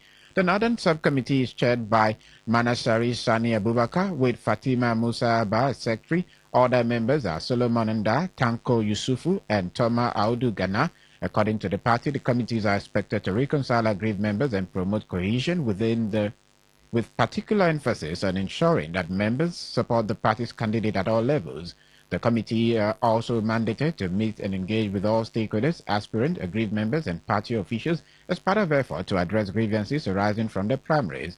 The NDC said the National Reconciliation Committee would be inaugurated at the party's National Secretariat at noon on Thursday, August 6, 2026. The move is expected to provide a platform for resolving internal disagreement and strengthening the party ahead of the 2027 general elections. Nigerian petroleum product marketers have disclosed that more filling stations across the country may reduce their petrol pump price to remain competitive.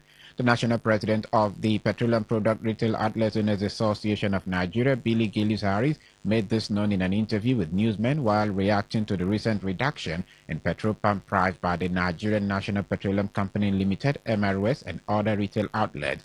Gilly Harris attributed the latest fuel price reduction to the drop in the landing cost of the product. According to him, more petrol retailers may further reduce their pump prices as long as the landing cost continues to decline in a bid to attract customers. President Bola Tinubu has approved a salary increase of between 30 and 80% for personnel of the Nigerian Armed Forces.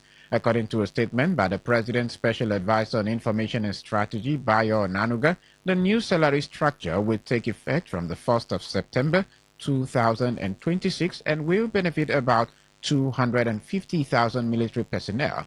Under the new arrangement, officers above the rank of colonel will receive a 30% salary increase. Officers from colonel to warrant officers will receive 50%, while personnel from private to staff sergeant will receive an 80% increase. The presidency said the annual military wage bill will rise from 660 billion naira to 924 billion naira, describing the pay increase as a recognition of the sacrifices made by troops in the fight against banditry, kidnapping, and terrorism. Meanwhile, the Minister of Defense, retired General Christopher Musa, has expressed profound appreciation to President Bola Tinubu for approving a salary increase of between 30 and 80% for personnel of the Armed Forces of Nigeria, describing the decision as a major boost to troop welfare and morale. In a statement issued by his media aide, Leah Katong Babatunde, the minister said the new salary structure will take effect from September 1, 2026, and will benefit about 250,000 military personnel across the services. Under the new package, personnel from the rank of private to staff sergeant will receive an 80% salary increase. Those from warrant officers to colonel will get 50% increase, while senior officers above the rank of colonel will receive a 30% pay rise. General Musa said the structure of the salary review demonstrates the President's committee to prioritizing the welfare of frontline troops. Describing the approval as a significant morale booster, the minister said it reinforces the Tinubu's administration's commitment to security sector reform. The minister urged officers and men of the armed forces to regard the improved conditions of service as a renewed call to duty by intensifying efforts to neutralize security threats, protect civilian lives, and restore peace across the country. He also reaffirmed the Ministry of Defense commitment to President Tinubu's agenda of modernizing military equipment, strengthening technological capacity, and improving the welfare of military personnel and their families. The vice presidential candidate of the African Democratic Congress ADC, Rotimi Amechi, has accused the presidency of insulting Christians, particularly members of the Catholic faith, over recent comments directed at the Catholic bishops. Speaking during a live television broadcast, Amechi said he had to suspend money for his late mother to defend his faith, insisting that the remarks attributed to the presidency were unacceptable. The former Rivers State governor defended the position of the Catholic bishops, saying their concerns about Nigeria's economy and worsening insecurity were genuine. He maintained that the bishops are non-partisan and were only calling on President Bola Tinubu to address the hardship facing Nigerians. Amechi also criticized the president's reported remarks on the election, saying that rather than making comments suggesting electoral victory is paramount, the president should reassure Nigerians and the Catholic bishops of his commitment to free, fair and credible election. The same thing covers the entire Sokoto state. Now you look at him and you insult him because he has come to see the president. Look at the president's statement. The president of the country tells the country all is fair in politics. So if he takes a gun and shoots me where I'm voting, it's fair. Before then he said all is fair in politics. I just listen to him now. The moment a writer concludes his writing, any other statement he makes is interpretation. He has the right to interpret his books. I have the right to interpret his books. So when the president has said to you all is fair in politics, when the Catholic Church is crying about the possibility of having an election that may not be fair, what the president needs to do is to reassure the country. APC and PDP and APC, they'll slug it out in the field. It will be a free and fair election. Let the best team win. On his political differences with the Minister of the Federal Capital Territory, Nyesom Wike, Amechi said he would not engage in a war of words with someone he described as a former subordinate whom he had hired in the past. You're listening to the World News on Today 95.1 FM, Voice of the People. After the break, more news and foreign stories. Stay tuned. Every day, every hour, when the big stories break, depend on our 24-hour news team to bring you the latest. Today, 95.1 FM.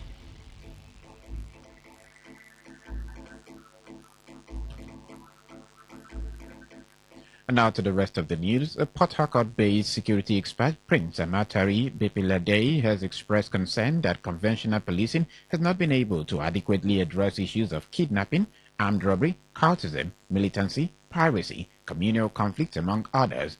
Bepilade, who doubles as commander of Diobu Security Service Limited, DSSL, said the emergence of state policing will serve as an alternative approach that will ensure collaboration between the police and communities. He expressed optimism that the state policing is fully in operation. It will be a philosophy that will emphasize partnership between community members in identifying, preventing, and solving security problems. Bepilade highlighted some of the fears in establishment of state police to include sustainability and political interference, inadequate funding, and poor training. Conventional policing has not adequately addressed issues such as kidnapping, armed robbery, cultism, militancy, piracy, communal conflict, etc. State policing, alias community policing, has emerged globally as an alternative approach that emphasizes collaboration between the police and communities. State policing is a policing philosophy that emphasizes partnership between community members in identifying, preventing, and solving security problems. Conventional policing is reactive, centralized, and enforcement-oriented, while the state policing is preventive, participatory, partnership-based, and problem-solving. Prince Amatari Bepilade urged state governors to adopt existing community-based security outfits in the formations of state police, insisting that community policing has the potential to enhance trust and improve intelligence gathering. The greatest fear for sustainability is political interference, inadequate funding, poor training, etc. That for it to stand the test of time, vetted and vested political interests will withdraw objectivity and effectiveness. State governors should follow suit to adopt existing community-based security outfits in the formation of state police. That community policing has the potential to enhance trust and improve intelligence gathering.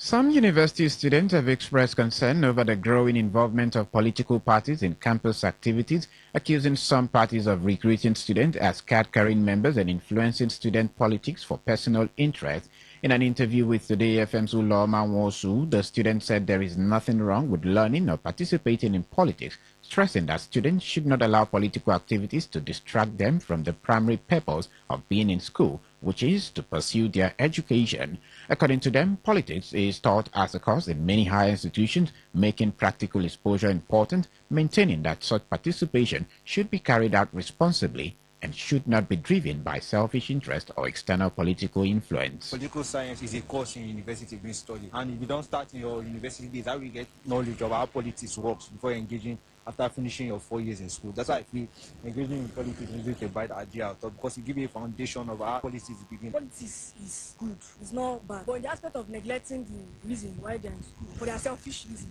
joining politics, everybody wants to be famous. So they feel like the shortest way of getting famous is joining politics. It actually depends on the motives of this person. So basically, you're coming to the school environment. You know that this is a school environment, and the students normally are supposed to learn and concentrate in their studies, right? So coming to use them to function in your election, I think is not ideal. Even if you want to, I think proper measures should be taken, not to also distract them from their main purpose of being in school.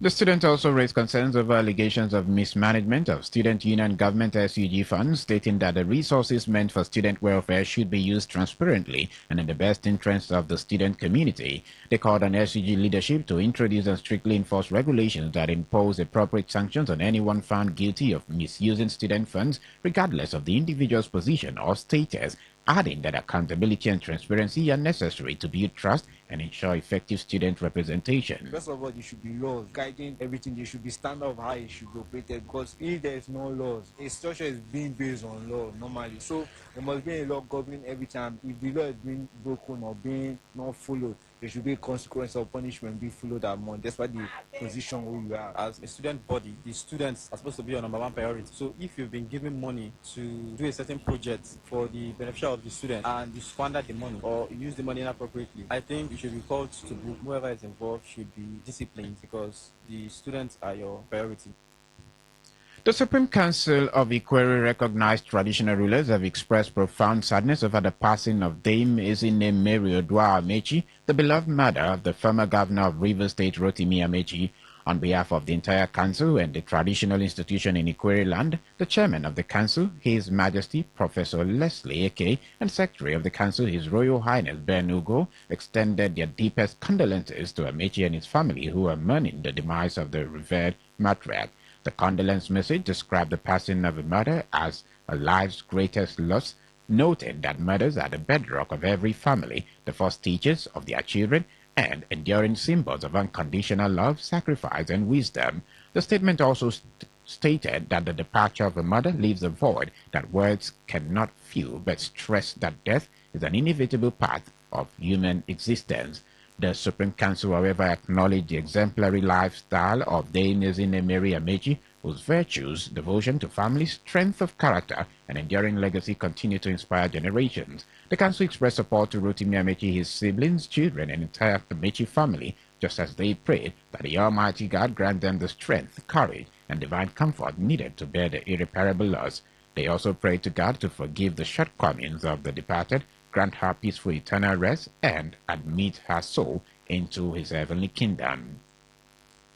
On the foreign scene, migrants and some others that are unaccompanied Miros who crossed from Morocco into Spain have written down their contact information to give to a neighborhood association, although calm is gradually returning to Ceuta border as many local residents still feel anxious amid ongoing fears about illegal migration. Spain's government said around 2,000 undocumented migrants remain in Ceuta, while local authorities estimate the number could be as high as 3,000 to 5,000. On Tuesday, Spanish Interior Minister Fernando Granados Velasquez said that around 70,000 of the roughly 72,000 migrants who crossed into Spain's North African enclave of Ceuta from Morocco last week have since returned to Morocco. In response to the border crisis, Spain has installed a 500-meter-long pneumatic barrier in the water between Ceuta and Morocco. The barrier stands 30 to 70 centimeters above water, extends about a meter below, aiming to create a physical boundary at sea for law enforcement to better manage the situation. According to Spain's Guardia Civil officers stationed at one of the main border gates, many of the migrants who entered Ceuta illegally in recent days have likely returned to Morocco through the gate, and the area has now returned to relative calm. To end the news, here's a summary of the major stories. NDC has constituted a 7-member National Reconciliation Committee to reconcile aggrieved members and aspirants following its recent party primaries. The Minister of Defense, retired General Christopher Musa, has described the salary increase for personnel of armed forces of Nigeria as a major boost to troops' welfare and morale. We told you that some university students have expressed concern over the growing involvement of political parties in campus activities. And on the foreign scene, you also heard that Soto and Edge are trying to recover after deadly mass migrant crossing. And that was the news as edited by Uchendu Ejioho. For comments and inquiries, please call 0818-389-2850 or send your emails to news@todayfmlive.com. You can read our stories on www.todayfmlive.com, Facebook Today95.1 FM, Instagram TodayFM951, and on X at TodayFM951. You can also join our YouTube live at Today95.1 FM. I am Adekunle Adejumo. Good afternoon, and many thanks for listening. Today's news, today's entertainment, today's sports, today's issues. Today on Today 95.1 FM, Port Harcourt. Looking to grow your business? Ready to elevate your brand and reach the right audience? This is your moment to take your brand to the next level with Today 95.1 FM. Your trusted voice, reaching thousands of listeners every single day. From startups to established brands, we create powerful advertising solutions that boost your visibility and drive real growth. Our affordable advertising packages are designed to give your business maximum visibility and real results. Don't just advertise where people are listening. Call us today on 0818-389-2850 or visit our station to book your slot now at Today FM Drive off East West Road, Obiako. Today FM 95.1. Your voice, your market, your success.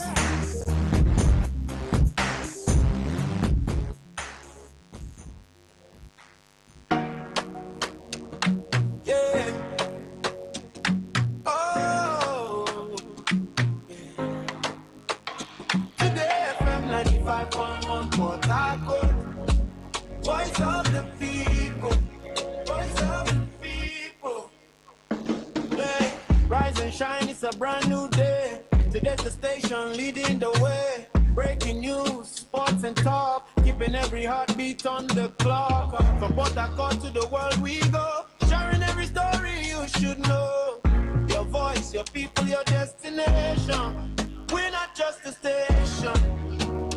Today FM 95.1, the voice of the people, number one. News and sports, talk all day, keeping rivers on the way. Not just a station, we are the station. Today FM, the pride of the nation. Cross rivers, Bayelsa, Pt2, Pt2, Cross River, we're reaching you. Around the world, we're live online. Every moment, every time. Avatar your business, make it grow. Millions are listening, let them know. Visit us at Today FM Drive off East West Road, Port Harcourt. Listen, live at your Call us on 24. Anyone left be a light, be a white. See it down, at midnight, never mind. Today, 95. Please listen to this infomercial. Herbal Heritage International, the Kokoroko, for herbal medicine, when they produce strong, correct medicine, they take it, they support with country healthcare system. Countryman, correct, holistic, ogbonge herbal medicine, they know they come out for public anyhow, like a big basket. Food gram, as every Christmas, have been boundary. Sickness self, sabi medicine, we pass them. After all, monkey smart now, because tree near tree is our forest. Heritage International will use the technology of computer testing machine to see and know before attacking that your health condition. We don't become ubaruba for your life with the correct treatment. Therefore, whether definition or without definition, make you visit Herbal Heritage International offices way near you. Herbal Heritage International. Now you. Hello and welcome to the program Roots and Herbs. Roots and Herbs is a program that discusses health-related challenges and suggests possible ways out from the herbal medicine perspective. Roots and Herbs is put together and sponsored by Herbal Heritage International, also known as Baba Yoruba. Baba Yoruba is currently having a special promo package. This promo package will give you the opportunity to enjoy 50% discount on all their products and services.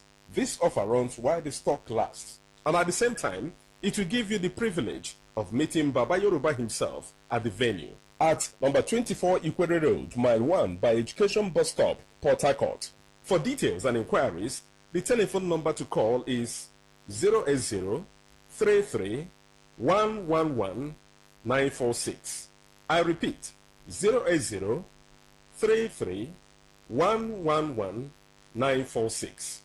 080 33 111 946. On today's edition of the program, our topic for discussion is staphylococcal infection. And I have with me in the studio Dr. Otumba Abiodun. Sir, you're welcome to the program. Thank you, Mr. Moderator. Staphylococcal infections do occur in the body system as a result of invasion of Staphylococcus bacteria into the body system. Staphylococcal bacteria are of three different important ones. There is Staphylococcus saprophyticus, there is Staphylococcus aureus, and Staphylococcus epidermidis. Staphylococcus epidermidis is seen on body layers, that is on the skin. It doesn't cause any challenge if immunity is not compromised. But if immunity is compromised, it can result to skin challenges like boils, blisters, and other problems. Staphylococcus saprophyticus can be found easily in the alimentary canal. But if there is no challenge or immunity being compromised, it can live with the body system without causing any problem. The last one, which do attack the body system of human beings, is Staphylococcus aureus. When Staphylococcus aureus is allowed to thrive, whether as a result of immunity being compromised, definitely it is possible for it to pose a serious challenge to the body system. Many things can lower the immunity, part of which can be infections that have stayed too long in the body system can also lower body's immunity. Malnutrition can lower body's immunity, and at times stress, starvation, and other things can make immunity to become very lowered to the extent that organisms that are able to live in the body system without causing any challenge will now start posing challenge to the body system. Don't forget that drug abuse also have a lot to play under this condition. And when staphylococcal infections are able to thrive in the body system, there can be burning sensation that will be seen as internal heat. There can be serious night sweat that can start draining the body system, and you discover that you start emaciating, you start losing weight. It is possible, as you have lost volumes of water, to affect the blood volume. As a man, the ability of a man to satisfy his woman will disappear from that. When infections are able to thrive in the body system, nerves can be damaged. And when they are damaged, there can be loss of desire for opposite sex in a man that we call poor libido. Under that condition, definitely inability of a man to satisfy his partner has entered. Not only this, when staphylococcal infections are able to stay in the body system for longer period of time, they tend to open window for other infections to thrive as immunity is lowered. And that is why it is possible for one to have repeated boils. It is possible for one to have pimple-like eruptions. Some can even have boils all over the body from the head to toe as a result of manifestations that they get from lowered immunity. And that's why we do tell us that whenever we experience anything that are similar to this, it is very important for one to visit a competent healthcare giver who will be able to evaluate one on the root cause of the challenge and way out to be totally free. And that's why we're saying that in the face of challenges that have to do with staphylococcal infection, it is very important for one to avoid self-medication. Ensure that you are being monitored and given directives to get out of the challenge early enough. As staphylococcal infections can pose challenges in men The same challenges can be witnessed in women, part of which can be burning sensation or movement in the body system, and a situation where one will start losing water, leading to loss of weight. In fact, if any infection is able to thrive very well in the body system, the whole immunity can be affected. Hormonal system can also change, leading to serious challenges that can even lead to infertility, whether primary or secondary, in women, as the case may be. If one is faced with anything related to what we have mentioned or other things, it is very important for one to visit a competent healthcare giver who will be able to evaluate one on the root cause of the challenge and way out to be totally free. Having all these challenges is not the end of the road. For further inquiries, the number you can call is 080 33 111 946. 080 33 111 946. I repeat, 080 33 111 946. Thank you. All right, you've been listening to the program Roots and Herbs. Roots and Herbs is a program that discusses health-related challenges and suggests possible ways out from the herbal medicine perspective. Roots and Herbs is put together and sponsored by Herbal Heritage International, also known as Baba Yoruba. Baba Yoruba is currently having a special promo package. This promo package will give you the opportunity to enjoy 50% discount on all their products and services. This offer runs while the stock lasts. At number 24 Ikwere Road, Mile 1 by Education Bus Stop, Port Harcourt. For details and inquiries, the telephone number to call is 080 33 111 946. I repeat, 080 33 111 946. 080 33 111 946. Let's take our sponsor's message. Don't go away. We shall be right back. Herbal Heritage International, the Kokoroko for herbal medicine when they produce strong, correct medicine. They take it, they support the country healthcare system. Quality man, correct bekelistic ogbonge herbal medicine. They we know they come out for public anyhow like a big basket. Food ground as every Christmas have been boundary. Sickness self sabi medicine will pass them. After all, monkey smart now because tree near tree is a forest. Heritage International go use the technology of computer testing machine to see and know before attacking that your health condition. We don't become ubarugba for your life with the correct treatment. Therefore, whether definition or without definition, make you visit Herbal Heritage International offices way near you. Herbal Heritage International. Now You're welcome back to Roots and Herbs. Roots and Herbs is a program that discusses health-related challenges and suggests possible ways out from the herbal medicine perspective. Baba Yoruba is currently having a special promo package. This promo package will give you the opportunity to enjoy 50% discount on all their products and services. This offer runs while the stock lasts. Number 24 Ikwere Road, Mile 1 by Education Bus Stop, Port Harcourt. For details and inquiries, the telephone number to call is 080 33 111 946. I repeat, 080 33 111 946. 080 33 111 946. Until we come your way again, remain blessed. And that was a paid infomercial. Talk radio. I listen to a lot of talk radio. 95.1 FM. You might have seen The Polygamist on Netflix. It's this new drama based in South Africa about a guy who has multiple wives, and it's pretty saucy. Think betrayal, revenge, cheating, all in the context of polygamous relationships, which is when you can be married to more than one person at the same time.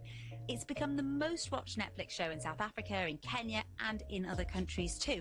And it's got us talking about polygamy. So today, you're going to hear about the practice and how people feel about it in South Africa, where it's legal, and elsewhere.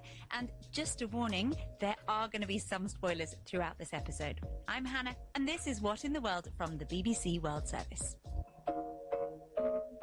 We're going to play you some voice notes about the show. Loads of you sent them in. But before we get into that, I just want to give you a bit of context. So Jonasi is a wealthy businessman. He's got 3 wives and a mistress, and their names are Joyce, Essie, Matipa, and Lindani. So let's start off now by hearing from some of you.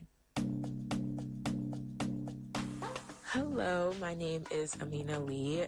Hi, I'm Marge Coops. I'm a content creator from Johannesburg, South Africa. Hi everyone, this is Juliana Awating, a Ghanaian content creator, and I'm based in Accra, Ghana. Hiya, it's Helen and I'm from London. I really think that Jonas is going to go down as one of the greatest TV villains when it comes to the most evil husbands. The fact that he basically manipulated all of these women, has so many kids, and honestly, every time I see his character, I'm just automatically always going to think of Jonas and how vindictive he was. I think what was most interesting for me when it came to this show is that really at the heart of the show is the story about generational patterns and how they are perpetuated. The wives, despite the pain they experienced in the system, they also gained something: money, security, belonging, identity, social status.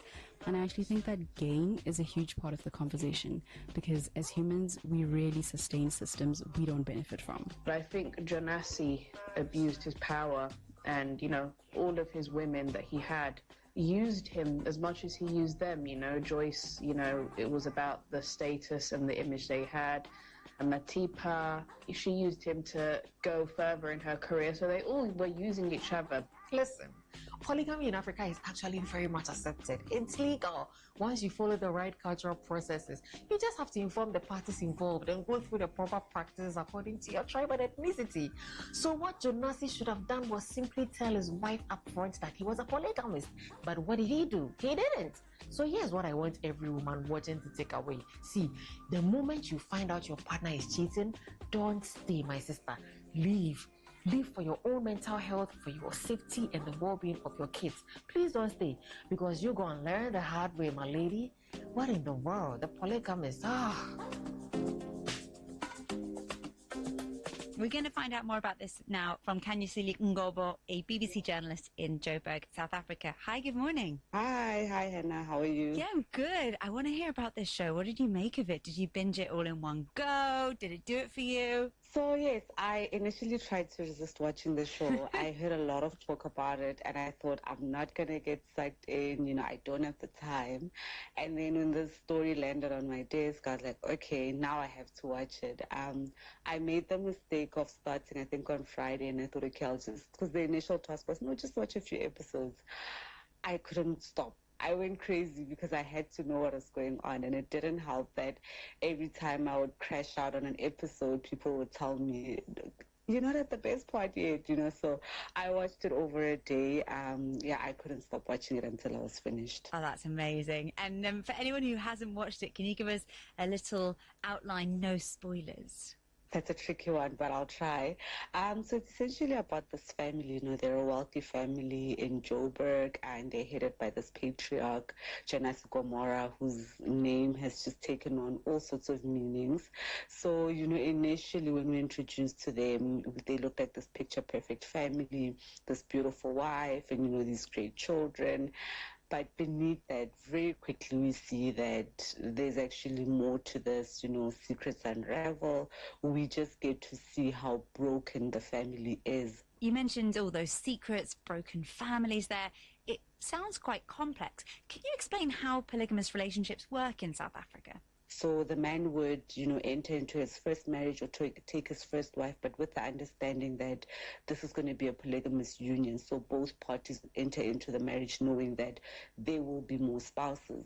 So then they would agree that, okay, we are ready to take on another spouse. We're ready to expand the family. And traditionally, the first wife would have a role. You know, she would, you know, initiate the process, or she would help find a suitable second wife, third wife. They want to sort of find someone not just suitable for the man, but who would also fit in with the family, you know, who would contribute best to the family. You would find that in cases where the first wife is unable to have children, they would look for a second, third, or fourth wife who is able to fill in that gap. There would be some friction, but because this was a decision taken by the family, there would be a way to iron out those differences. How common are polygamous marriages in South Africa? How are they viewed?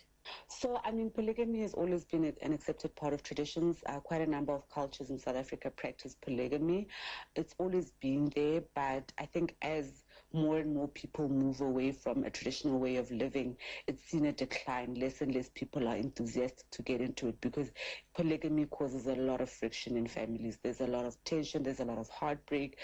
Children come out of it with bitter experiences. So there's been a decline. But in recent years, we've had shows, we've had people trying to bring it back in the spotlight and highlight that, look, we are still practicing polygamy. This is not such a bad thing.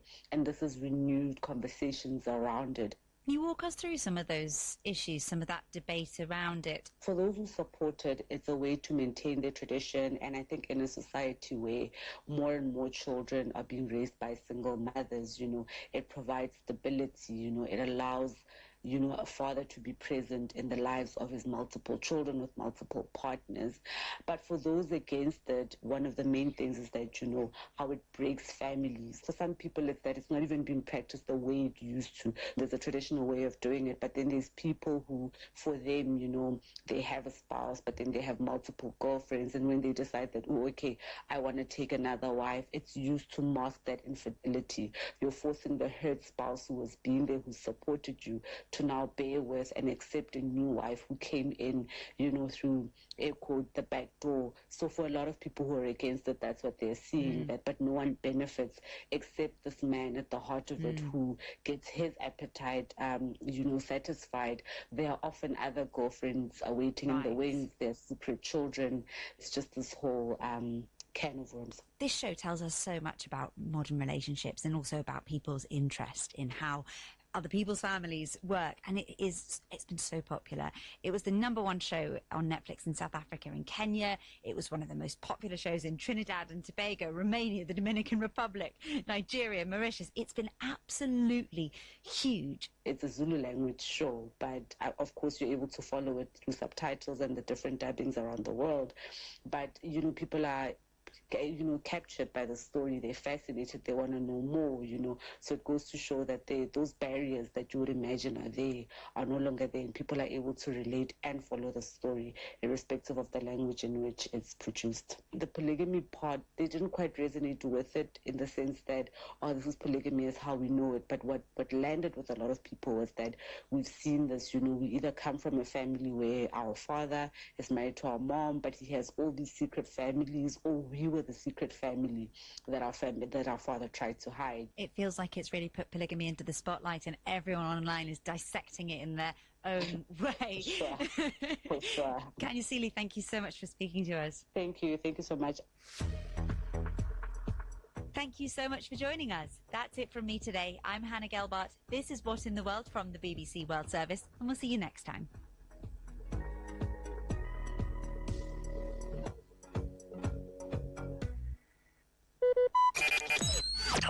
Talk radio. I listen to a lot of talk radio. 95.1 FM. Unleash the power of the airwaves with the ultimate radio experience. Tune in to Today 95.1 FM, the voice of people. Don't just listen, immerse yourself. That is 100% true. Maybe home is somebody's smile when they look at you for the first time. Maybe home is being a home to something you love and adore with all your heart. And that is what life, friendship, and love are all about. Maybe home is listening to all of your favorite shows on Today 95.1 FM. We create memories. We inspire comfort. We are the voice of the people, and we are home away from home.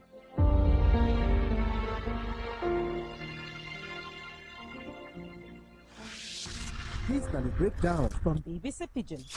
Popular Pan-Africanist Professor Patrick Lumumba don't condemn the recent xenophobic attacks for South Africa.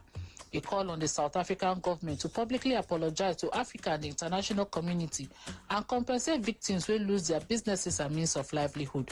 He talked this one for the Delta State Economic and Investment Summit for Asaba, as he described the attacks as a betrayal of the spirit of African unity.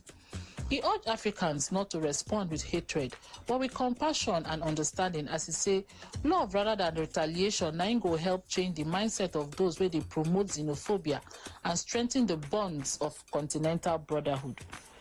As it concerns African economic future, Professor Lumumba challenged governments and investors across the continent to put greater confidence on Africa's abundant resources, human capital, and entrepreneurial potential. He called for increased intra-African investment to drive industrialization, create jobs, and reduce dependence on foreign capital. The Pan-Africanists also advocate for the adoption of a common African currency, as he said it will deepen economic integration, boost trade, and accelerate sustainable development across the continent. This they come as Nigeria accused South Africa, say they know they're willing to protect Nigerians and other African migrants from xenophobic attacks for the mineral-rich country. Ghana accused against South African government be say then they use xenophobia as distraction from the country problems. Meanwhile, the South African government say then they work hard to make sure say their citizens will engage for unlawful anti-immigration activities face justice. Queen don't land on top BBC News Pidgin TikTok by 12 for afternoon every Wednesday. Enter bbcpidgin.com for more story and follow us for all our social media, including our TikTok and WhatsApp channel. That's not the breakdown from BBC Pidgin. Talk radio. I listen to a lot of talk radio. 95.1 FM.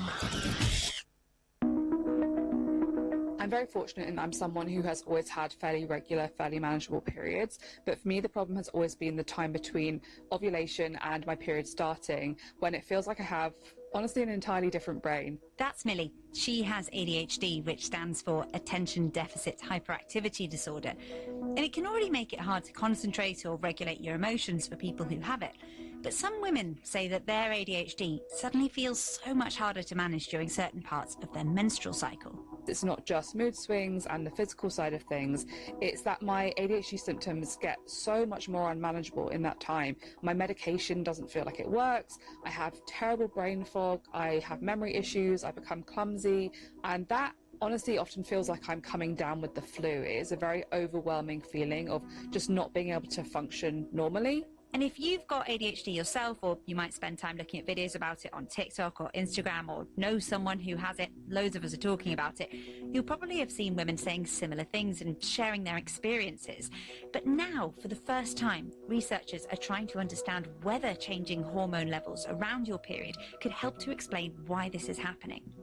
I'm Hannah, and on today's episode of What in the World from the BBC World Service, we're going to hear some more of your experiences of ADHD in the menstrual cycle, and I'm going to be speaking to one of the researchers who's leading a new study to find out what scientists know and what we still don't.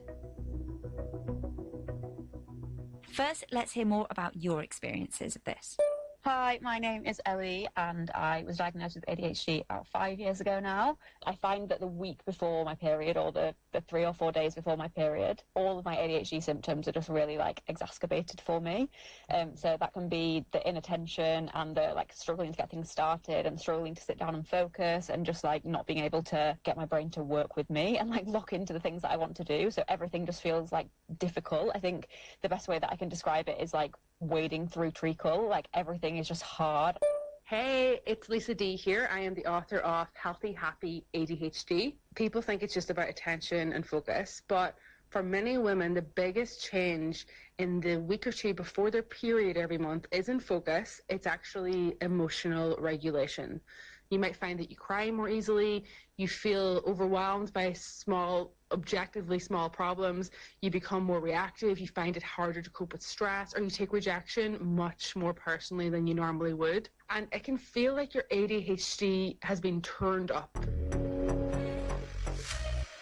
Now I am speaking to Dr. Jessica Agnew-Blaise, who is the lead academic on the study that I mentioned, and she's also a lecturer in psychology at Queen Mary University of London. Hi, Jessica. Hi. So until the last 10 or so years, ADHD was something that was mostly studied in children and especially boys. Do you know why our understanding of it has lagged so behind in adult women? That's a great question. I mean, I think some of this bias towards thinking of ADHD as kind of a more male disorder and a more childhood disorder is kind of largely historical, that when we first started describing it, the idea of ADHD was kind of a hyperactive boy not being able to sit still in the classroom. And I think over the last 10 to 20 years, that idea has really expanded to include girls and to include women. This is partly because girls may present a bit differently with their ADHD, so they may appear more kind of daydreamy, more distractible, potentially less obvious and less obviously disruptive than boys, so their ADHD may not always get picked up earlier in their lives. How common is it among girls and women? In childhood, it's still true that more boys get a diagnosis of ADHD than girls, so the gender ratio tends to be about 2 to 1. Although, interestingly, as we move into adulthood, the gender ratio pretty much evens out. So when you're looking at adult ADHD, it's pretty much 50% male and female. And the estimated prevalence of adult ADHD is about 3%, although there's lots of debate about this, and it kind of depends how you measure it. Yeah, of course. Do we know how hormones in the menstrual cycle affect ADHD? I would say no. We have some hypotheses. Estrogen and progesterone do drop in the premenstrual phase, so it could be something specifically related to that drop. Although, in general, when we think about things changing across the menstrual cycle, often people point to the effect of fluctuation. So it may not be the literal levels per se, but the fluctuation of these levels that has a negative effect on people.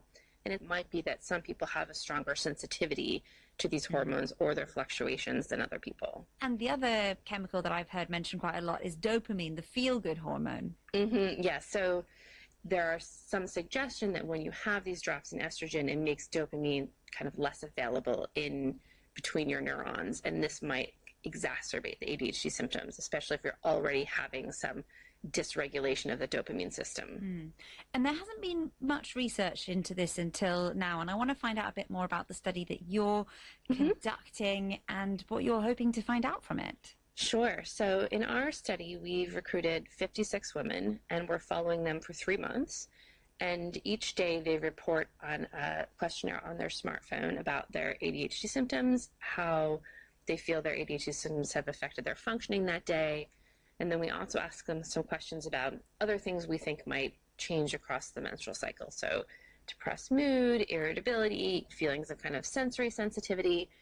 And then we also have them wear a smart ring. And this ring assesses their physical activity and their sleep, which we think might be kind of associated with hormonal fluctuations and might affect their ADHD symptoms. The ring also measures their basal body temperature. And this is because ovulation, so kind of mid-cycle, ovulation is associated with this very small but kind of reliable increase in body temperature. So by having that piece of information, we can help map on the different cycle phases for the participants.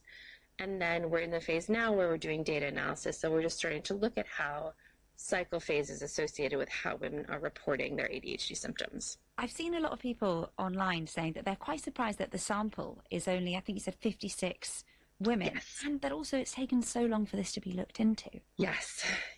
I mean, I think in general, for a long time in medicine, the kind of, default body has been the male body. And this is probably especially true for ADHD and other neurodevelopmental conditions. So this study is relatively small, but we're hoping that if we can begin to show an effect here, we can expand not only the number of people included, but also the range of people included. So women, not just those on medication, but those who don't take ADHD medication. In our current study, we're only looking at women who aren't taking a hormonal contraceptive to see kind of the quote-unquote natural cycling changes. But of course, many women do, and we want to be able to see how our findings apply to them as well.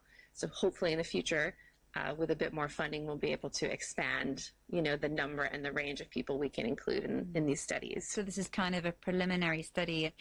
There might be women listening to this who feel that, wow, this is exactly what's been happening to me, and I haven't really heard it talked about in a medical context before. Would you have any advice for them? It's always important to, talk to if you have a clinician or a GP to talk to them about this. I think one thing that sometimes clinicians want to see is this kind of perspective measurement of ADHD symptoms across the cycle. And by that, I mean keeping a record of how you feel that day. Because I think sometimes this can give, more helpful information than relying on saying, trying to remember how you felt, a month ago or a few months ago. So if you can keep track of your symptoms, kind of just even pen on paper in a daily diary or using, a period tracker app, that kind of thing. And then you do this for a while and then you come to, your GP and your clinician and say, this is what I was doing. You can see that I felt worse on these days.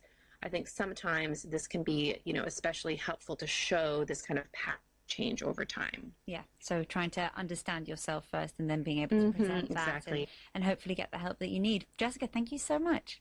Thank you. Thank you so much for joining us for this episode of What in the World from the BBC World Service. I'm Hannah Gelbart, and we'll see you next time. Unleash the power of the airwaves with the ultimate radio experience. Tune in to Today95.1 FM, the voice of the people. Don't just listen, immerse yourself. That is 100% true. True.